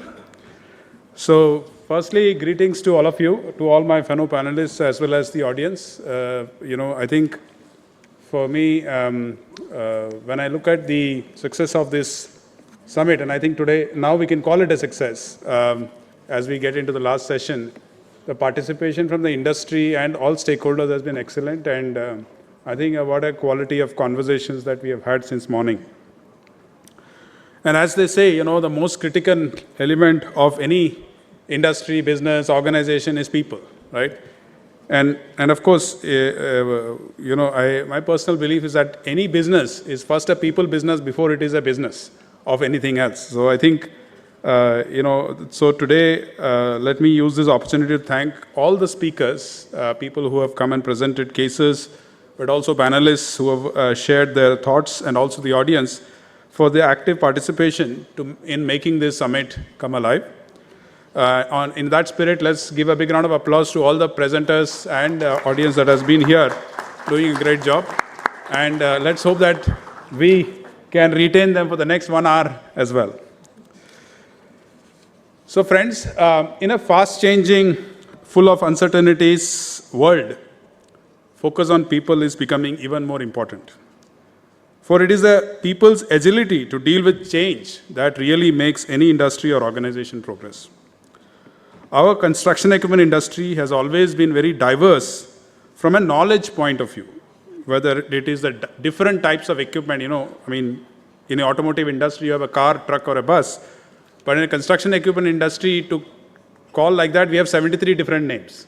So, it's a very diverse industry from the perspective of not just the product type, but also technology areas, which is very well understood from the diesel engines, transmissions, hydraulics, electronics, embedded systems, telematics, EV technology, and all, and today, of course, AI and ML.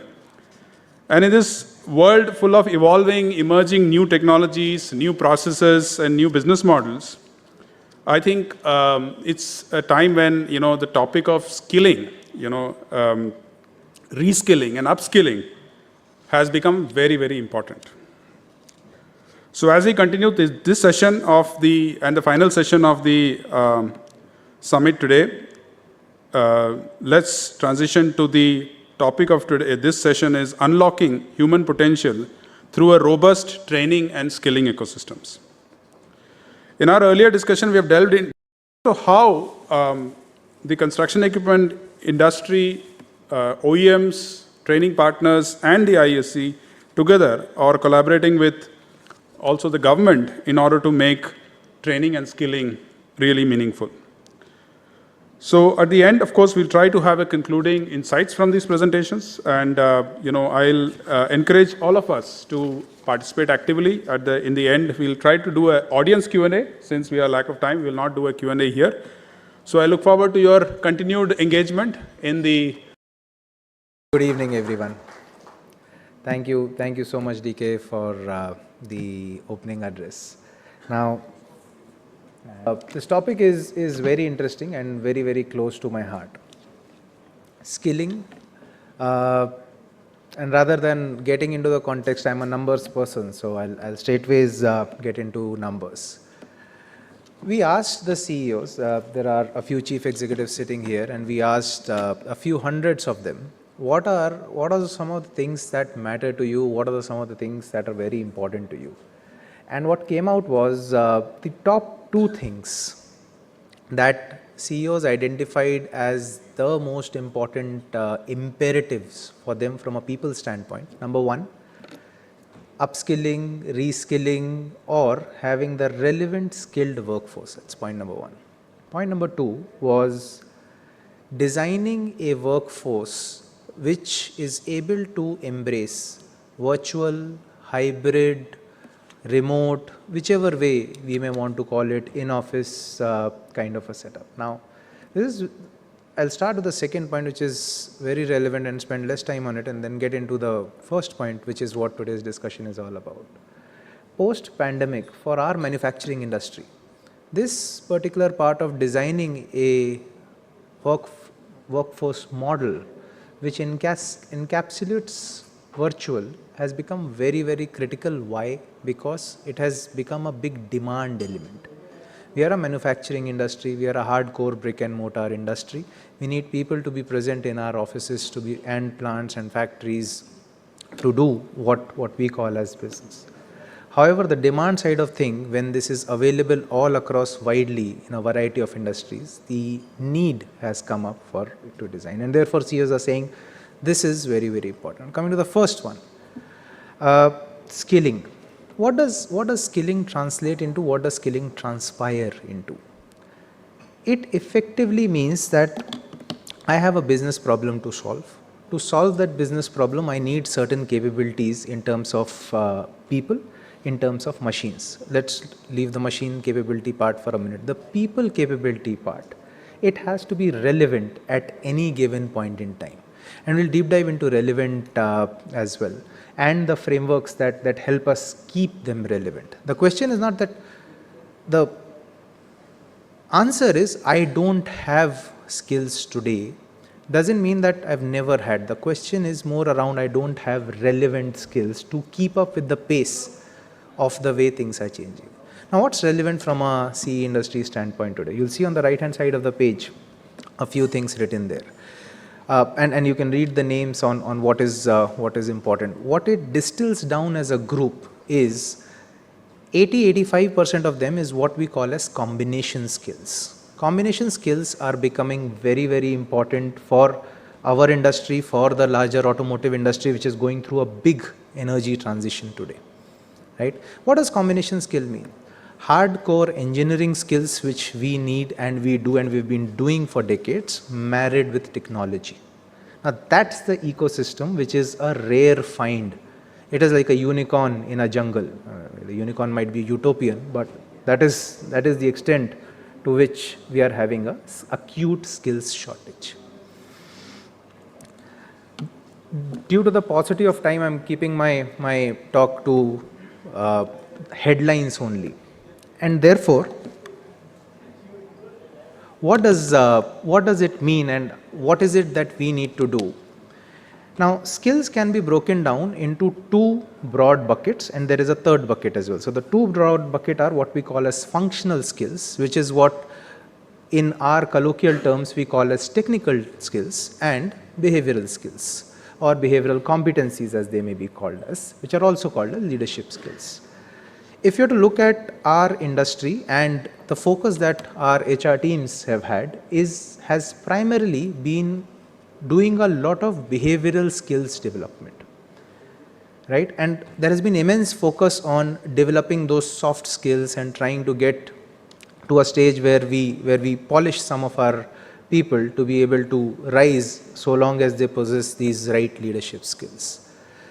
The challenge on the behavioral side of things is we are not able to make accessible competency frameworks.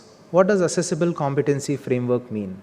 An accessible competency framework means a competency framework which clearly defines the proficiency level for the role that we are talking about and the ability of HR tools to measure the existence of that competency in an individual.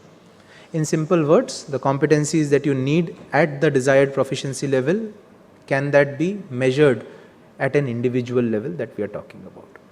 On the functional side of things, I think we've been fairly underinvested. We've created reams and reams of paper of inking down what does technical skills mean, but functional and especially combination skills is what we've sort of lagged into. Now, why has this happened and what is a parallel to it? A parallel to it is, if you were to look at performance management, right? A lot of our HR folks would stand up today and say that we've got a reasonably decent, robust performance management system and 100% population is covered. Anybody who can show me a hand and say that, hey, look, we don't cover 100% of people in performance management, the answer would be no, we do cover 100%. But what have we not done? There is a flip side to it. So performance management is a backward-looking concept. What have you done in the last year? And therefore, what is it? How do I measure it? And if possible, how do I reward it? Right? Forward-looking is what is called as potential management system. The bedrock of potential management system is skills and competencies. We have not paid as much attention to it. Its penetration in terms of population, the population covered where potential is measured year on year longitudinally, is less than 10%. Why is it so? It has been so because A, it's time intensive, B, it's cost intensive, C, this specialization is niche. We do not have enough people who understand this, and 4, it requires continuous maintenance over years to keep the skills or the skill taxonomy or the skill repository relevant. Now that has not happened because it requires a significant investment, and therefore 5th, the resultant outcome of it is we look at potential management and we say we are doing it for a small portion of high potentials and we are very happy about it. If we want to manage potential of the overall organization, we have to cover A, 100% people, B, look at our upskilling effect, upskilling initiatives, not as an input coming in from the performance management exercise where the manager says, here are the 3 things that the person needs to do, and most often it is advanced Excel training kind of inputs that come up. Rather than that, we need to look at institutionalizing potential management system, and therefore we will be able to solve for bridging the skill gap that we are talking about. I'll take a very interesting use case from our manufacturing industry as well, where we did it for an organization. We said that let's list down your 5 strategic objectives. What are the typical strategic objectives that you will see? You would see top line growth by X, you would see bottom line maximization by Y, you would see a variety of other things. ESG also plays a very, very important role these days, right? To those 5 things that we have listed down as strategic objectives for this organization, we said, which are the competencies or people capabilities that enable these 5 strategic objectives?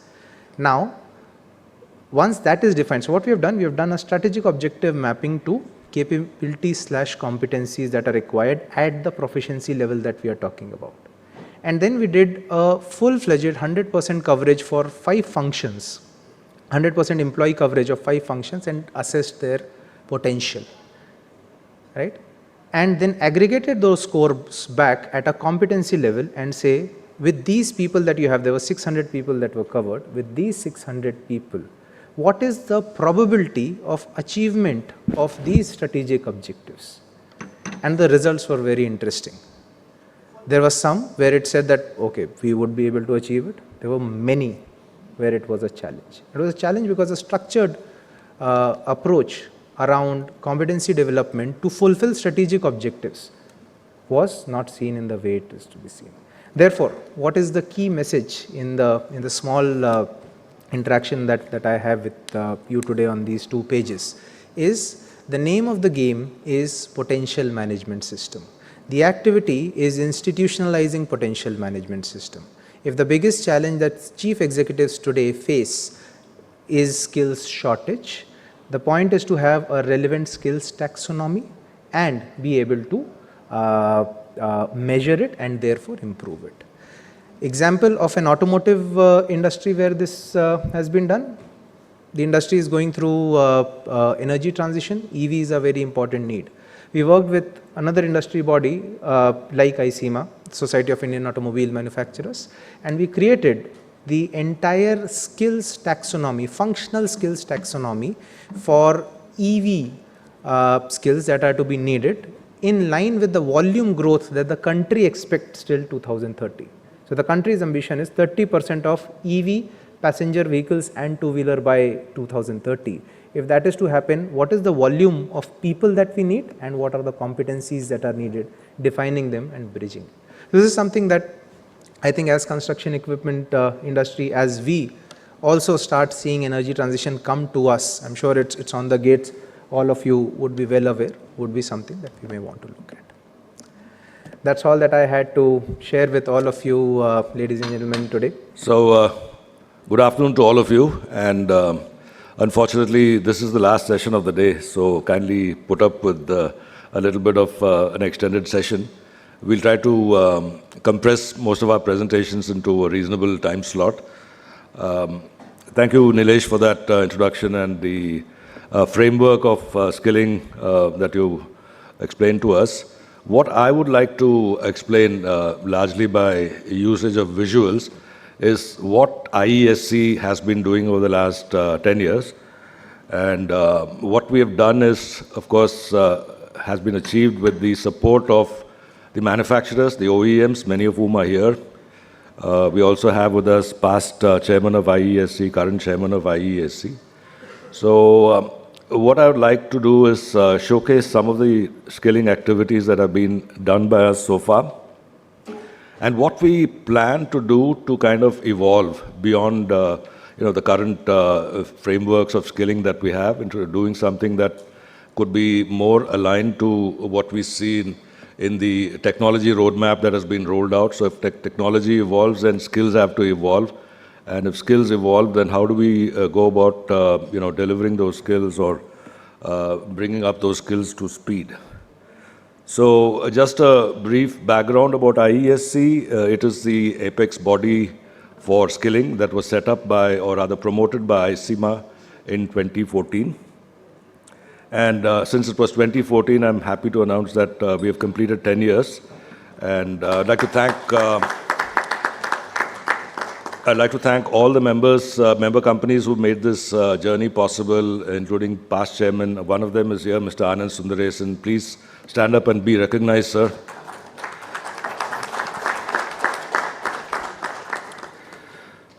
So going forward, so I just want to have this slide to give us kind of a framework into why we are into all this. All this, of course, started in 2014 with the National Skill Mission that was initiated. So we all have this demographic dividend, which means we have this age, the advantage young population. So every month, so many people, 8, 10, 12 million people are entering the workforce. Are they ready with the skills? Are the jobs available? These are two questions that are needed to be addressed. And the infrastructure emphasis of the government kind of obliges us to ensure that all these equipment that are so capital intensive, if you want to get the best out of your investment, you need a skilled workforce. So we don't have in this industry a mandate for skilling. A truck driver needs a license, but an excavator driver or operator does not require a license. We've been working on that, but until this happens, we are focused on projecting the skilling requirement as improving your economics of operation, your fuel consumption, safety, etc., cutting across all these vital road segments. I'll skip a few slides in my quest to keep things in time. So basically, this picture shows the L&T training facility in Kanchipuram. So these are our training partners who, by deploying their cutting-edge, state-of-the-art training centers, L&T is one of them. We have a couple here, Tata, Hitachi, JCB, just as a sample of the kind of infrastructure that we have and the kind of initiatives that our manufacturing companies have taken towards utilizing this infrastructure to delivering quality skilling. So some of the members, key members of IESC, or the who's who of the industry are with us, and they are supporting us in every endeavor possible. So what does IESC do exactly? There is a list of laundry list of items here, but I am not going to dwell on each one of them again, keeping an eye on the clock. So I'll straight away show some glimpses of what we do. Basically, we are delivering our training skilling programs through the manufacturers, corporate partners, private training partners. We have some on the stage today, NGOs and trusts, and also training academies. And one of the first things that underline the activities that we do is that we have a relationship with the Ministry of Skill Development and Entrepreneurship. So government policies, etc., are driven into the industry through us as far as skilling is concerned. So we are an accredited body of the Government of India's regulatory body called the NCVET, which is a regulatory body for all skilling and vocational training activities. We got this certification sometime in 2022. So we develop qualification packs. Qualification packs are nothing but job roles that are rolled out. We've got 28 sub-job roles. A typical job role would look like maybe an excavator operator, junior operator, engine technician, junior, senior. Then we have supervisory roles as well. So we've got 28 such job roles which are approved by the Government of India. And we roll them out through various programs, including CSR-funded programs.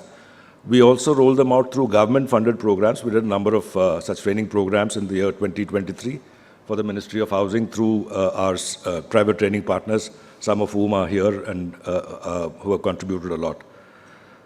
So quickly, we accredit the training partners. This is a glimpse of the Volvo Hoskote training facility. So as part of the process mandated by the system, we have to get the accreditation and affiliation process done, which we have done with Volvo. We do the training of trainers program. I'll give you some snapshots of that. We've got a program that we did at Kobelco. So the way the system works is you have trainers, manufacturers have experienced trainers, but the system mandates that we have to give them a training of the trainer program and certify them. Not so much in the domain knowledge or skills, but more towards the platform or the delivery of the training as per the guidelines issued by the government. Similarly, TOTs for JCB have been done. Dynapack has been brought on board. We're also working with private companies. These are customers actually, Vishwasamudra being a partner company of Navayoga. Assessment and certification we do across the board through all our training partners. You see a batch of lady operators from Komatsu, KIPL factory in Tamil Nadu. SANI, we've done a number of programs. All told, last year we did about 12,000 training and certification numbers last year. So similarly, Hyundai partners with us, training programs at their centers, L&T, CMBB, a construction mining machinery business. Volvo, a huge number contributed by them. Kobelco again, the training programs. Tata Hitachi, again, number of programs at their two training centers in Kharagpur as well as Dharwad. Ajax at their School of Concrete in Bangalore. Through Schwing, of course, the Schwing representative here, he'll be talking in detail about this initiative. Schwingstatter's work done with the Assam government. They also work with the Tamil Nadu government. That will be another.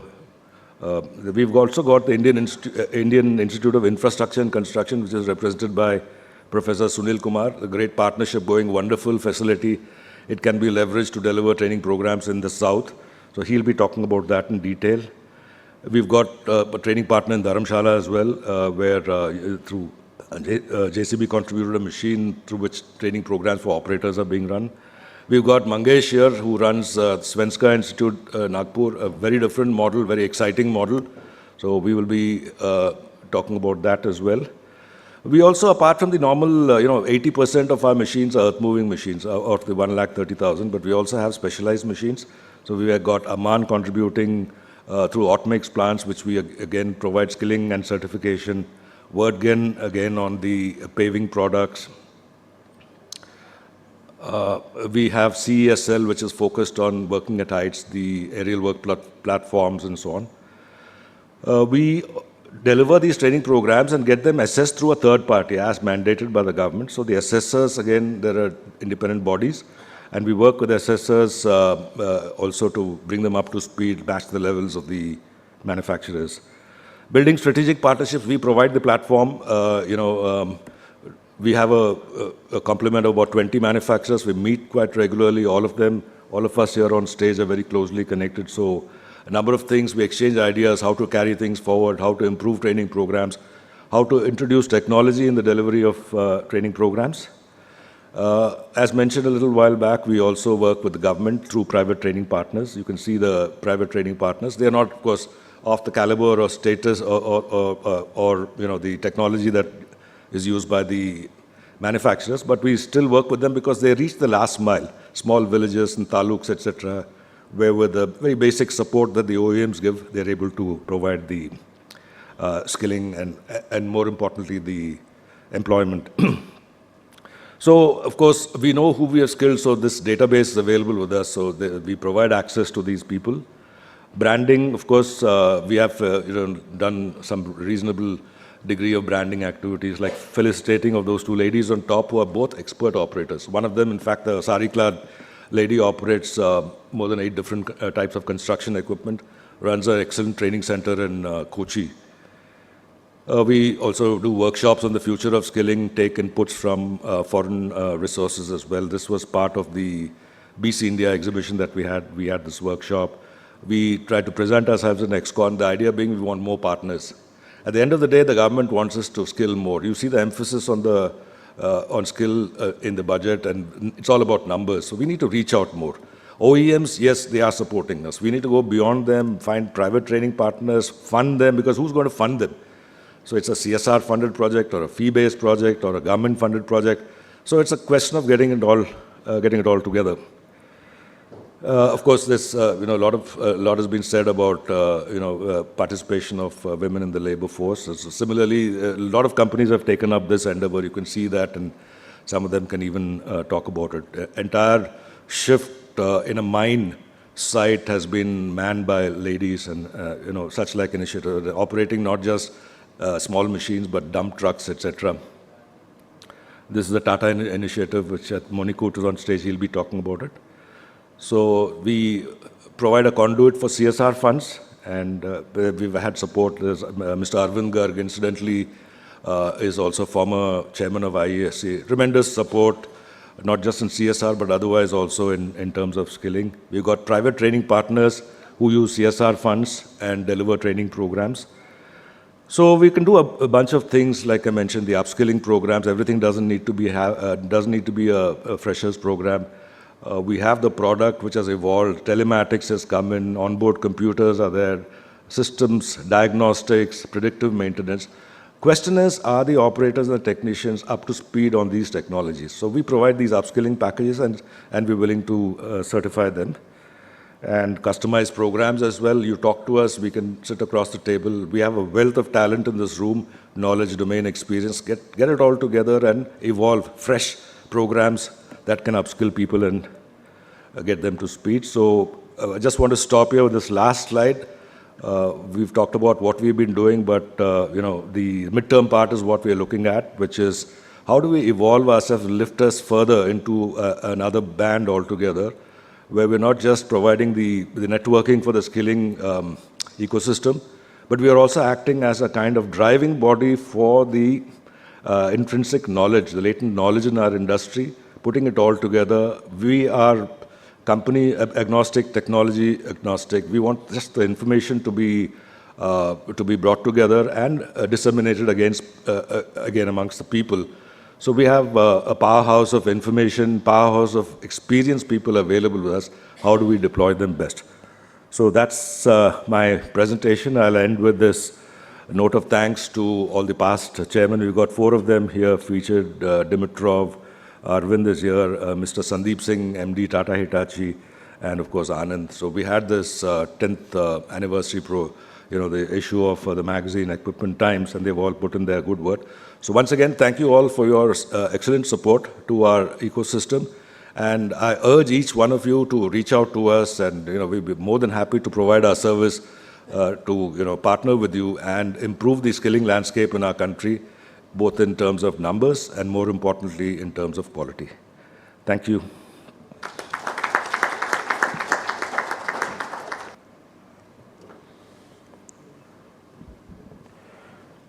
Distinguished panelists, delegation, good evening to all of you. I am here to present about the Indian Institute of Infrastructure and Construction, which is an initiative by Government of Kerala. This was started the green button, right? This one. Started in the year 2018. Now it's the 5th year running, with a totally different ecosystem, aiming at skill development alone and operating under the National Skill Development Corporation. The government has a big facility made there with around 10 acres of land and over 2 lakh square feet of building, and handed over to the industry to operate it. So this institute is being operated by Uralangal Labor Contract Cooperative Society. It's a cooperative society. It's world's second largest cooperative, operating within Kerala. The jurisdiction is Kerala. It's the largest construction cooperative in Asia and celebrating the 100th year this year. So there is no funding from the government. It is fully managed by ULCCS. So as I said, this is affiliated to National Skill Development Corporation, and we are accredited by Construction Skill Development Council of India, and therefore it is a center of excellence under CSDCI, and slowly we are bringing in close connection with IE, Infrastructure Equipment Skill Council also, and slowly evolving as a center of excellence under IESC too. And also aligned with Plumbing Skill Council and few other skill councils also. We have a larger vision to evolve as a global leader in skilling, and a very unique institution in terms of the spectrum of programs we offer there. We have, on one end, we have huge number of technician level programs, where even a school dropout can come for a skilling program like 200 hours, 300 hours long programs. And on the other end, we have enrollment from fresh graduates from engineering colleges and polytechnics also for managerial and supervisory programs. Apart from that, this is a hub for upskilling programs for working professionals. Various government departments, their engineers and technicians are constantly being upskilled in the institute. And also these days we started up with mass skilling programs also, like in many of the discussions here today. This came up, like almost 95% of the people working in construction industry are not scientifically trained and certified. So we are looking at how we can streamline them also with certification procedure. So many of you may probably know about the recognition of prior learning. Someone who is working in the industry for 10 years, 15 years, they can be brought to institute for a few days, make an assessment about their skill sets. And if there is anything missing that can be given or imparted in few days, like 5 to 10 days time, we call it RPL, as I said. So we have initiated in a big way to skill masons who are already in the field, and followed by many other tradesmen also. So we call it mass skilling program. Apart from that, we have big number of consultancy services as well as research, mainly focusing in construction industry also happening.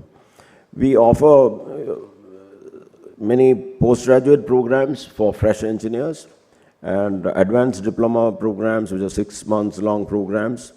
And I'll focus on this, the technician level programs. There are around 15 programs currently offered. Probably the audience here for the ongoing program, only program now is excavator operator level 4 program with the support of Infrastructure Equipment Skill Council.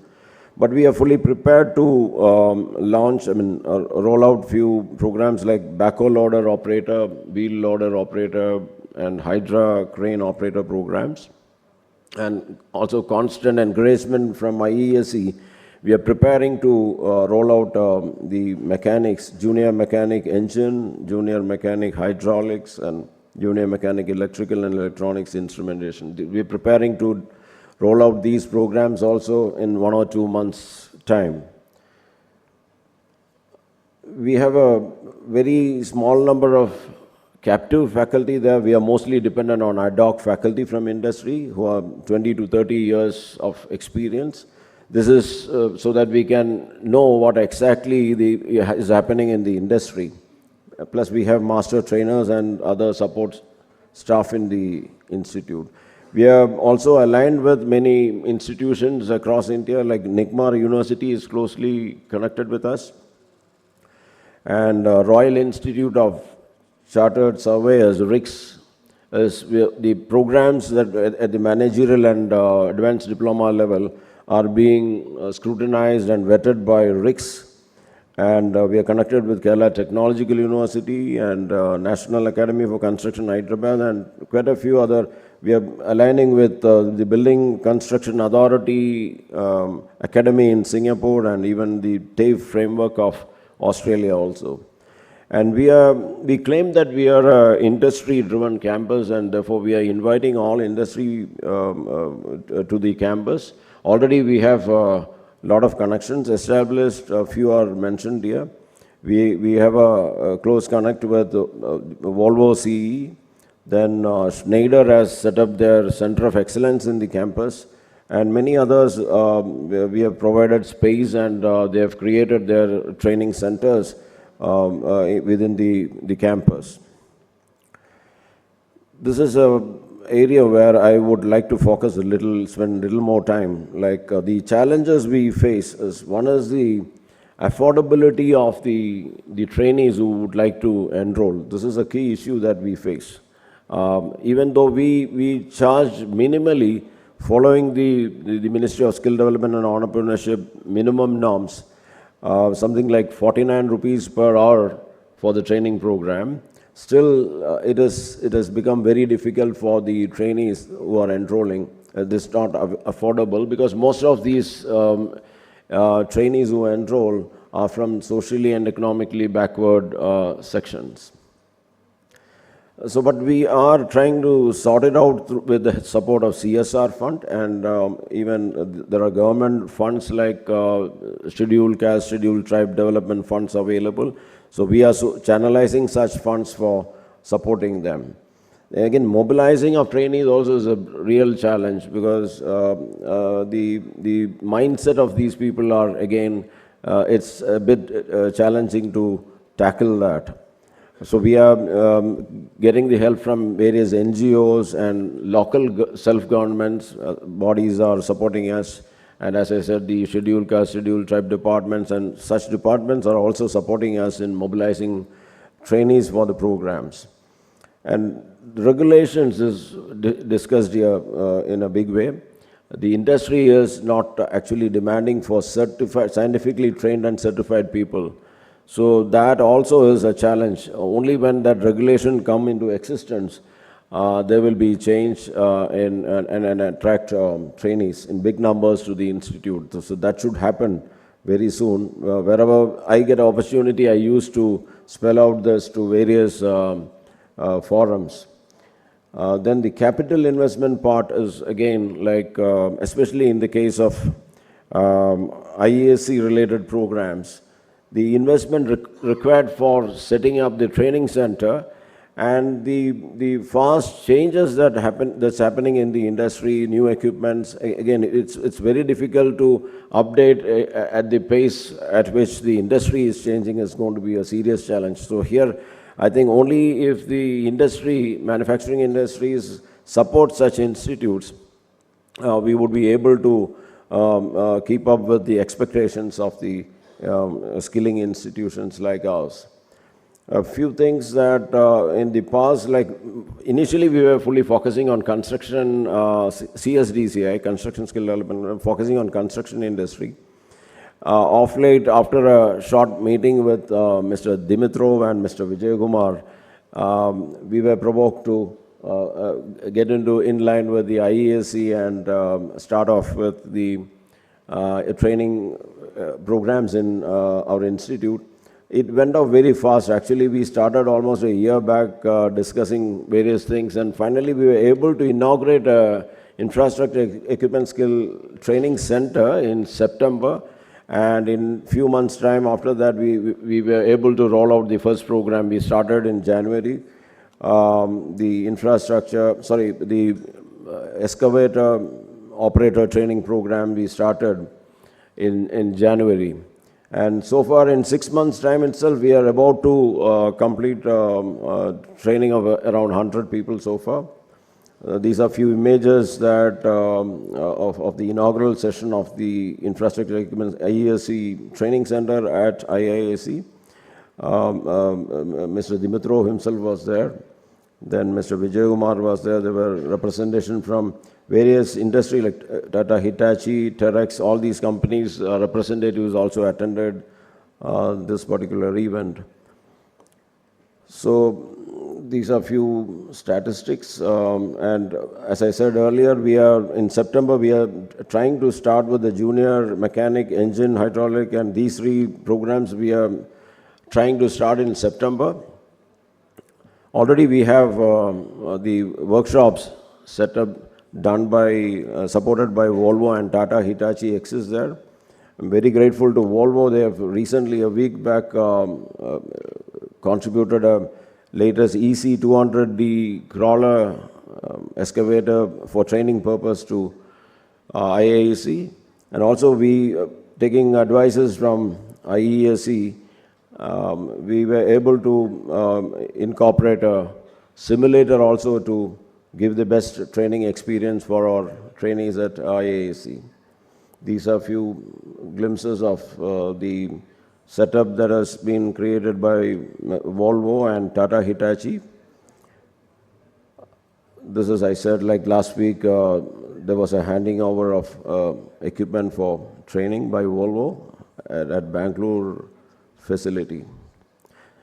Thanks for your attention. I think we are keen to take it further forward, and really the best support from all the industry is essential to keep pace with the requirement and to match with the objectives of the skilling at national level to be met with.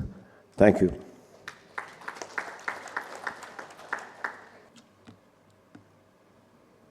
Good evening.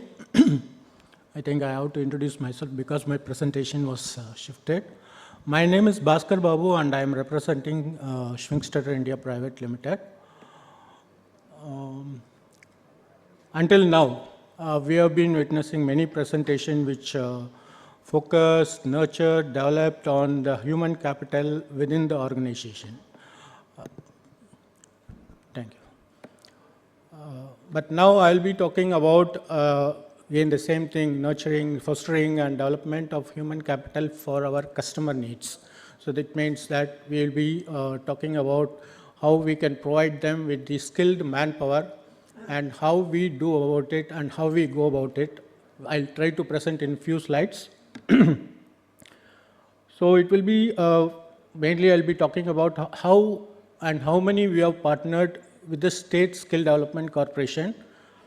Before that, for the few who have been uninitiated, I'd like to give a brief introduction to Schwingstatter India. Schwingstatter India Private Limited is a 100% subsidiary of the Schwing GmbH, Germany. It is a 25-year-old company. It engages in manufacturing and marketing of complete concreting, road construction machineries, and earth moving machineries and mining equipment. We have many manufacturing units in the state of Tamil Nadu. We started in the year 1998 with one of the founding members sitting here. And we expanded exponentially every 3 years, and we continued to expand until 2021. We had many factories, and one of them, latest one, is our global manufacturing hub located in Chayar near Chennai. And we are continuing to expand, and we are coming up with 2 more units by this year end. So this is about Schwingstatter India.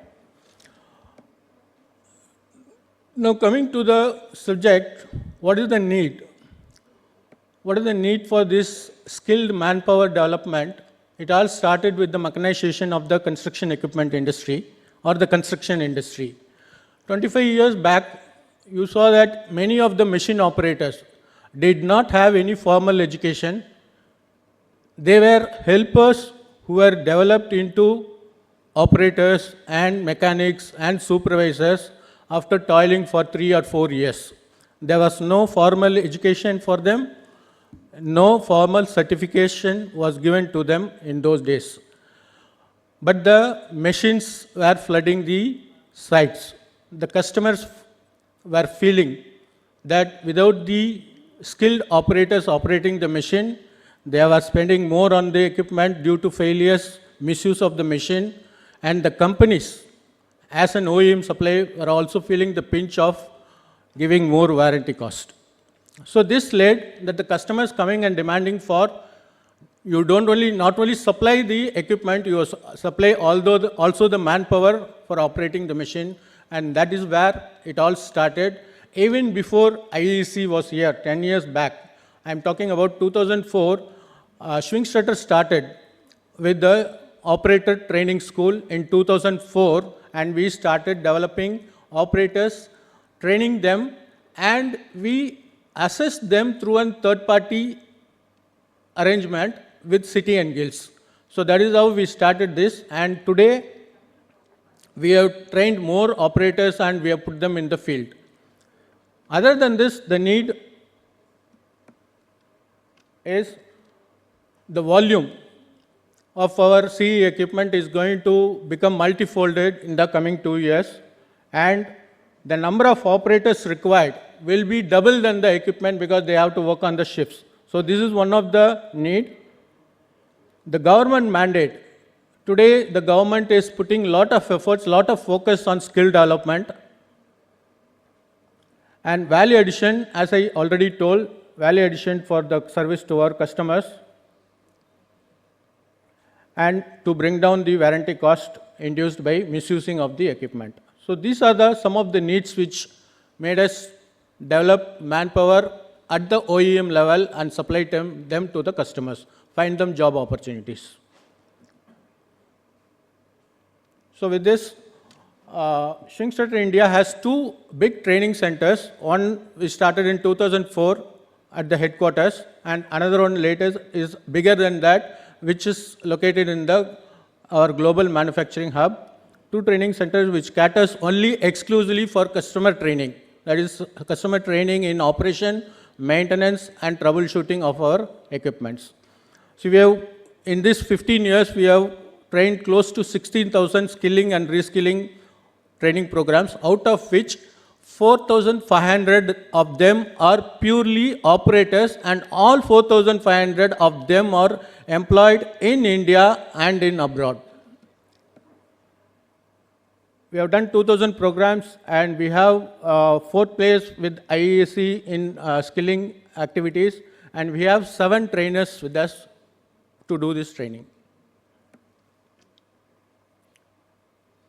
We are collaborating with ICIMA and through them with IEAC, and again through the National Skill Development Corporation, and doing a lot of programs on PMKVY platform.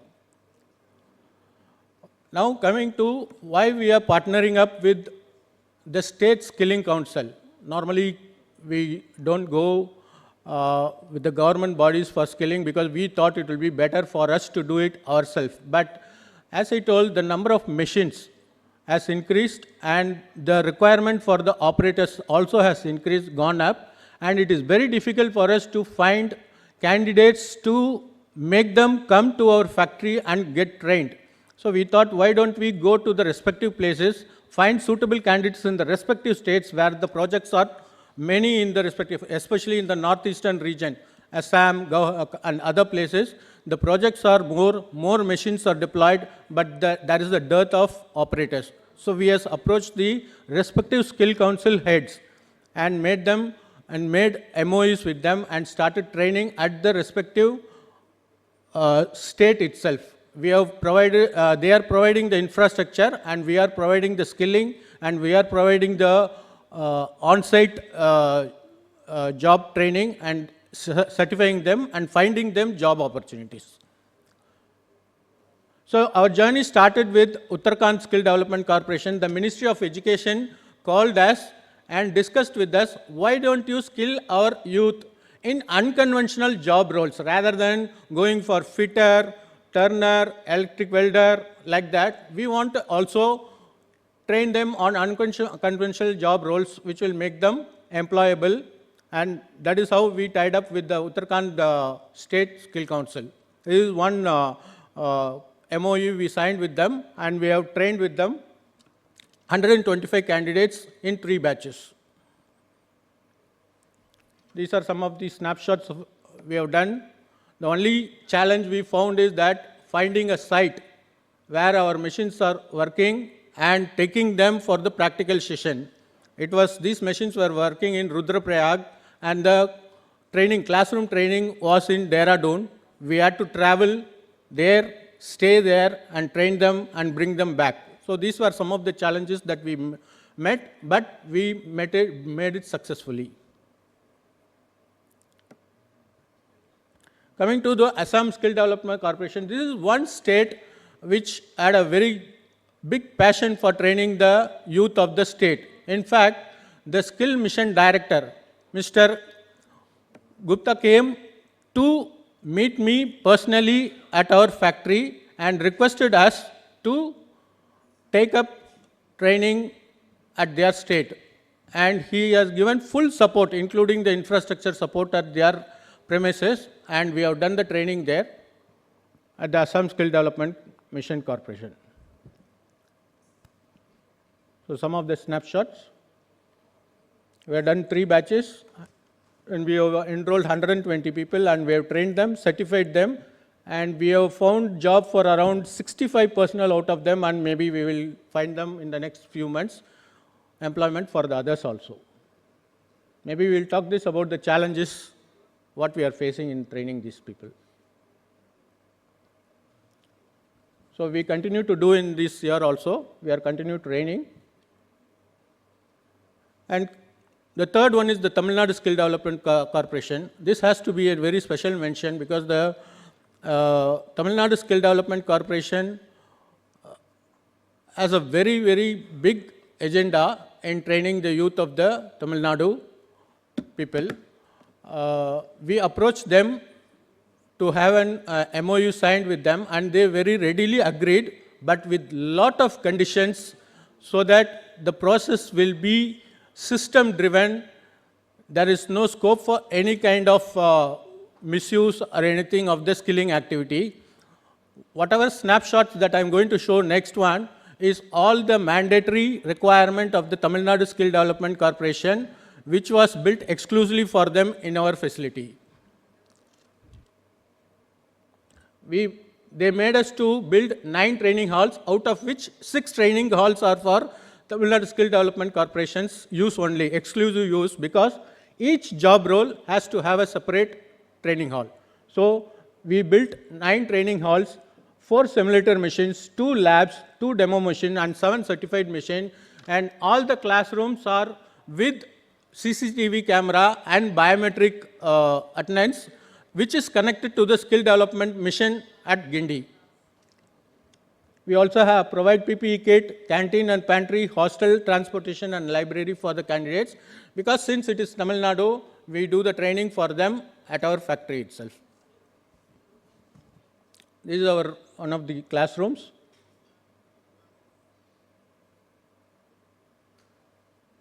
See, each classroom has different job roles. And we also do simulator training before we take them to the site to give training on the actual machinery. On-site training. Before going for the on-site training, we provide them training at our factory itself for machine operation.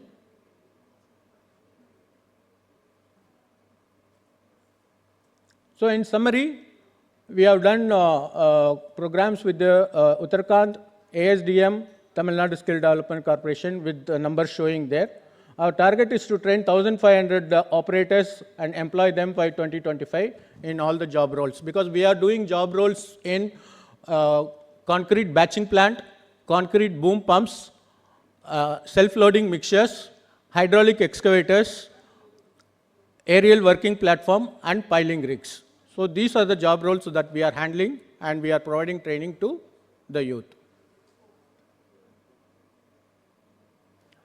We are going to come up with MOU. In fact, on 5th, we are going to sign an MOU with the Rajasthan Skill Development Corporation, and other 2 skill development corporations are under process, and we will be also doing the MOU signing maybe very quickly.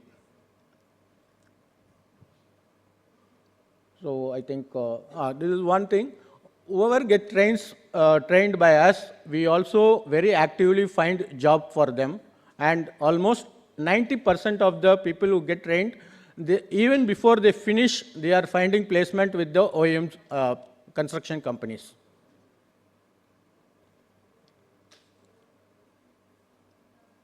So some of the challenges that we face is administrative bureaucracy. Once you start the process, it doesn't mean that it will end very quickly. We have to run behind the skill foundation commission, and the policies of the respective state on the skill development also depends on how we fare with the particular state, and the targets fixed by the central government. Some of the states, they give big targets where we can focus upon, but some states, they don't get targets where we will not be able to really provide any meaningful training for them. Fund allocation and reimbursement. This, whatever fund that is being allocated by the government and whatever reimbursement given by the state council to the OEMs is peanuts, really. They give somewhere around 49 rupees per hour per candidate, whereas we spend around 60,000 rupees per candidate per program. So instead of looking at the revenue-based model, if you look at the value addition, what we do for the customer, and value addition and the brand promotion for the company, this will be a very successful model. We can generate huge employment, and we can train many operators, and the gap between the equipment and the skilled manpower will come down by taking it up with the sector skill councils at various states.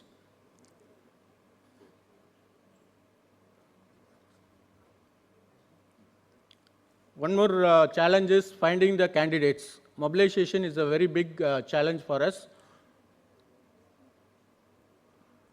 and equipment availability at the site. Some of the sites where we do the training, in some of the states where we do the training, we won't find any kind of equipment available near to the classroom where we conduct the training programs. So we have to ensure that the classroom session and the on-site session are happening at the same place. So thank you very much. Good afternoon, ladies and gentlemen. Before I start my presentation, let me define the scope. It will be restricted to the skilling of blue-collared workmen through our community initiatives.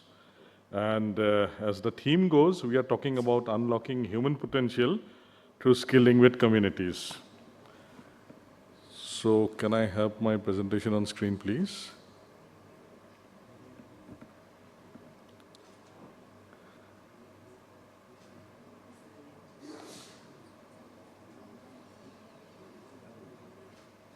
Hi, yeah. So I represent Tata Hitachi, which is a 40-60 joint venture between Tata Motors and Hitachi Construction Machinery. We are a pioneer in the construction equipment industry in the country and been here since the last 60 plus years. We are engaged in design, manufacture, sell, service of construction equipment. We also are into the rental and used equipment business. And we have completed the 40 years, it's a very long-standing partnership with Hitachi Construction Machinery that we, completed very recently. We are a 5,300 crore company with 2,000 plus employees. And these are the kind of products that we manufacture. 2-ton to 360-ton excavators, backhoe loaders, wheel loaders, dump trucks. We are also into attachments. And we sell a service with a very unique offering called the full maintenance contracts. And the last icon that you see on the right-hand corner is the Amazon for the CE industry, eDost, an e-buying platform, a platform where customers, connect with the company for sales, service, and parts. And this is where we are located. The imperative for working with communities. Our plants are at some non-industrial sites where there has not been much of a history of industry. The kind of employees that we got, land givers, were first generation industry workers. And skilling farm labor to factory workers has its own set of challenges. And it is not restricted to maybe technically skilling them or providing them the infrastructure. There are challenges of aspirations, of complacency setting in after they get their first or a few couple of paychecks. So this has been the kind of a scenario that we inherited, and our scope of manpower and requirement varied across functions. We wanted designers, quality people, production engineers, supply chain, finance, HR, IT, you name it, we needed them. So how did we do? We basically looked at these two key levers. We looked at our internal stakeholders and we looked at our external stakeholders. For our internal stakeholders, we concentrated on developing manufacturing skill and operation and maintenance of our equipment. And for our external stakeholders, the fringe communities, we leveraged one of the 4 pillars of our CSR program, which focuses on education and skill development. I need not tell you about the challenges faced by the industry. My previous speakers have already dwelt on it. How skewed the manpower demand-supply ratio is. We talk about selling 90,000 a lakh machines and how many people we actually manage to train to operate them. Many speakers have also spoken about the industry branding or the lack of it. That I face as an HR person when I go to recruit from campuses, how well we are known or. So I come to the first initiative for our internal stakeholders. We call this the Japan-India Institute for Manufacturing. In November 2016, the two countries signed a manufacturer skill transfer program. The two prime ministers inked the pact where they wanted to develop the manufacturing skills of our country. And this particular program is aimed at developing Japanese standard future shop floor leaders, imbibed with concepts like 5S, Kaizen, Jidoka. How we did that? We partnered with an agency to source candidates. Sourcing, I think, was also mentioned as a challenge by my colleague from Swing Seta. So sourcing these candidates, we also partnered with them for training, got the trainers trained through an AOTS program from Japan. The trainers were flown over. Then we provided the facilities. We also took part in training them through multiple approaches, whether it's classroom, on-the-job, hands-on training. We trained 3 batches, 114 people, and these people were not employed in Tata Hitachi, but employed in the ecosystem around our company. It would be with our contractors, vendors, and other industries. The second initiative that we spoke about is the skilling of vendors. We know that we source a lot of our components from our vendors and their quality affects ours as well. So we adopted the typical hub and spoke model to develop their capabilities, primarily in manufacturing skills like welding.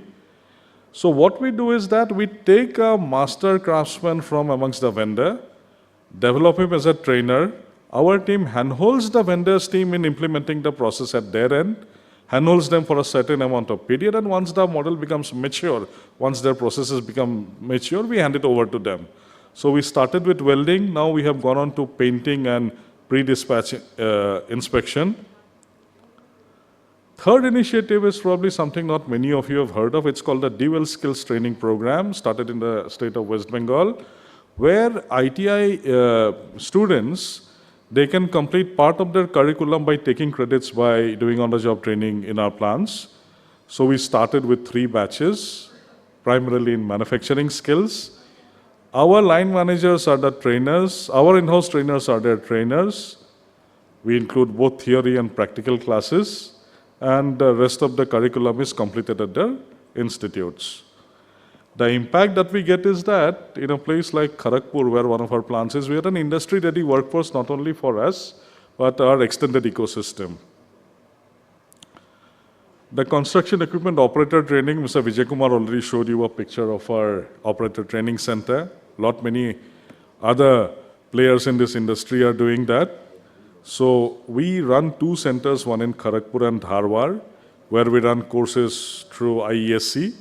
And this is again a very challenging or a very steep mountain to climb given the lack of qualified manpower to run construction equipment and the number of people that the entire industry churns out in a year. In our community outreach programs, as I mentioned, one of the 4 pillars of our CSR program is education and skill development, where I'll speak on primarily 4 initiatives. The first initiative is a tailoring initiative that we initiated with an NGO, that's a Ruth Sethi agency called Deshpande Foundation, and developed these women into self-help groups. They are now running their own tailoring centers and earning an income. Inspire is a program. This is again a change in aspirations that happens when you start a greenfield project. The farmers and the fringe village communities, they felt that why can't their children become engineers like the people they see going to the plant? So we started this program by taking employee volunteers and people from within these fringe communities and teaching them subjects like science, maths, and English, and also personality development after office hours.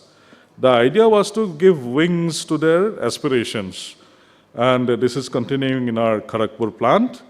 And we also give them a platform to perform in our company functions, which does wonders to their level of self-confidence. Utkarsh is something that probably our old-timers in our GT program would remember. This was a win-win situation because not only did we give an opportunity for some of our GTs to imbibe the values, but what we focused on was the bottommost rung of students in underprivileged schools. These were students who were not very attentive, were faring poorly in their studies. We singled out the bottommost quartile for this program, where we again taught them the subjects of importance, along with a personality development program. The results were very, very impressive because not only did they improve their attendance and improve their scores, but they continued with their education and went on to complete higher studies. Srijan was a program to develop employability in affirmative action category students at our Jamshedpur plant. We taught computer skills to these people. And Jagriti is one of the flagship programs that probably is maybe unique to us. What was this? This was a school fest organized for underprivileged children who have absolutely no window or a platform to perform or take part in a festival like this. And we used to get our GTs to do that. While the students got a platform to showcase their extracurricular skills, we basically got our GTs to hone their managerial skills at the very early part of their induction by taking part in an activity like this, running it entirely by themselves, and also imbibing our Tata Group values of giving back to society. That's it. Thank you, gentlemen. The story continues. These are just a small slice of the initiatives that we do, focused on the theme that was given to present. Thank you. Yeah, good evening.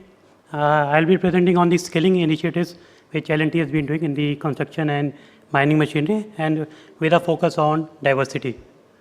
So it is clearly visible in our vision policy also that L&T focuses on continuous learning. So how we ensure that? We have 6 training centers across India, with the central training center located at Kanchipuram with the state-of-the-art facilities, and 5 regional training centers located all across India, and which are supported by 30 trainers, out of which 19 are technical trainers and 11 are operator trainers. The facilities available at the Central Training Center Kanchipuram are, we have a dedicated workshop for the training, dedicated excavators for machine operators, a simulator lab, we have simulators for operator trainings, we also have a dedicated hostel for the participants, we have an operating field over there, and many other facilities are available where we can provide cut section models displayed to all the participants. The other facilities in all the regional training centers are more or less similar in all the places. We have a dedicated classroom, dedicated workshop, dedicated simulators. We have portable simulators which can be taken to the sites, and operator training simulators can be placed in the customer premises, and we can provide them operator trainings over there.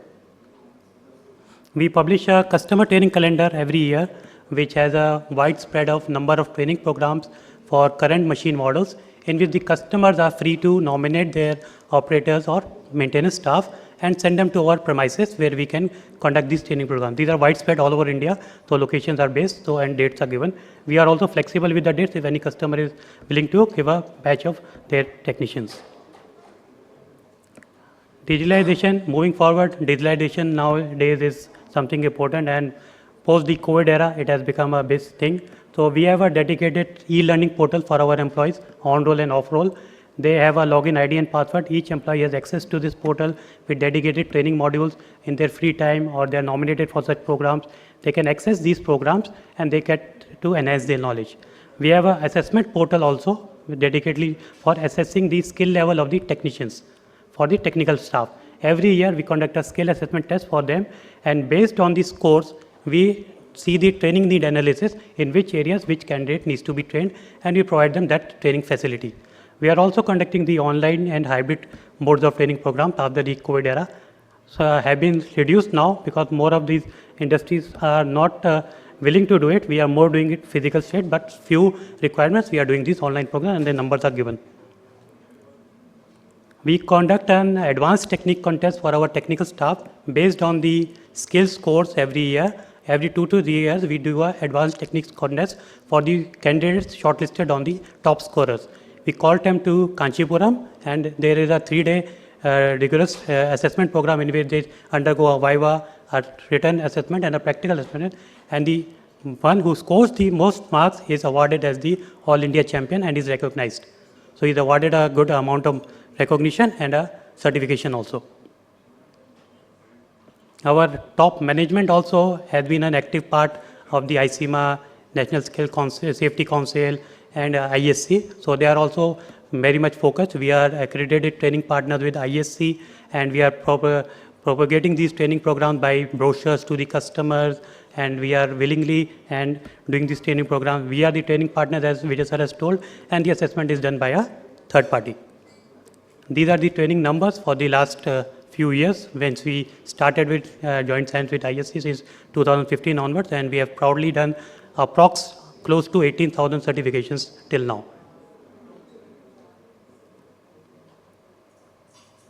Special MOU signed with DT Odisha government for conducting a mechanic hydraulic program for the candidates, and we have done 6 batches so far and trained 143 candidates. Out of these 143, we have also absorbed 3 males and 3 female candidates into our own service team. And I will also proudly like to highlight that we have been awarded the best training partner by CIE World Award for 8 consecutive years so far.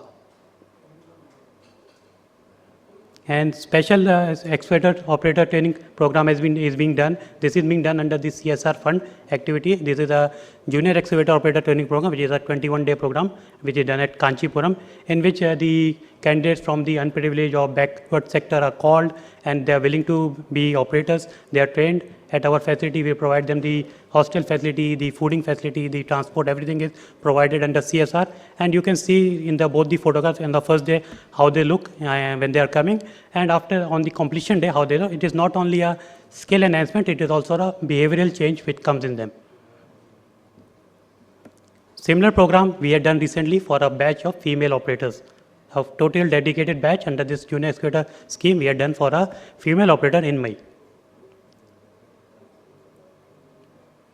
Now, women empowerment nowadays, as everyone was speaking from morning and all, being this industry is a male-dominated field, women normally are not much willing to join. When we also go to colleges or tell them about joining us, they are not much willing to join.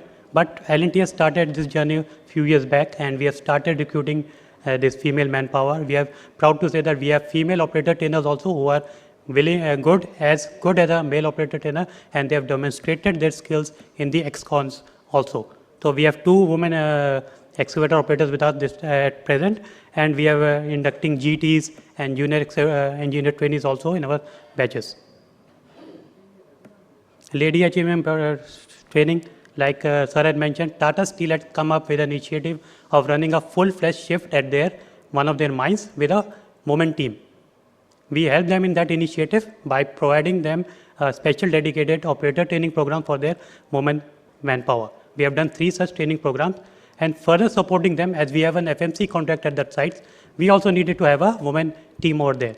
For that initiative, we are also undertaken technicians, which are ITI and diploma level women, and we have placed 36 technicians at their various sites for supporting the shifts. And 4 are still undergoing training, so total 40 manpower, women manpower have been deployed at Tata Steel for taking care of the manpower maintenance activities. I'd like to highlight that we have achieved a milestone. In the last 5 years, we have achieved and trained 50,000 manpower. It is on-roll and off-roll and customers both.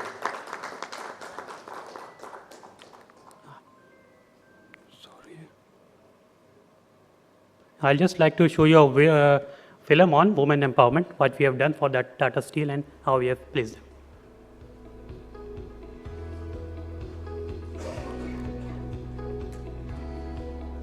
We have proved we can do everything if given the right opportunity. India, the fastest growing major economy, could grow faster if it tapped the full potential of its women power. And as women rise to challenge a male-dominated passion to break the glass ceiling, L&T Construction and Mining Machinery has resolved to change traditional beliefs. What played behind was a simple thought. If women can handle motherhood, they can handle everything.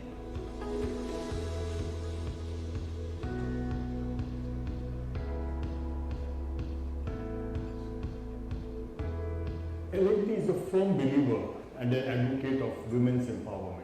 We follow a work culture of comprehensive inclusiveness and were thrilled at the opportunity when Tata Steel proposed the introduction of an all-women shift at one of their mines where L&T had a full maintenance contract for mining machines.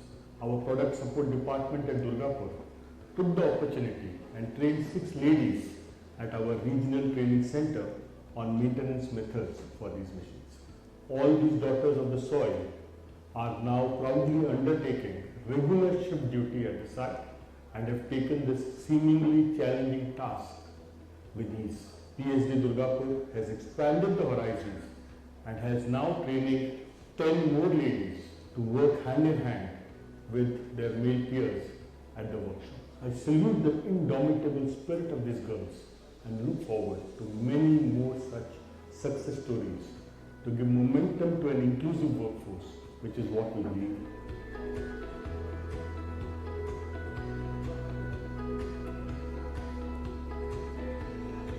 We were so excited, but we are not sure how to handle these heavy earth-moving machines and their components. But with the help of our seniors and trainers, we can learn gradually, and now we are so confident in what we do. Mining always has been considered as a male-dominated, difficult job. When the government of India opened up an opportunity and they allowed females to work in the night shift, Tata Steel grabbed this opportunity. Through this journey, almost 2.5 years now, the shift which has been controlled by the female shift in charge is doing the best. The motivation level of that team is also very high.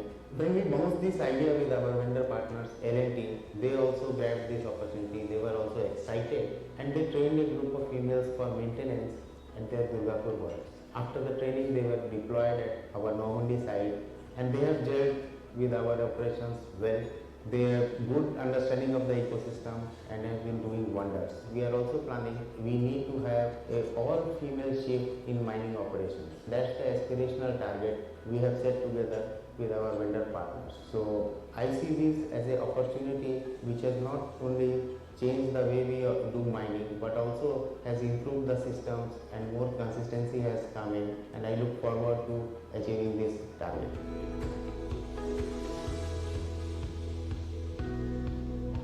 I will thanks to L&T for providing us such a good Komatsu dumper, and the special thing is that they had provided women team to erect this dump trucks, which is very good. This is the first time we have seen the women team doing hard work on the ground. It is appreciated, and when we saw them working, we could not see any difference between the men and the women. We would like to thank the L&T team for showing this to us, and we would like to take this forward in our company as well.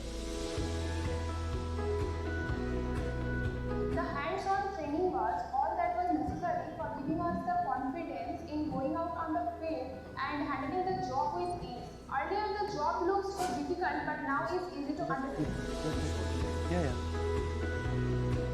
So that's all. It is a slightly long movie. We'll just cut it short. Thank you. Thank you very much, Saurabh. On that note, I'll also invite Shalabh to come on stage. But at the same time, let me summarize this session, which was about unlocking human potential through robust training and skilling ecosystem. So you can see, you saw that how the different speakers have actually showcased what's happening in the whole skilling ecosystem, particularly from a technical skilling ecosystem in our industry. And of course, this is just a few use cases or few examples. There are many other training partners who are also in the audience today. And I think I would like to use this stage to thank each and every one of them, particularly the OEM partners who are supporting our training partners and also supporting IESC in its activity, and also all the training partners for going the extra mile to reach out to the final person who is getting skilled in order to become employable and be able to deliver at a higher productivity level. With those words, I would also like to appeal to all other OEMs and in the ecosystem players to support IESC's initiatives, bring more of your capabilities and more of your CSR funds to the skilling ecosystem. It badly needs it. And let's make a construction equipment industry also an attractive workplace for youngsters, particularly coming from the underprivileged parts of the society, to come into the mainstream and become a part of our industry and support the growth of our industry going forward. With those words, let me hand over to Shalabh to conclude not just this session, but the entire day, which has been a fantastic day for us in ICIMA. Thank you. Thank you, DK. Congratulations, you all survived. कुछ लोग चले गए, but you managed to stay here, and I think it was well worth the effort, the time that you spent here. We started this dream, I think in October last year, कि let's do a human capital panel. Tried to bring HR heads from all companies together, and initial few meetings went just to break the ice. मैं बात कर सकता हूँ या कर सकती हूँ कि नहीं कर सकती हूँ with someone else. This is proprietary knowledge of my company. Should I go to my management, get a clearance, and then I share things, etc., etc. Ice breaking took some time. We ensured we did some NDAs wherever required, etc. But I think what came out is extremely, extremely satisfying. It's not something which happened overnight. Mr. Sanjeet in the morning was saying कि budget के बाद plan किया क्या. It was not the case. This is in the works since October last year, this summit today. We started thinking that ये summit half day का करेंगे क्या, because we may not have the enough content. अभी लग रहा है कि maybe we should have done for 2 days, considering the way we have extended it, and there were so many good things which, especially in this session, we had to rush through. And probably this session itself could have been a day-long session. So thanks a lot to the speakers. I would like to start with a vote of thanks first to the sponsors who made this possible with their generous funding. Action Construction Equipment, a round of applause please. Case Construction, Caterpillar, Imperial Auto, JCB, Sani, Volvo, Tata Hitachi, Deloitte, with fantastic support from Ishwar, Neelab, Yagesh and Akshay, IESC and ICIMA, finally, Seema, Naveen, Pooja, Tarun and the entire team. Well done. It's a fantastic achievement today. Again, I had a long speech which I will not read. I will ditch it again, like I did in the morning, but I would like to leave you with a thought. And I was doing a lot of search for the last few days that how do we define human capital? And human capital, I Googled, I did ChatGPT, I did everything possible to come up with a good, accurate definition of human capital. And the best one which I found is from a very famous economist, Dr. Parthasarathi Gupta, Sir Parthasarathi Gupta. He's in Cambridge, IMF.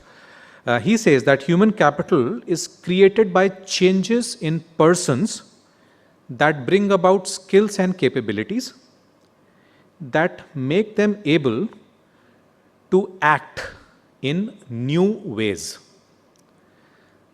I would repeat, human capital is created by changes in persons that bring about skills and capabilities that make them able to act in new ways. So we came today to this session with certain perspective. What we are taking out or taking away from this session should enable us to act in new ways.